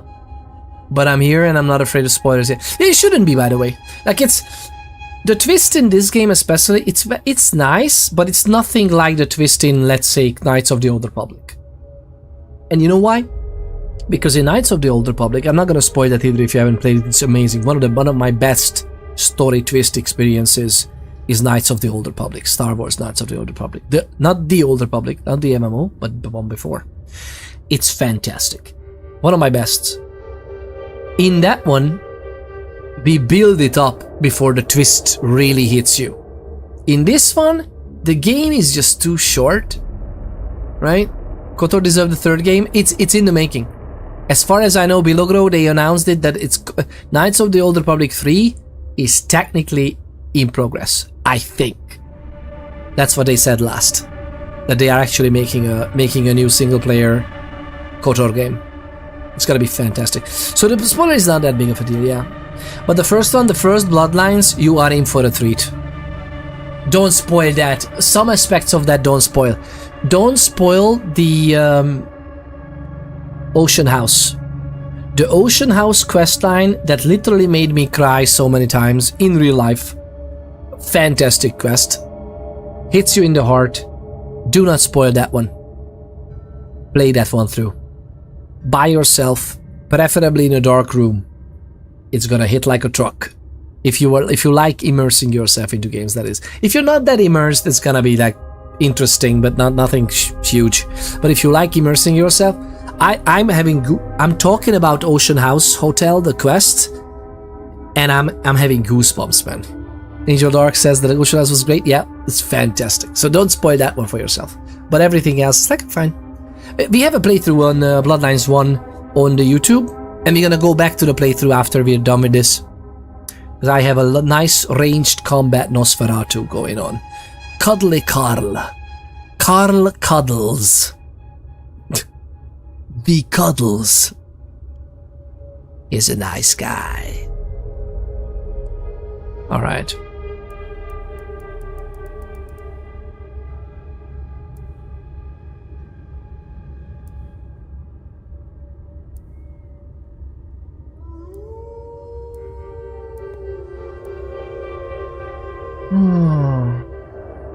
The lovely Blackbird 7 Twitch just redeemed Ponder This. Teacher, now, Peter, tell me frankly, do you say prayers before eating? Peter, no sir, I don't have to. My mom is a good cook. True story. True story. There's nothing to ponder in that, Blackbird 7 Twitch. That's a true story. I like the idea of saying a prayer. You know what? It's not even, I wouldn't even call it a prayer, but with a prayer is the prayer would be the butt of the joke, of course. But, well, not the butt of the prayer is making the joke work. But I like the idea of showing grace, like telling grace. So they call it usually not even a prayer when it's regarding food, it's saying grace. And saying grace is basically being grateful for what you have. Gratefulness is something that many more people should practice on planet Earth. We would be a better place and a better world to live in. I don't like grace. It seems like baggage and wasting energy. What do you mean? You don't like grace? You need more food. It seems like baggage and wasting energy. You need more food.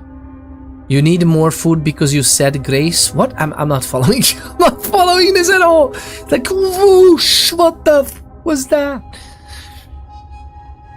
Just that we need a waste of energy and saying. No, just that we need to waste energy saying the energy. What? Part of the food is wasted. But why would it be wasted? That's the whole point. Being grateful is never wasted, I think. It builds on each other. It builds on top.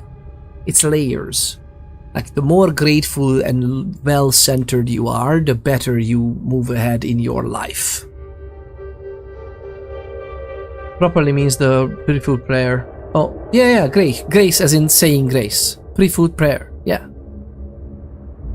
It takes energy to say grace. You don't have to say it, you have to feel it. Saying is just the practice so doing that as a seance of sorts, like doing that as a practice, that might be wasted energy. The usefulness of it is the knowledge, like just being in the mindset of I'm grateful that I have stuff to eat.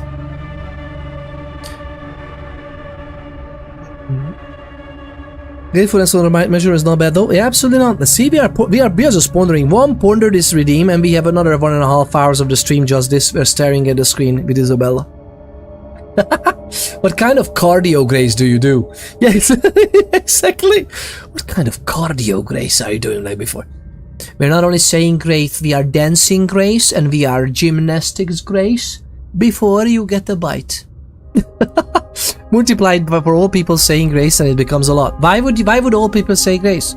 Usually people close their eyes, maybe hold hands, and one person speaks like 2 sentences, and that's it. But who hurt you, man? Where were you? What kind of a grace was it like? And now, in this canteen of 300 students, everybody will say grace of about, well, it's a little bit of a chapter in War and Peace, okay, everybody? 1 chapter each.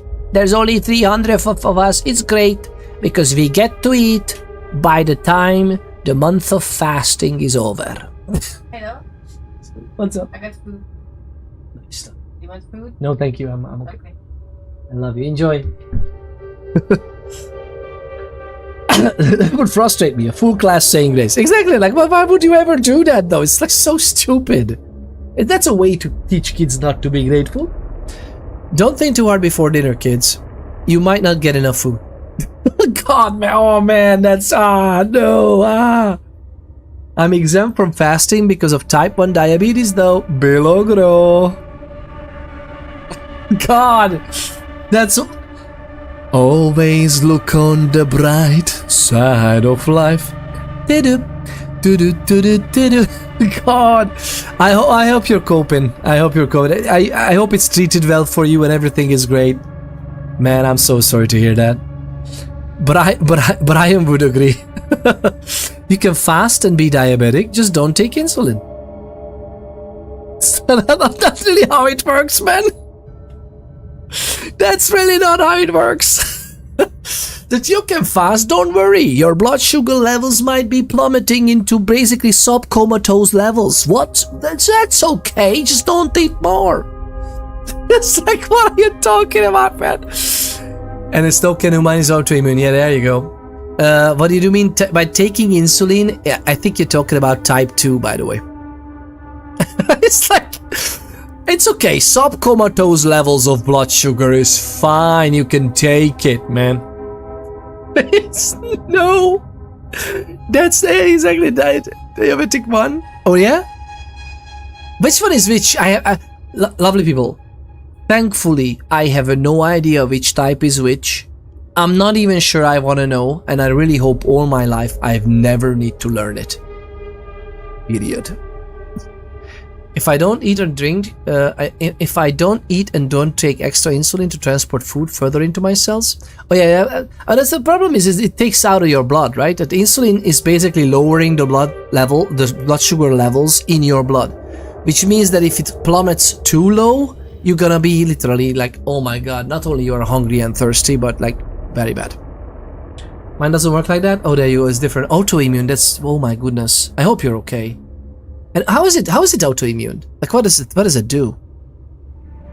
Without insulin, it doesn't plummet. Yeah, fair enough. Yeah, unless you get really hungry, like it goes down on its own if you don't eat, right? And by the way, in fasting, you usually eat, just not specific things to let your body process other stuff. It's actually in human history, fasting is not a bad idea. Primogen of the Emerald City.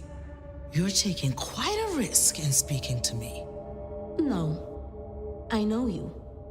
Tonight is the result of years of careful study. And not just by me. You've been spying on me. I have powerful minds in my camp. We've paid enough attention to be confident in you.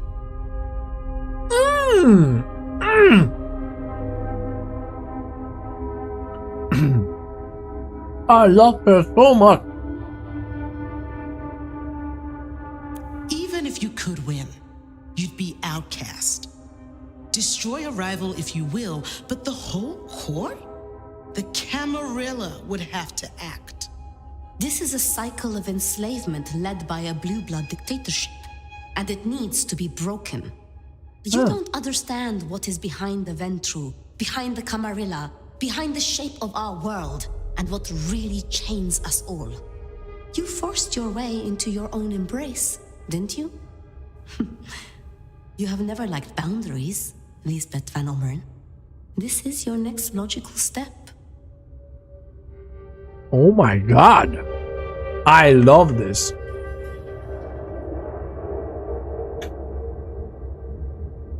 My diabetes only encoded when I was an adult. I'm LADA. Again, I have no idea what you're talking about, but I hope it's fine for you now and at least well managed, right? If I don't eat, I don't take I read it already. I've gone days without eating and no problems. I understand what you mean, but in general, you shouldn't do that. Like, it's very healthy for us humans to eat small portions, and just in general, like even it can be a freaking apple and a yogurt, right? But like, if you can eat smaller portions spread out throughout the day, that's very healthy for you. Healthier than just stuffing yourself like once a day. Although there are different approaches. There's also the approach of like just one big meal and that's it. I have the brittle condition. My blood sugar switch is also based on humor. Whoa, what does that mean? Doesn't plummet. I don't know that I want to eat unless you use insulin. Top it off. Top it off. I have Hashimoto thyroiditis, so my metabolic control is difficult. Oh my god, that sounds horrendous. But again, you seem to be very much on top of this though. As non-RPG-ish as this game is, the characters are still pretty well written. It is an RPG, it's just you don't have much control over what happens apart from like you can choose basically the next ruler of the city and that's pretty much it. That's the control you have. Control it as I can. I mean, that's all we can do, right? All we can hope for, Bilogro. I'm so happy that you are like... You seem to be very much in control of it, so hey, I'm proud of you. For what it's worth. Obviously, we don't know each other, but yeah. LADA is latent autoimmune diabetes in adults. Oh my god! Sophia, I love Sophia, man, so much. It's such a nice character. The reason I go days without eating is because I'm OCD, wanting to finish something and making lunch is skipped. I see. Oh yeah, OCD can... Oh my god, that can throw a wrench in things, right? Oh my goodness. There's something you want from me, right? What is it? And what do I get back? Now that's a good start. You want to carry on talking? See? I was right about you.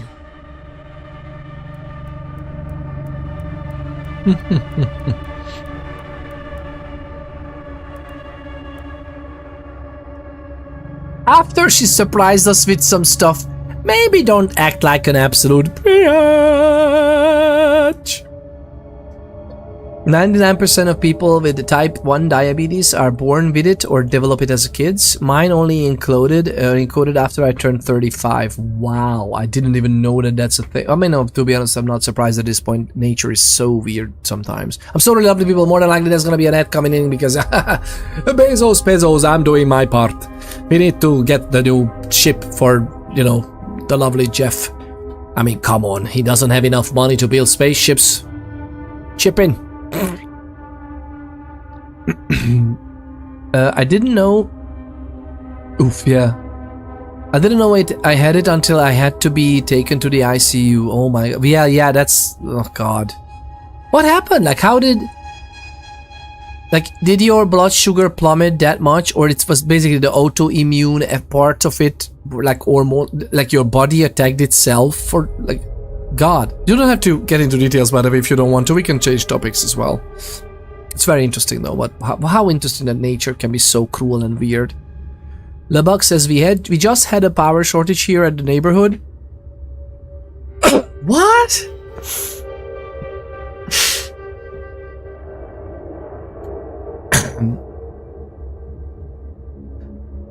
Some idiot threw explosives at a utility port nearby. Now I'm watching using data from my phone. I don't know if I should. It depends. How much data does it consume if you're watching this? Or do you have like that covered? Lebuck, it's really, I don't know. It will be fun. Like, I can promise you that. I'm gonna try to make it as fun as possible. Hopefully it's worth it. But if it's like a lot of data for you, yeah, I can feel that. Developed diabetes at the age of 9. So did 2 of my brother's kids. Yeah, is it a hereditary then? Belarus's body malfunction. Body began creating antibodies that attack the beta cells. Oh god, man, that's so weird. I'm so happy you did, like, that you were saved. My endocrinologist said that's the proportion. Like, so that, but I doubt 99%. 99% are born or develop it as kids. Oh my god, that's so rare. How rare it is? Is it really 1% or is it even less than 1%? Well, I guess it depends on what he calls kids. Yeah, okay, oh god. Before adolescence, yeah. There's a scientific term as well.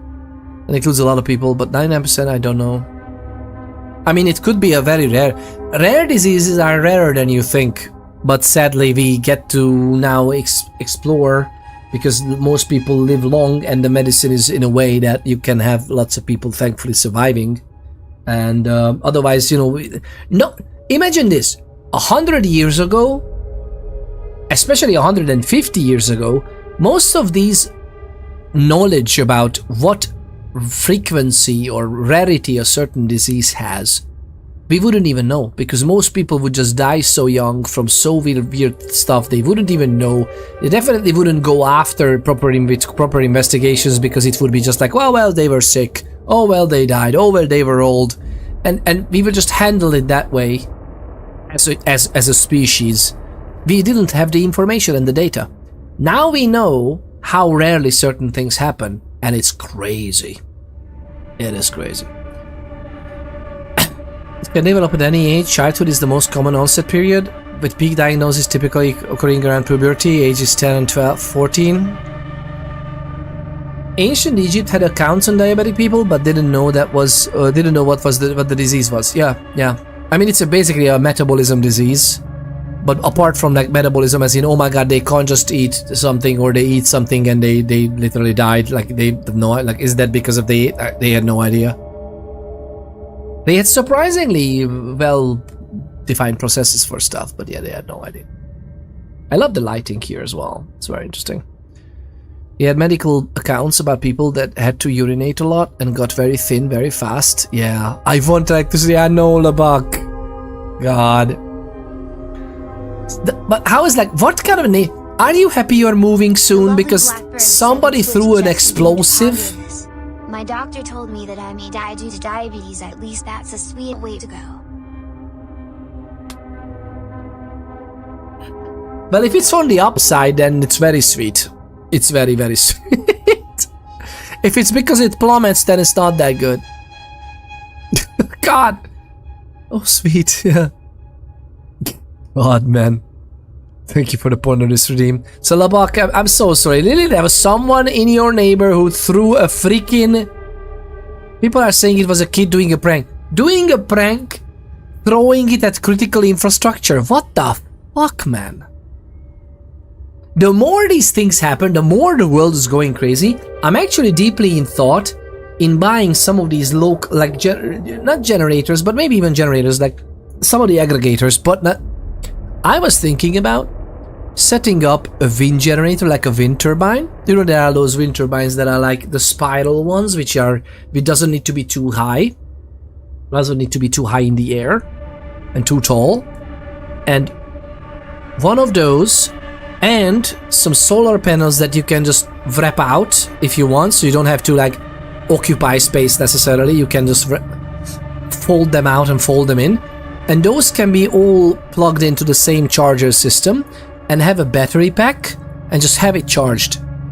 Because my god, goodness gracious, it drives me nuts sometimes how many these kind of things go. Like sometimes you say electricity just poofs. And it like, our heating requires electricity because we have a stove that uses, as most homes in Ireland, by the way, lots of homes in Ireland, they use kerosene. They use a burner that has, you know, kerosene burns pretty hot. It's pretty good. And they use that. But the burner itself and everything else needs at least a tiny bit of electricity to function. Which is crazy. But that's not crazy. Of course it does. But it's like... So if you don't have electricity, we don't have heating. So while all we need is literally the tiniest minuscule amount of power in the freaking sockets, and it would be working, because the heating doesn't take a lot at all, because it's generally just for the sparks and stuff. Sometimes power goes out here because drug addicts steal copper from wires they sell to scrapyards. Very brave, man. Oh my god. Drug addicts steal copper. And it never at any point they realized that scrapyards should take ID cards and everything, because it would be so easy to catch them. And oh my god, I was saying it was a kid doing a prank. I heard the sound of the explosion. My god, we have solar energy here, but we do not have batteries, so we cannot store it. Yeah, but without, I mean, solar without storage is also very useful, but yeah, would be nice to have it stored. But you can, if you have your own solar, you can actually build a system that stores it. It's fairly okay. It's not easy, but it's doable. My boiler does that, but is that they don't hear? Well, what do you mean the boiler does that?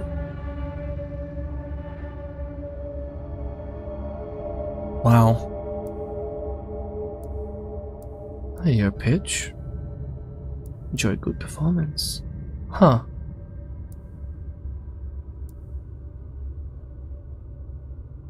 You've put so much effort into this. How could I deny you your chance to shine? I'm so glad you approve. And at this point in the story, you need to hear the whole of the villain's plot, right? So let's talk. Over a drink? I do have a vintage that I think you'll enjoy.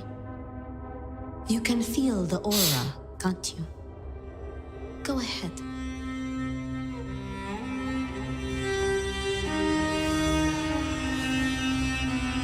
And risk being bound? Oh, I've dealt with that little detail. The Nomad is mine. The Nomad will always be mine. Bloodlines 3. Bloodlines 3. Bloodlines 3 chants it up from the audience. Here, my little magic potion. Sophia is always prepared. But where are you? And how can I get you out without the dogs descending?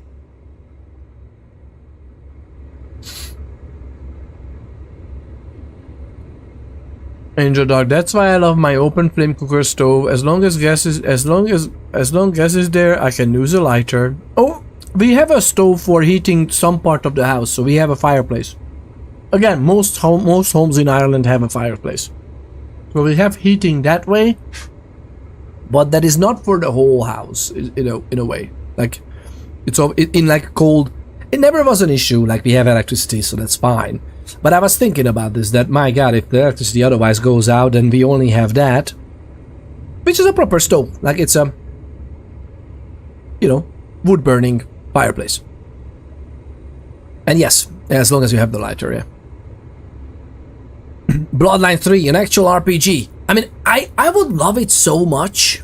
Oh, I misunderstood. No, you might not have misunderstood, because the heating as in the kerosene burner, heating up the water circulating in the heaters on the wall, that requires electricity. Even though the burning itself and everything, if the process is ongoing, it goes.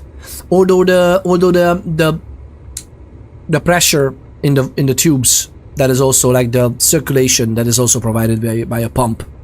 The pump would need electricity as well. I just realized this. But again, it's not a lot of electricity. Like, more than likely if I would charge up a fairly reasonable battery pack, let's say a 500 euro, that would be taking care of it for maybe like 24 hours or something. Like, a lot of time. It's lovely to see you, Angel Dog. I'm so happy that you're here. Thank you very much for tuning in and staying. It's always lovely. So what I saw earlier, was that just since we didn't see any... Wait. Did we see this like this? And we haven't... And that was just a way to... Was it just a way to... Oh, hi. Was it just remembering something originally? I don't remember where. Well, whatever. You could be my cocktail. I need a vessel for you. Oh, yeah. Prisoner log, that's... We read through this, right? Being a mob, cadaver research, we read that. What?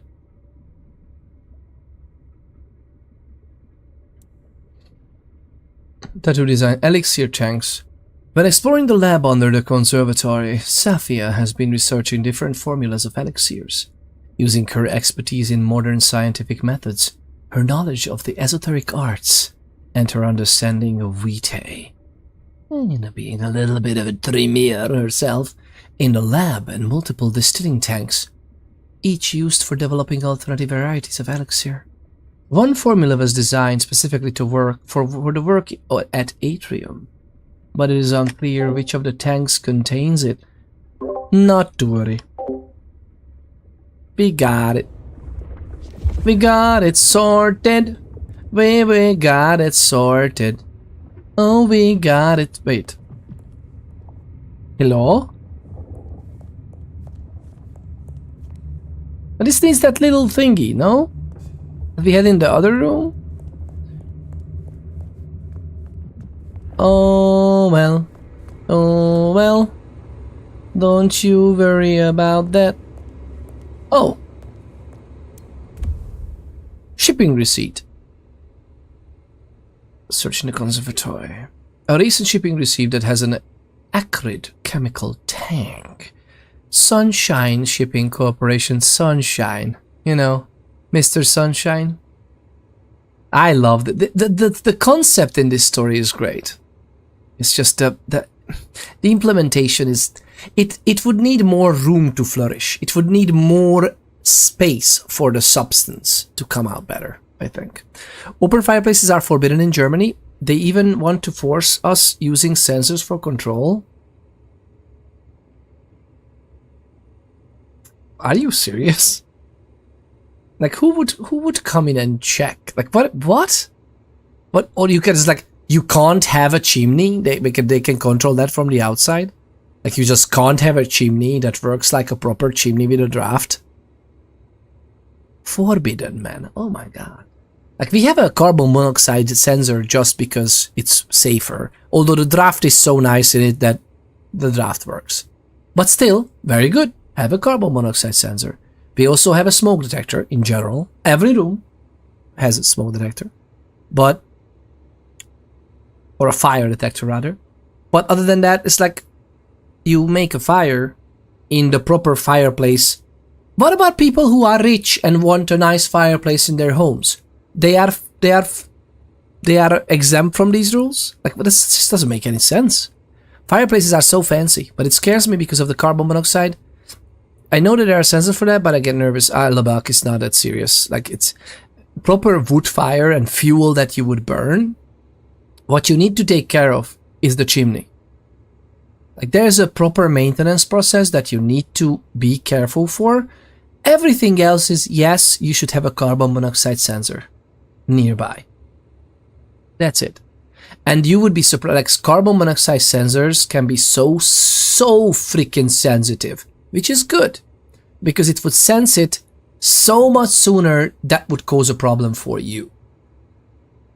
So when you hear it, get the fuck out. You wouldn't. Like, if you maintain... and by the way, this is not something that I just came up with right now.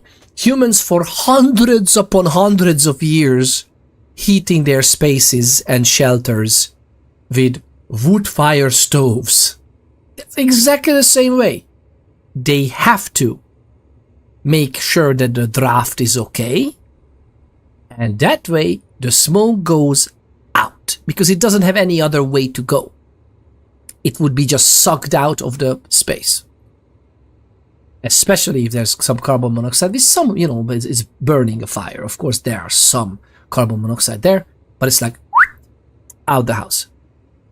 But then again, you can have the sensor. It protects lives. In the United States, where I lived, we had when I lived there, we had central heating, but my roommate liked to save money, so he always turned it off. And I bought a small heater for his room. Was it really? But a small heater usually is more expensive, though. Isn't no? Like, people are saying this, but usually central heating is very nicely efficient. It depends. I mean, if it's not, you seriously have to do something with the system, because that should be much cheaper than any kind of small heater compartment or whatever you can do electronically. Although maybe you were just living in a state where electricity was so cheap. Might be. In the first night, I almost died of hypothermia. I was not used to such low temperatures. I woke up shaking, so I bought one for myself. Wow. Because they really just, let's save money. So, God, but if it's that, hey, if it's listen, wait. Like, if it's that bad, it's not good for the walls. Like, you need to keep the walls above, let's say, 12 degrees Celsius. In 12 degrees Celsius, you should be fairly okay if dressed well. Not the best and most comfortable, but that should be the one for, like, that's the minimum for the house to be okay. The walls to be okay. If they would, like, save as much money that it's literally so cold, that's just crazy. When you install new heating, it has to be controlled by sensors. Even if it's using wood for heating, it have to be possible to light it directly. It have to be impossible to light it directly. I'm truly feeling like we are walking backwards in human development. The more I know about some countries' development, the more I feel like we are walking backwards. God, man. Teach people how to take care of proper chimneys and how to make a proper daft, and we're golden. No, we should, like, electrical industry. Let's sell so many different things that have provide so many different ways and errors to be surfacing that we really disable everything to work. Like, I hate it even in car. I hate even what they did with cars. Like, I remember my grandfather fixing our cars, and he wasn't a mechanic. He just, like, he knew cars. Not even to a large extent. It's just like the systems are fairly simple how they work, and he could make things work unless we really had to get a new part. But even if it was a new part, like, we get this new part, put it in ourselves, and it works. Now, I look at our cars, and it's like, I don't even want to touch it, because it's just so many things can go wrong, and it's usually the car is fine. I had to pay so much at one point for my car because the control panel was not okay. At one point, the control panel was not okay in a way that, oh, by the way, detach the connection points, clean the cables because they got a little bit of because of the current, some chemical reaction is also happening, whatever, on the actual electrodes. Clean them, put them back in. Oh, the sensors can see again. And that was the problem. But since they had to dismantle half the car for it and then put it back together, I paid a shit ton of money for cleaning wires. As an electrical engineer, mind you. And I'm like, that's fantastic. I'm so happy I can pay. It's fantastic. Let alone then put the fucking control shit next to the wheel where it can be accessed and clean the freaking wires there. Ah, no, man. No. We have to build it inside everything, so you have to bring the car back for maintenance. By the way, most of the money that they make on cars, I firmly believe it's a maintenance. It's not even selling the car anymore. It was 4 or 5 degrees Celsius at night. Labak, that's... If I would have been the landlord, if somebody I would have... So for that, sensors would be great. Like, as a landlord, I would forbid the place to cool off more than 12 degrees Celsius, because 4 or 5 degrees Celsius is basically quickening the process of aging in the house itself. Like, it destroys the walls if it's too cold. That's insane, man. 4 or 5 degrees. And did you actually end up saving money? Like, was this it was better to have that and just have space heaters? Because the space heaters can take so much money as well. Oh wow, that's very interesting. Goodness gracious, man. I really hope you have none of these to the place where you're moving. I really hope you can have a wonderful life. They are forcing us to computer-controlled heating. Yeah. I mean, to an extent, it's understandable, but it's so weird that if the computer goes, then you have to, like, repair it for 500 times the money than you would otherwise do. Like, you could literally just, every year there's a maintenance, there's a chimney sweeper coming out, checks the chimney, does the maintenance stuff, which you can learn, by the way, how to do as well, although they have like proper tools and everything. They do that, perfectly fine, works, good luck. Like, it's not rocket science, man.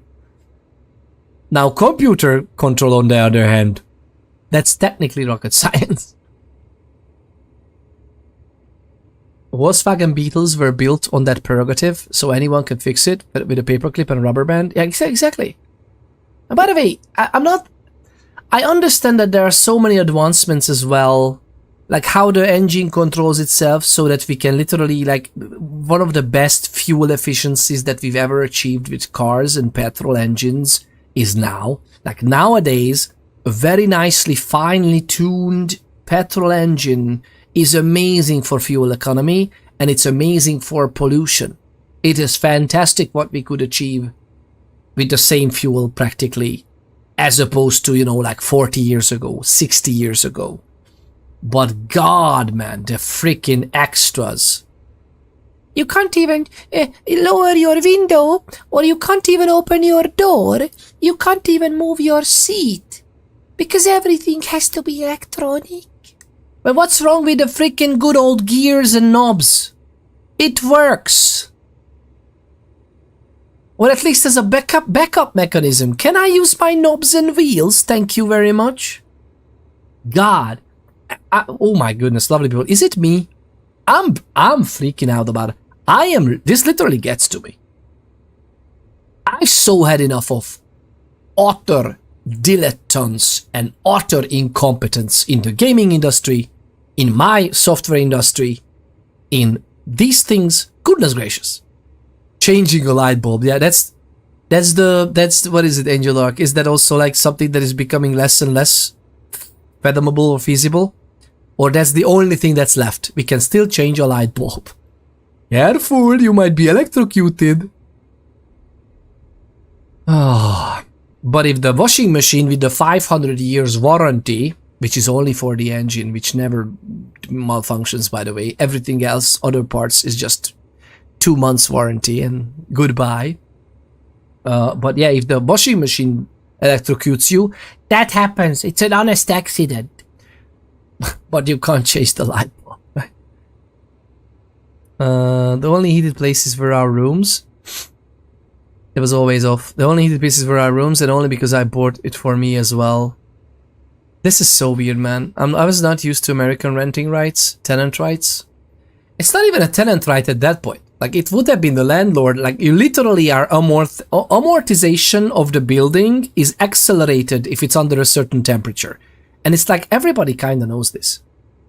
Like, you are literally ruining your building, your real estate, if it's under 12 degrees, depending on the building materials used, but mostly generally, I'm not even at home, I'm away at vacation, you still keep the house around 12 degrees Celsius minimum.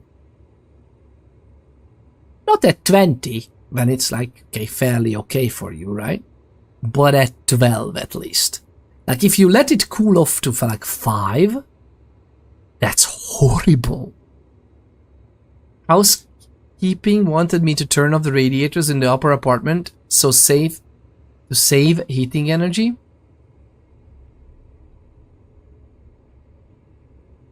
Angel Dark says that housekeeping wanted me to turn off the radiators in the upper apartment to save heating energy, while we had negative 10 Celsius last winter. Logic failed. You know what?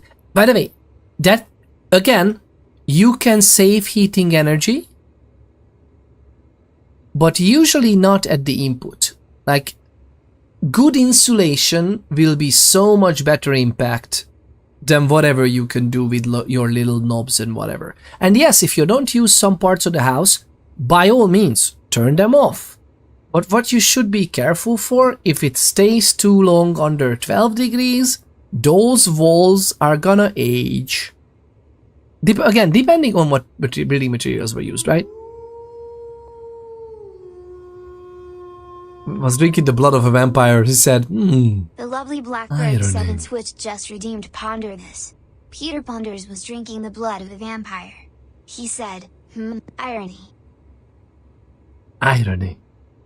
It was very irony, man. That's like, I don't understand that. There's no problem whatsoever with iron supplements, that's for sure. Welcome back, I Love Dragon 40, welcome back. I brought some stacks. It's not healthy at all, but in small quantities, okay? I love, welcome back, I Love Dragon 40. I Love Dragon 42. Is it a coincidence? I think not. So what is this? Release a shipping receipt that has an accurate chemical tang. Sunshine Shipping Corporation, quantity 36 SKU. It has an SKU as well. 55. Is it Plowland? Blue. Girl Polydrum. Tight head unrated. Oh, cylinder perp industrial cleaner decreaser. That's just soda. E-angle. Receipt. 16 still to follow. Okay. Good stuff, man. Very good stuff. Give me something. Exactly. Just what I need. Just what I need. Huh?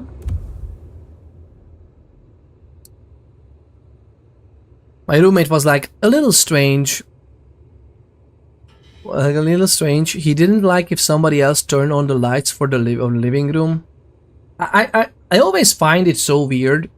I had my fair share of living with other people as well because of like roommate scenarios. I got lucky, I think, in most cases. No, I think overall I got really lucky. But I heard some horror stories, and I find it always so weird that if it's a shared, like, there are shared spaces where you have no fucking jurisdiction over, otherwise known as fuck off. And there are spaces where you have, obviously, that's your own space, your private space, like your bedroom, for example. And in those situations, what do you have, like, who cares? Do you really think it would show up in the electricity bill that you split that much if somebody has the lights of the living room a little bit more? Like, at some point, the house have to serve you and not you serve the house. So, if you need light where you are and you have the means to make light, use the light. If you have no means, that's a different question. But it's like, and if you come around and there's nobody in the house but the light is on, you can still ask of like, are you coming here with some heavy stuff in your hands that you can't turn the light back on for yourself?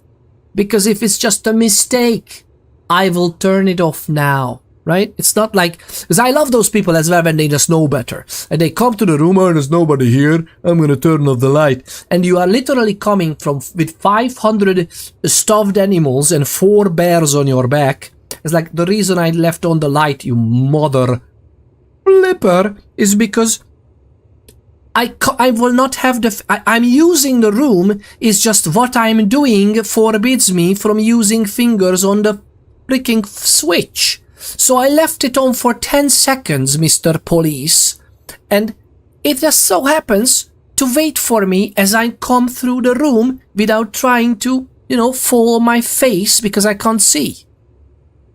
This is fantastic, man. Sunday I will be 41 years old. There you go. So I actually said it. So I Love Dragon 40 will be 41. That's what I said yesterday. And I was right. You know what? Happy birthday to you. Happy birthday to you. Happy birthday, I Love Dragon 40. Happy I Love Dragon 41. Yay! Hype! I'm so happy for you. It was a preemptive birthday because I'm not sure if we're gonna be live on Sunday. More than likely we're not gonna. I should be streaming on Sunday, but I'm gonna have more than likely doing something. I need to revive the events on the Discord. I think we're not gonna be live. We'll see. Many things can happen, but I don't think we're gonna be live on Sunday. So yeah, but it's good. That's amazing. I love it. I love that for you. House is from the 1906. No insulation. And it is my late grandma's apartment. Turning off radiators could have resulted in frozen water supply.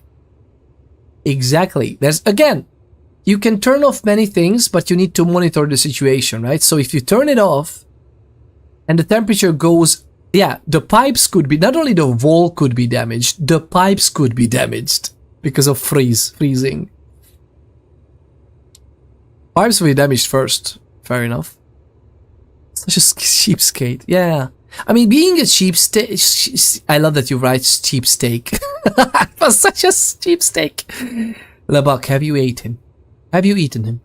Come on, come clean. It is the time. Please don't come clean, okay? I don't want to be like quoted on for a judge or something like in the live stream of Peter the Pondered.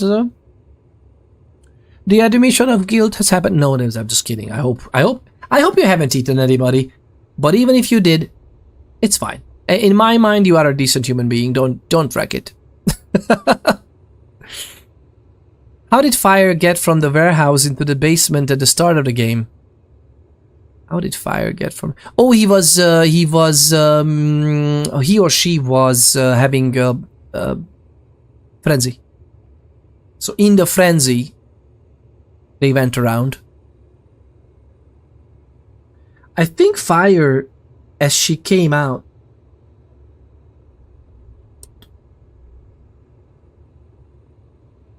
I think she already had marks, no? Actually, I wonder. I don't know. Has she already had the marks on his body and everything? I think he was placed there to be found. It's just the detective threw a little wrench in things and he found him earlier, or her earlier than as expected. Isolation. Isolation. That's a Vampire the Masquerade Bloodlines 1 reference, lovely people.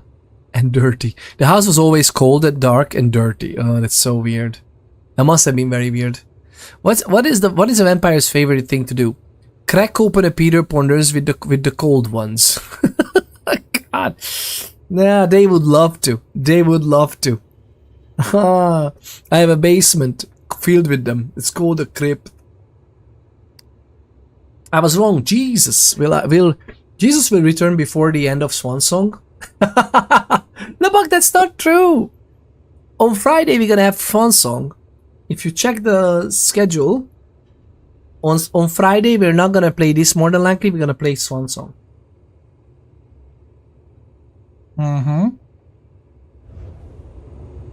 Wait, what?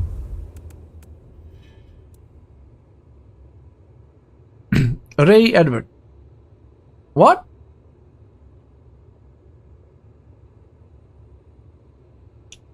What is this? It is critical that you handle this yourselves today. Maximum security, maximum speed. You must not let the package out of sight. If you have any doubts about the situation or about the capabilities of your team for any reason, then contact PT or V immediately on the usual number. I will stress again, do not let it out of your sight. Do not let it be seen. The transfer must happen during daylight today. You must be prepared if there is a need for defiance. You must be prepared if there is a need for defense. Equip yourselves with mortal armaments, but you will also find provided elixirs for your use. Apply them beforehand. Oh my god.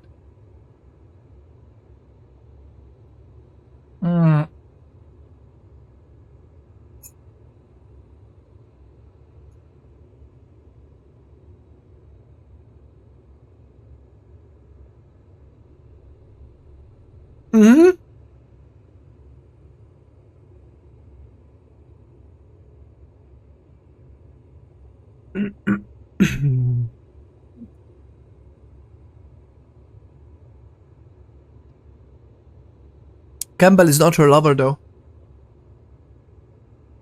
Campbell was the ex-prince. I mean, we ended up killing the prince anyway, in the frenzy. But the detective too, right? Was supposed to eat the prince instead of detective, and with Susie's plot used her lover Campbell to control fire and get a powerful ladder under her thumb until presumably she was strong and ready to consume them both together. which technically may or may not have happened in the end. I love how the game ended. I really want a Bloodlines 3 continuing this, or at least a Bloodlines 2, I don't know, Sophia Returns or something, I don't know, it would be so nice. What's happening with the times?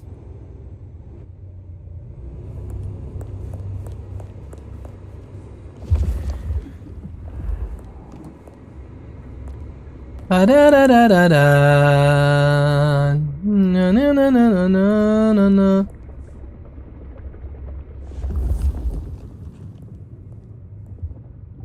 What the absolute holy matrimony is this? How do we know? How do we know which one is which?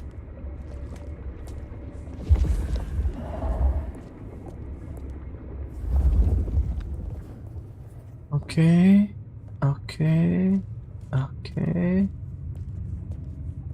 How do we know? Get the middle one. Just admit that you won't notice. Is there some way to run a little taste test to see if you're the one?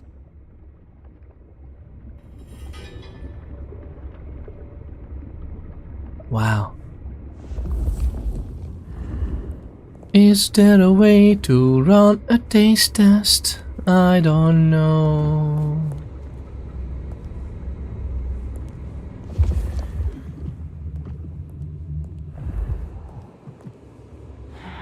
Do it. Do it again.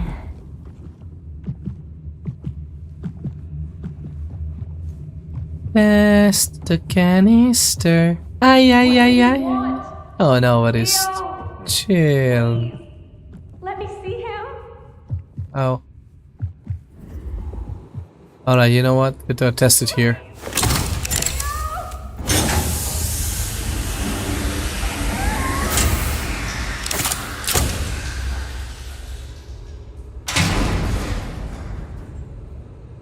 I'm not it. No, I don't think so. It was. Let's consider this a mercy killing in a sense, right? Drain me. Use me. A vessel to hold the sample, I love and it. a vassal to taste the sample. Perfect. I should fetch you a pick-me-up. So it's not the middle one, right? Is it okay? Like, is the canister outright empty? Let's try with this one. Interesting smell, this one. I'm an absolute maniac doing this. What is she doing? Like, she's, you know, just a little so that she won't notice.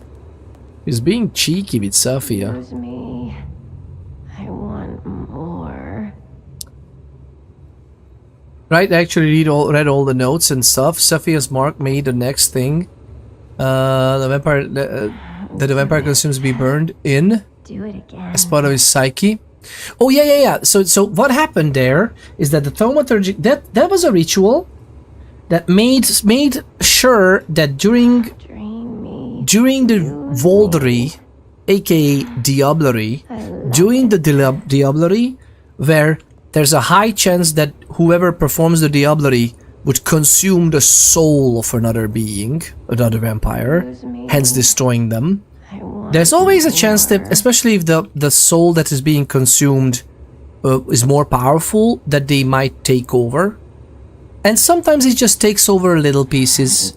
Sometimes it takes over temporarily the whole body. Like you can just, like that other being, that other consciousness is controlling, it's basically living in a new body. And that kind of happens in vampire history sometimes. Some might say that Soulot is basically in Tremere, and Tremere is not really Tremere anymore. Like, there's so many interesting, and that's what I love in the tabletop role-playing game, is that the lore is written in a way, Soulot approved, yeah. It's written in a, that would be really poetic as well, because, you know, fun stuff. But really, I love that the lore is written in a way in that at your tables, in your headcanon, you could play in a world where this is true. But that doesn't stop anybody else from enjoying a different type of Vampire the Masquerade or World of Darkness when that is true. And I just love that. Love it. Same's true for Warhammer 40k, like Warhammer Fantasy. There's so many things in the lore that is written in a way that is like, maybe. I want more. Let's go.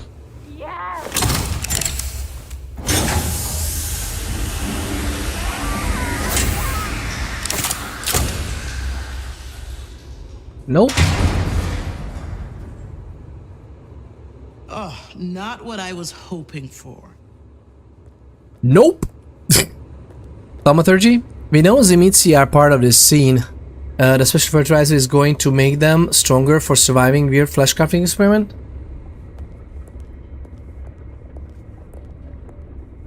Don't spoil this as well. Goodness gracious. Please don't spoil it. What do you mean?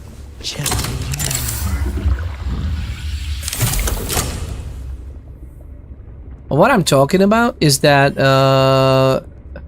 I think Sophia made that possible not because of the first vampire who consumes being part. Or wait, was Campbell in any way connected to this? Campbell was the previous prince.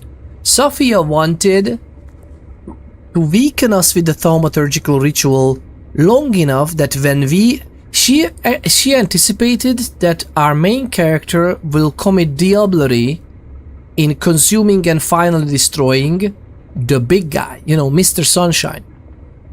That was her lover. So she wanted that guy to live longer in an even more powerful elder body. I'm guessing. Oh, you're just guessing. If I'm right, I'm just genius. Haven't played it. Don't know if I'm right. Oh, I see. I have no idea if you're right either. Please. Food, water, just to taste it. Oh, let's go. No.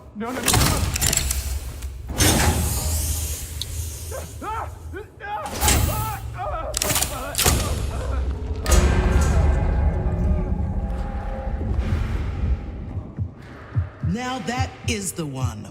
Wonderful. I just need another dose to go. Just so she doesn't notice, this is the 4th dose we take from the things.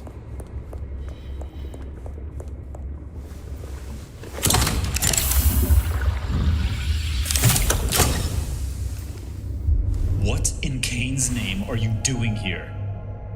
Explain yourself. Okay. That look is divine. You must be my escort.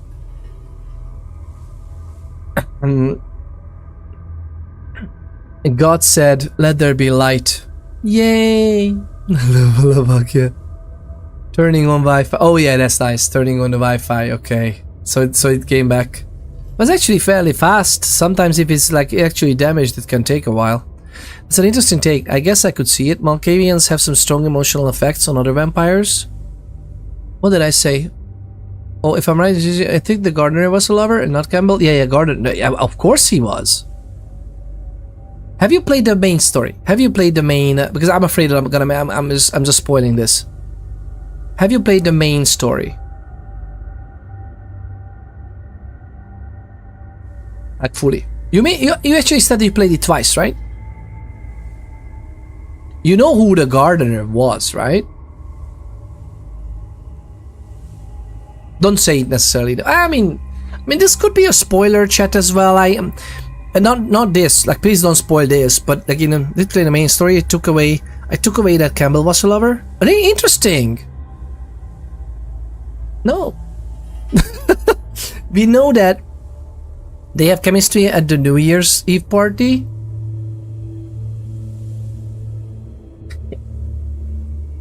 So, the gardener was a specific character that was always seen with Sophia, and they enjoy similar things.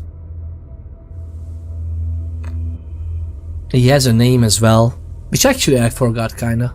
I'm here once again asking for more expensive redeems. Govy, yes we should. We should. I mean, to be honest, they were much more expensive than they are now. But I streamed so little. So I lowered the price of the redeems because I was like, oh, I'm streaming barely anything, so people literally don't have enough time to build up the the costs. It's not set to automatic. I think even the cost is just set to like a manual override. I should maybe set it back to normal prices since I'm streaming nowadays a little bit more. I don't know. Or we could just have like bigger ones. There are so many new things in my head. Oh, darling, that look. What a statement of self. Not one streak of eyeshadow out of place. Divine. Wait, well, I mean, thank you for noticing, actually. It pays to look the part. You're a catch, aren't you? Walk with me out to the park and tell me more about delightful little you. Now we solved that problem with art is theft. This is not goodbye. I will come to you for anything. Anything. Preparations at Atrium? But I should visit Weaver Tower. I think we should visit Weaver Tower. Aww. I know who the gardener was before he lost his identity. Yeah, that's the lover. That's the lover. Like, she orchestrated the whole thing that like, remember how the gardener you don't have to fight? There's a reason. Like, he was counting on you to consume him. Soul and everything. He was taunting you for diablerie. They were talking to each other. Sophia is not alone.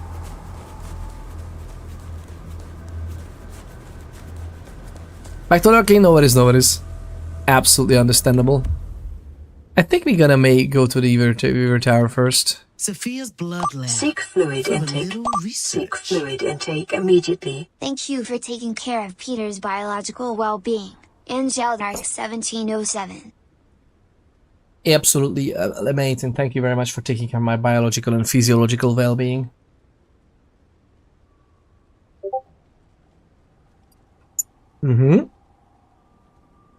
Now the weird part is, Sophia in the end kinda got what she wanted. The question is, in Diablerie it's always interesting. The question, and by the way, at that point you still had the marks. So question is, did you commit Diablerie? I was actually thinking about this when we finished the game first. Is that, would my character commit Diablerie? Or can we pull away in time?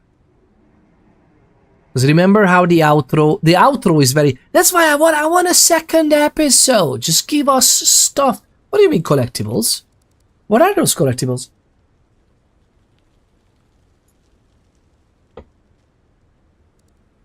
Are those clothes? Blank contact. All kinds of, but I love that there's a side quest. And the side quests are so underwhelming, and in this map, they don't even have side quests, man. Sophia's blood lab for a little research. They don't even have side quests. It's like, yes, Weaver Tower. Such a monstrosity, Seattle. Surely you can do better. Surely you can do better. Well, someone doesn't like fun.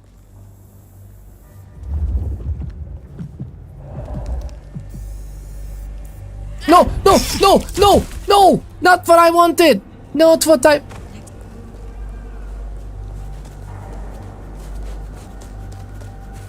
wanted to talk to him. I so much hated that talking to someone is at the same key as stealth attack from behind. Who in their right mind does that? This just doesn't make any sense whatsoever. My god. Give us a freaking something. Miracle, I don't freeze to death. Don't worry about it. Oh, hi. Not feed. talk. Do so. Oh my god, man. How can we feed if everybody's doing this? Like, is there even a way to do this? That's our atrium. Oh, look at that. Ooh, I Oh, have okay. not felt like this for years. Ooh. Can't wait to live forever. A game size expansion of Fire's alter egos on life from before going into torpor. That would be lovely as well. Again, even if they would just continue of like, what if Sophia would actually take over? You know. Okay, what are we doing?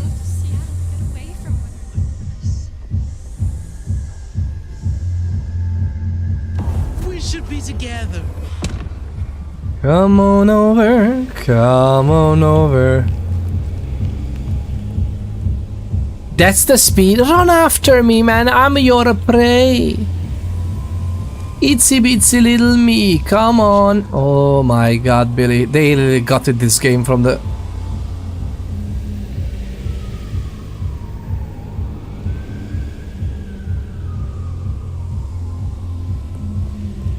Hello, vampiric power. Not that I'm not the freaking. Really appreciate some help.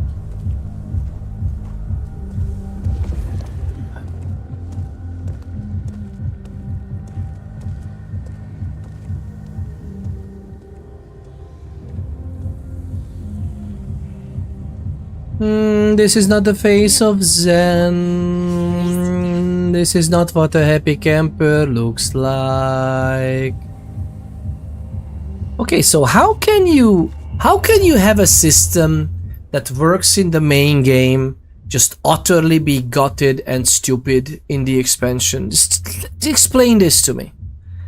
Beckon means that they are running for you, okay?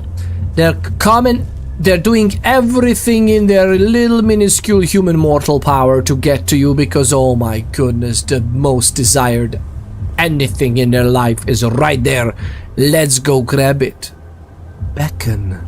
And then I run in there, and without others' prying eyes, we drink. How can you f that up?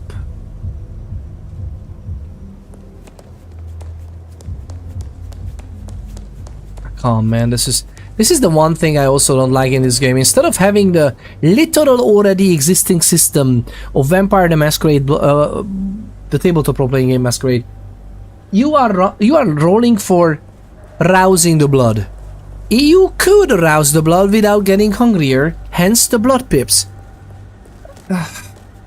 In this game, it's literally a resource management of, oh, you didn't drink, you can only use your power once before every few feedings. I shall ascend you, Monolith. And what will I learn in the lab? But okay, so Sophia made us a double agent, and after that we did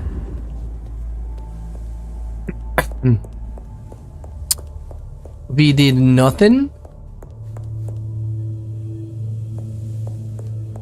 Wait, before we go up, don't even run anymore. My god, man. This as well, like, again, this is something that grinds my gears. You have an amazing way of traversing spaces, right? You can dodge, slide, glide, jump, even with this character who is not as powerful as the other, but we can be pretty powerful, right? Jump around, do stuff. No, you go into this area where you can't even get the weapon out, and you just... We can tiptoe a little bit faster. We can tiptoe a little bit faster. That's all we can do. Because every other ability is disabled because we are in an area. I love games when they allow you to f up. Like, what if I want to do more? What if I accidentally throw my freaking grapple hook in the window and I'm starting destroying the buildings? What? Worst case, I'm gonna get staked from the back by mystical vampire hunters who actually can take down an elder like that in also 2 seconds. Two microseconds. This is also asinely stupid. And compare that to the first game of Bloodlines 1, where having Masquerade breaches increase the chances of vampire hunters tracking you down and you get to fight them. You also get to loot their weapons, by the way, as you kill them, and they are pretty nice, expensive, and also pretty freaking good weapons to use, and it's very thematic, and I love it so much. You can do that, or you can do the, oh, is that a Masquerade breach that the sheriff just did? Well, the sheriff now, we're gonna have your head. Oh wait, you are the sheriff. Oh, don't worry, we have like hiding, obfuscated, horribly powerful Banu Hakim vampire assassins ready to take you down, even though you are 450 years old. Come on, man. Run to the airport under obfuscate in 2 minutes from anywhere in the city? Run to the airport. Don't run to the airport, because if they have heat cameras, you would be a cold body. And if I was FBI, I would be looking for cold bodies.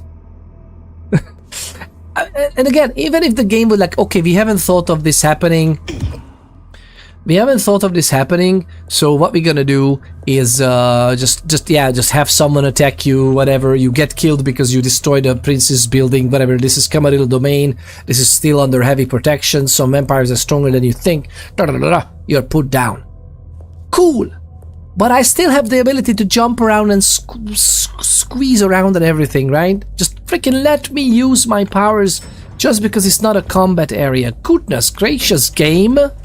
Power fantasies. As if they didn't learn anything, honestly, in the last decades.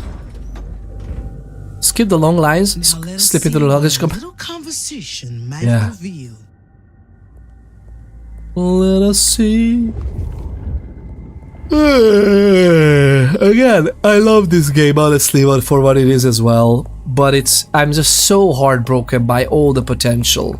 All the potential that is lost. And it's never to be returned.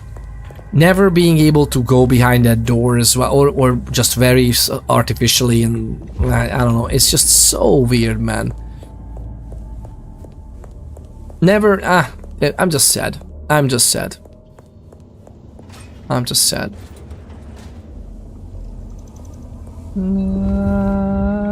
Oh, Piotr! Piotr!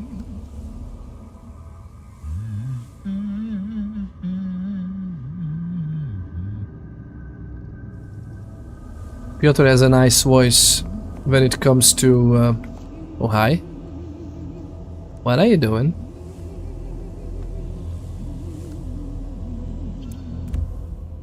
Thanks. Few blood bags and a handwritten note. Excellent delivery. The blood is warm and strongly resonates with lust and excitement. Elixir tanks. When exploring a lab under the conservatory, Safia has been researching different formulas of elixirs, using her expertise in modern scientific methods. But I already read this one. Oh, it's one of those. Which was? Excuse me? Blood bottle. Skip the long lines and slip into the luggage compartment. I wonder if you would survive. The problem with that is anything happens on the plane. I mean, to be honest, if you are enclosed enough and it's just a big luggage and it's safe enough to not open, yeah, technically that's possible if it's like shutting out sunshine, right? Because you could be left on the tarmac for a while. But yeah, if there's no sunshine, you should be fine. Just make sure nobody looks inside, because then it's gonna be a ruckus, right? It's always fascinated me how in the Vampire Masquerade, vampires can travel between cities. It's like a whole endeavor, and I love that. I love that that's like its own survival game, right? Of means to getting around. Although that's why you have all the, retainers and everything around you so that you can do that. Is there another ad break? What the fuck is going on, man?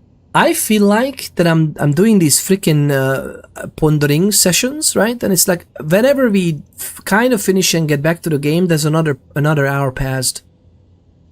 I'm really non-efficient. I'm really so not efficient with my time of focusing on the game because we're talking about so much, right? Talking about so much about it. I'm really heartbroken. I don't know how else to tell you. I'm really so heartbroken about how much potential this game has. And they're gonna abandon it, just like they did with Vampire the Masquerade Bloodhunt. Remember Bloodhunt? Bloodhunt came out into like a beta, whatever, tested freely. There was a closed alpha test as well, which I think I took part in, and we were allowed to stream it, but it was a closed alpha. And it was in 2021? Was it in 2020? I think it was. It was. And then the game itself actually came out in like September, whatever, I don't know when, but maybe that was an open, actually no, that was an open beta. And then there was a release, was like 2022 or something. Bloodhunt, hey, I'm not keen into battle royales. Hear me out, Bilogro, hear me out. Using that engine, that type of movement, that type of shooting mechanics, that type of discipline mechanics, and even as how in the Elysium, people were just using that game a lot to just like have a community in the Elysium and then have fun with with basically the loading screen, the pre-battle, and there were some really nice fun groups. Lots of the characters were interesting, and the game was expanded in terms of some of the quests and story. Those story bits against some NPCs, I could see a single player PvE game in that game, or PvP, but in a more guided fashion as opposed to Battle Royale. But I'm always looking for this in games. I'm always looking for possibilities of like the game is already there. Obviously it's work, but how much less work telling a story that you would need to write in the traditional writer way anyway. Like if you are writing a story that doesn't happen like in the game, you directly start putting in dialogues and whatnot. That's not how it starts. You're actually writing it in documents and people read it and they are signing off on it and the whole team of creatives work on it, right? It's not like, it's almost never just one person in charge and they can just do whatever decisions they want. If it is, it's even faster and easier. But imagine how many amazing stories they could still tell with Bloodhunt as a mechanic, as a delivery mechanism. And I'm always looking for this in games that, okay, this is fun in the Battle Royale. How about if this is not a Battle Royale? How about if we spend some nights in Prague with the Second Inquisition descending on the city? The prince is disappeared. There's craziness going on. There's a Bloodhunt declared on someone. But like there's so many options that you can use the same already existing mechanics in that game for. That makes it amazing. Instead of doing that, instead of putting in the extra effort of freaking 5 interns writing the story a little bit more, and some other people who we want to teach in our systems and how we develop games anyway, there's always people onboarding on those teams. Instead of having them reshape the game to be able to be sold, freaking ask money for it, man.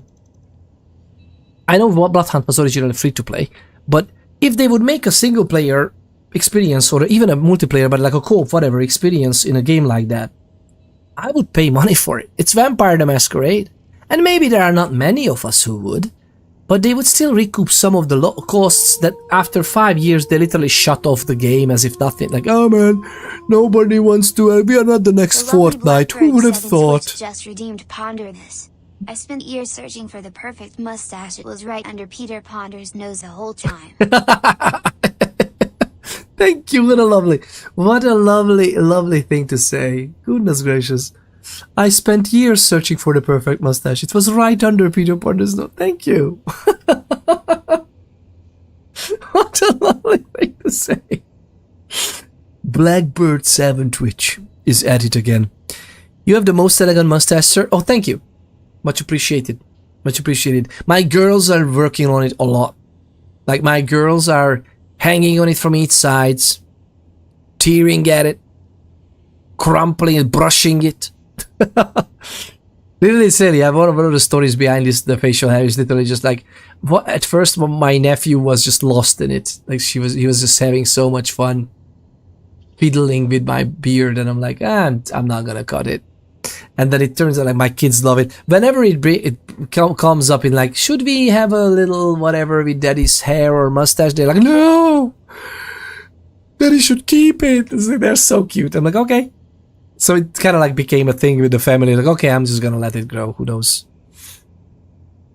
I'm glad Battle Royales are not getting as much clout as they were before, though. Yeah, I'm not a huge fan of Battle. I like the concept, though. The concept of it's a dice roll and randomness, and you go in. Everybody kind of goes in with the same start, but it's like randomness. And maybe you have like, of course, you have to choose like, oh, where do I start in Bloodhunt as well, right? It's like I like the concept, but I don't like playing it too much. Yeah, but the way the combat and traversal and everything worked in Bloodhunt, it was really enjoyable. I really wish they would have succeeded. Although, again, I never understand this. Like, how do you not go into the development of such a game, again, with, it's gonna be different from Fortnite this way, and we can still sell this part, or use that part in a different game, and like 5 years, fucking release that game, and then, yeah, shut down these servers because, oh my god, we didn't become the next Fortnite. Who would have thought? It's so weird to me, like, how corporations are like, you know what? We're gonna pitch this, and how investors are also like, yeah, that sounds amazing. You can do a Facebook in like 2 months? I wanna have a Facebook. Mark had it right. Mr. Zuckerberg, it worked out for him. Let's do that. But in our case, it's Tim Sweeney, right? Tim Sweeney has a Fortnite? Oh my god. Let's do that. Fantastic idea. Yeah. Has it ever succeeded ever since? Fortnite by itself was a freaking accident, man. Right? Being compared to PUBG or Fortnite isn't a flex anymore. Yeah, well, yeah, but it still goes very strong. By the way, there. Thank you very much. They're okay. What's up? Is it time? It is. Wait, is it time? It is. Oh, that time. It is time. Oh, I see that you are not in the middle of action. Are we not in the middle of action? I never know. I mean, just stop. What's up? It's gonna go in the... You are far removed from action. I far removed, yeah. I really do not see you getting any action. Mama Ponders! Mama Ponders told me off. Alright, lovely people. It is. I honestly feel like that, yeah.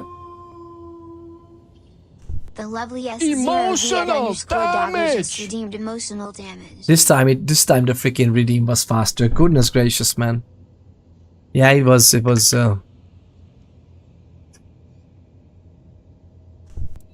Emotional damage.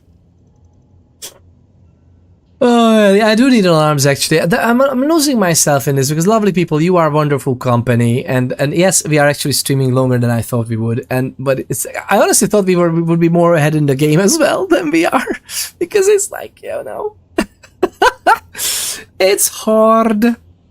It's hard. I love this. I'm just and by the way, don't get me wrong. I'm very happy with my money spent on this game. With all the arseholes I'm tearing it. All the arseholes and new ones I'm tearing it every time we stream this. I still am happy with my purchase. Bloodlines 2, yes, thank you very much. Lovely concepts in there. I love the fighting mechanics. Let's play the game. It's a good game. It's not a great game, but it's a good game. Loose Cannon DLC. It's pretty good. It's not great. Sadly, it's a little less than good. No, less than great. Much less than great. But it's pretty good. This one as well, so far, pretty good. Oh god. Yes, I got 2 emotional damages for price of 1. There you go, yes. Soviet Togo, yeah, I played it again for you.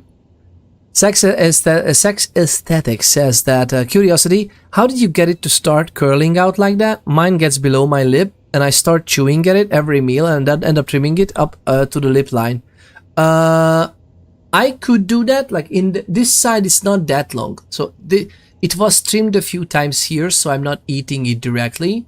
I sometimes just chewing on it though. Like I'm just eating. That's a fact you have to get used to. Like you just eat. Yes, I'm eating like a Viking. That's what happens. So it's like it's a little bit going everywhere. I need to like pull it out of my mouth sometimes, and I need to wash my face. You know, it's like, it's a pretty good game. The story is good. Yeah, Brilogro. I like the story. I like the concept. I would have liked them to spin more out of the story. Like, there's substance in here. Show me more. Tell us more. Show us more would be even better. It like give us stuff more. Have us connected. Like almost all the plot twists in here. There were a few plot twists which were very interesting. But I always felt like that. Okay, that someone just like had to rush to write this. And then they okayed this version, and they said that, oh, they would have loved to work on it for more. We don't have time, don't worry about it. And that's what I feel like about the whole game, to be honest. I don't know how it happened. I would love to be a fly on these meeting rooms, walls, when they talked about these things. Seek fluid intake. Seek fluid intake immediately. Thank you for taking care of Peter's biological well-being. S0Viet_Dago. S0Viet. Siroviet. S0Viet. It's like a new word. S0Viet. Dogo. Thank you very much. Thank you very much for the lovely stuff. I hope you're feeling better, man. I need to have some. You know what? I'm gonna even have some. Look, you know what? 2 sips for the price of 1. Thank you. Drawing here.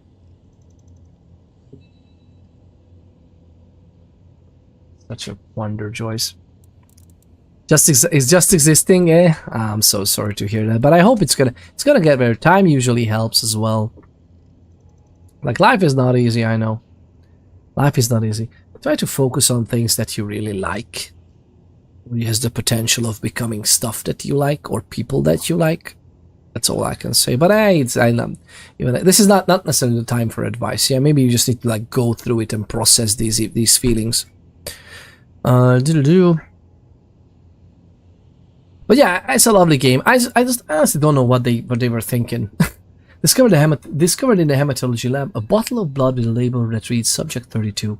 The bottle is filled with mortal blood, warmer than room temperature. It's warmed up.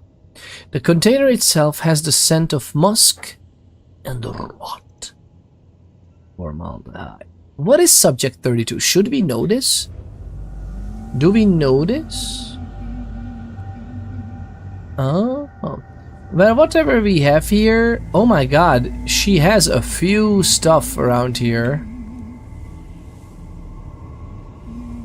It's technically not too far from the conservatory as well.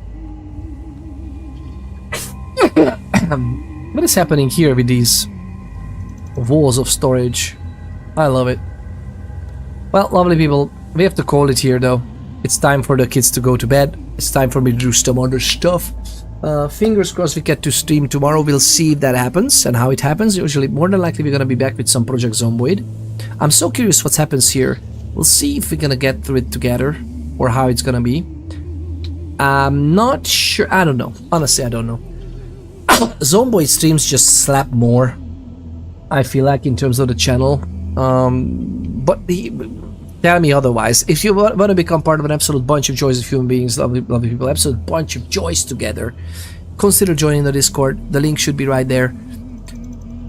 Lovely people in there, talking about all kinds of gaming, and we can, like, you know, looking for group efforts and everything. Happened because they scraped Mitsoda's game off? Yeah, man. But listen.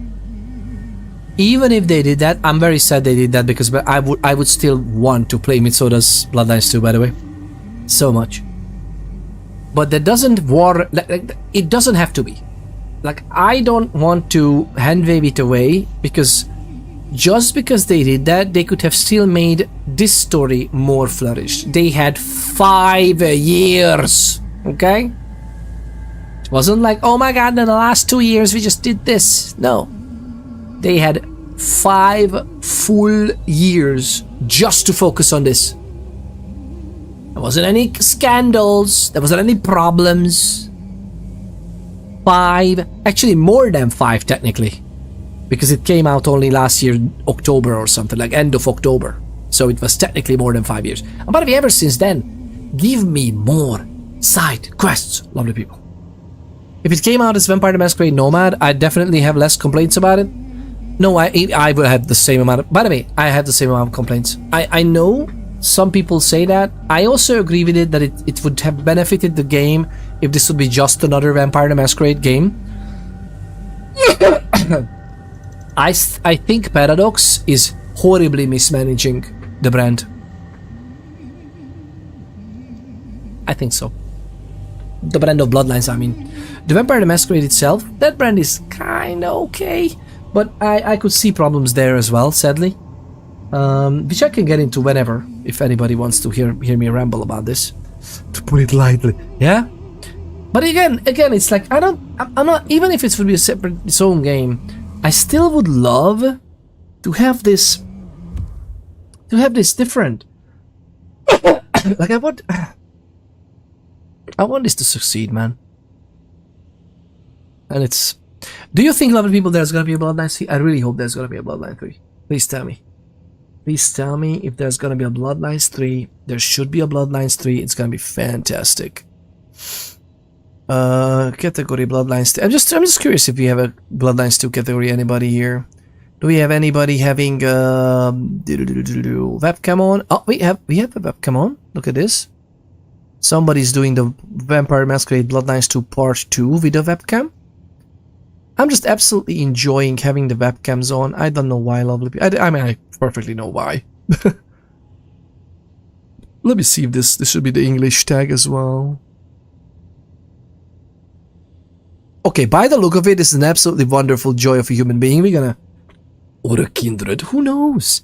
We're gonna go and rate... Stick around, lovely people. Stick... Seek fluid intake. Seek fluid intake immediately. Thank you for taking care of Peter's biological well-being. I love Dragon 40. I love Dragon 40. Thank you very much. Thank you very much. Trickle in.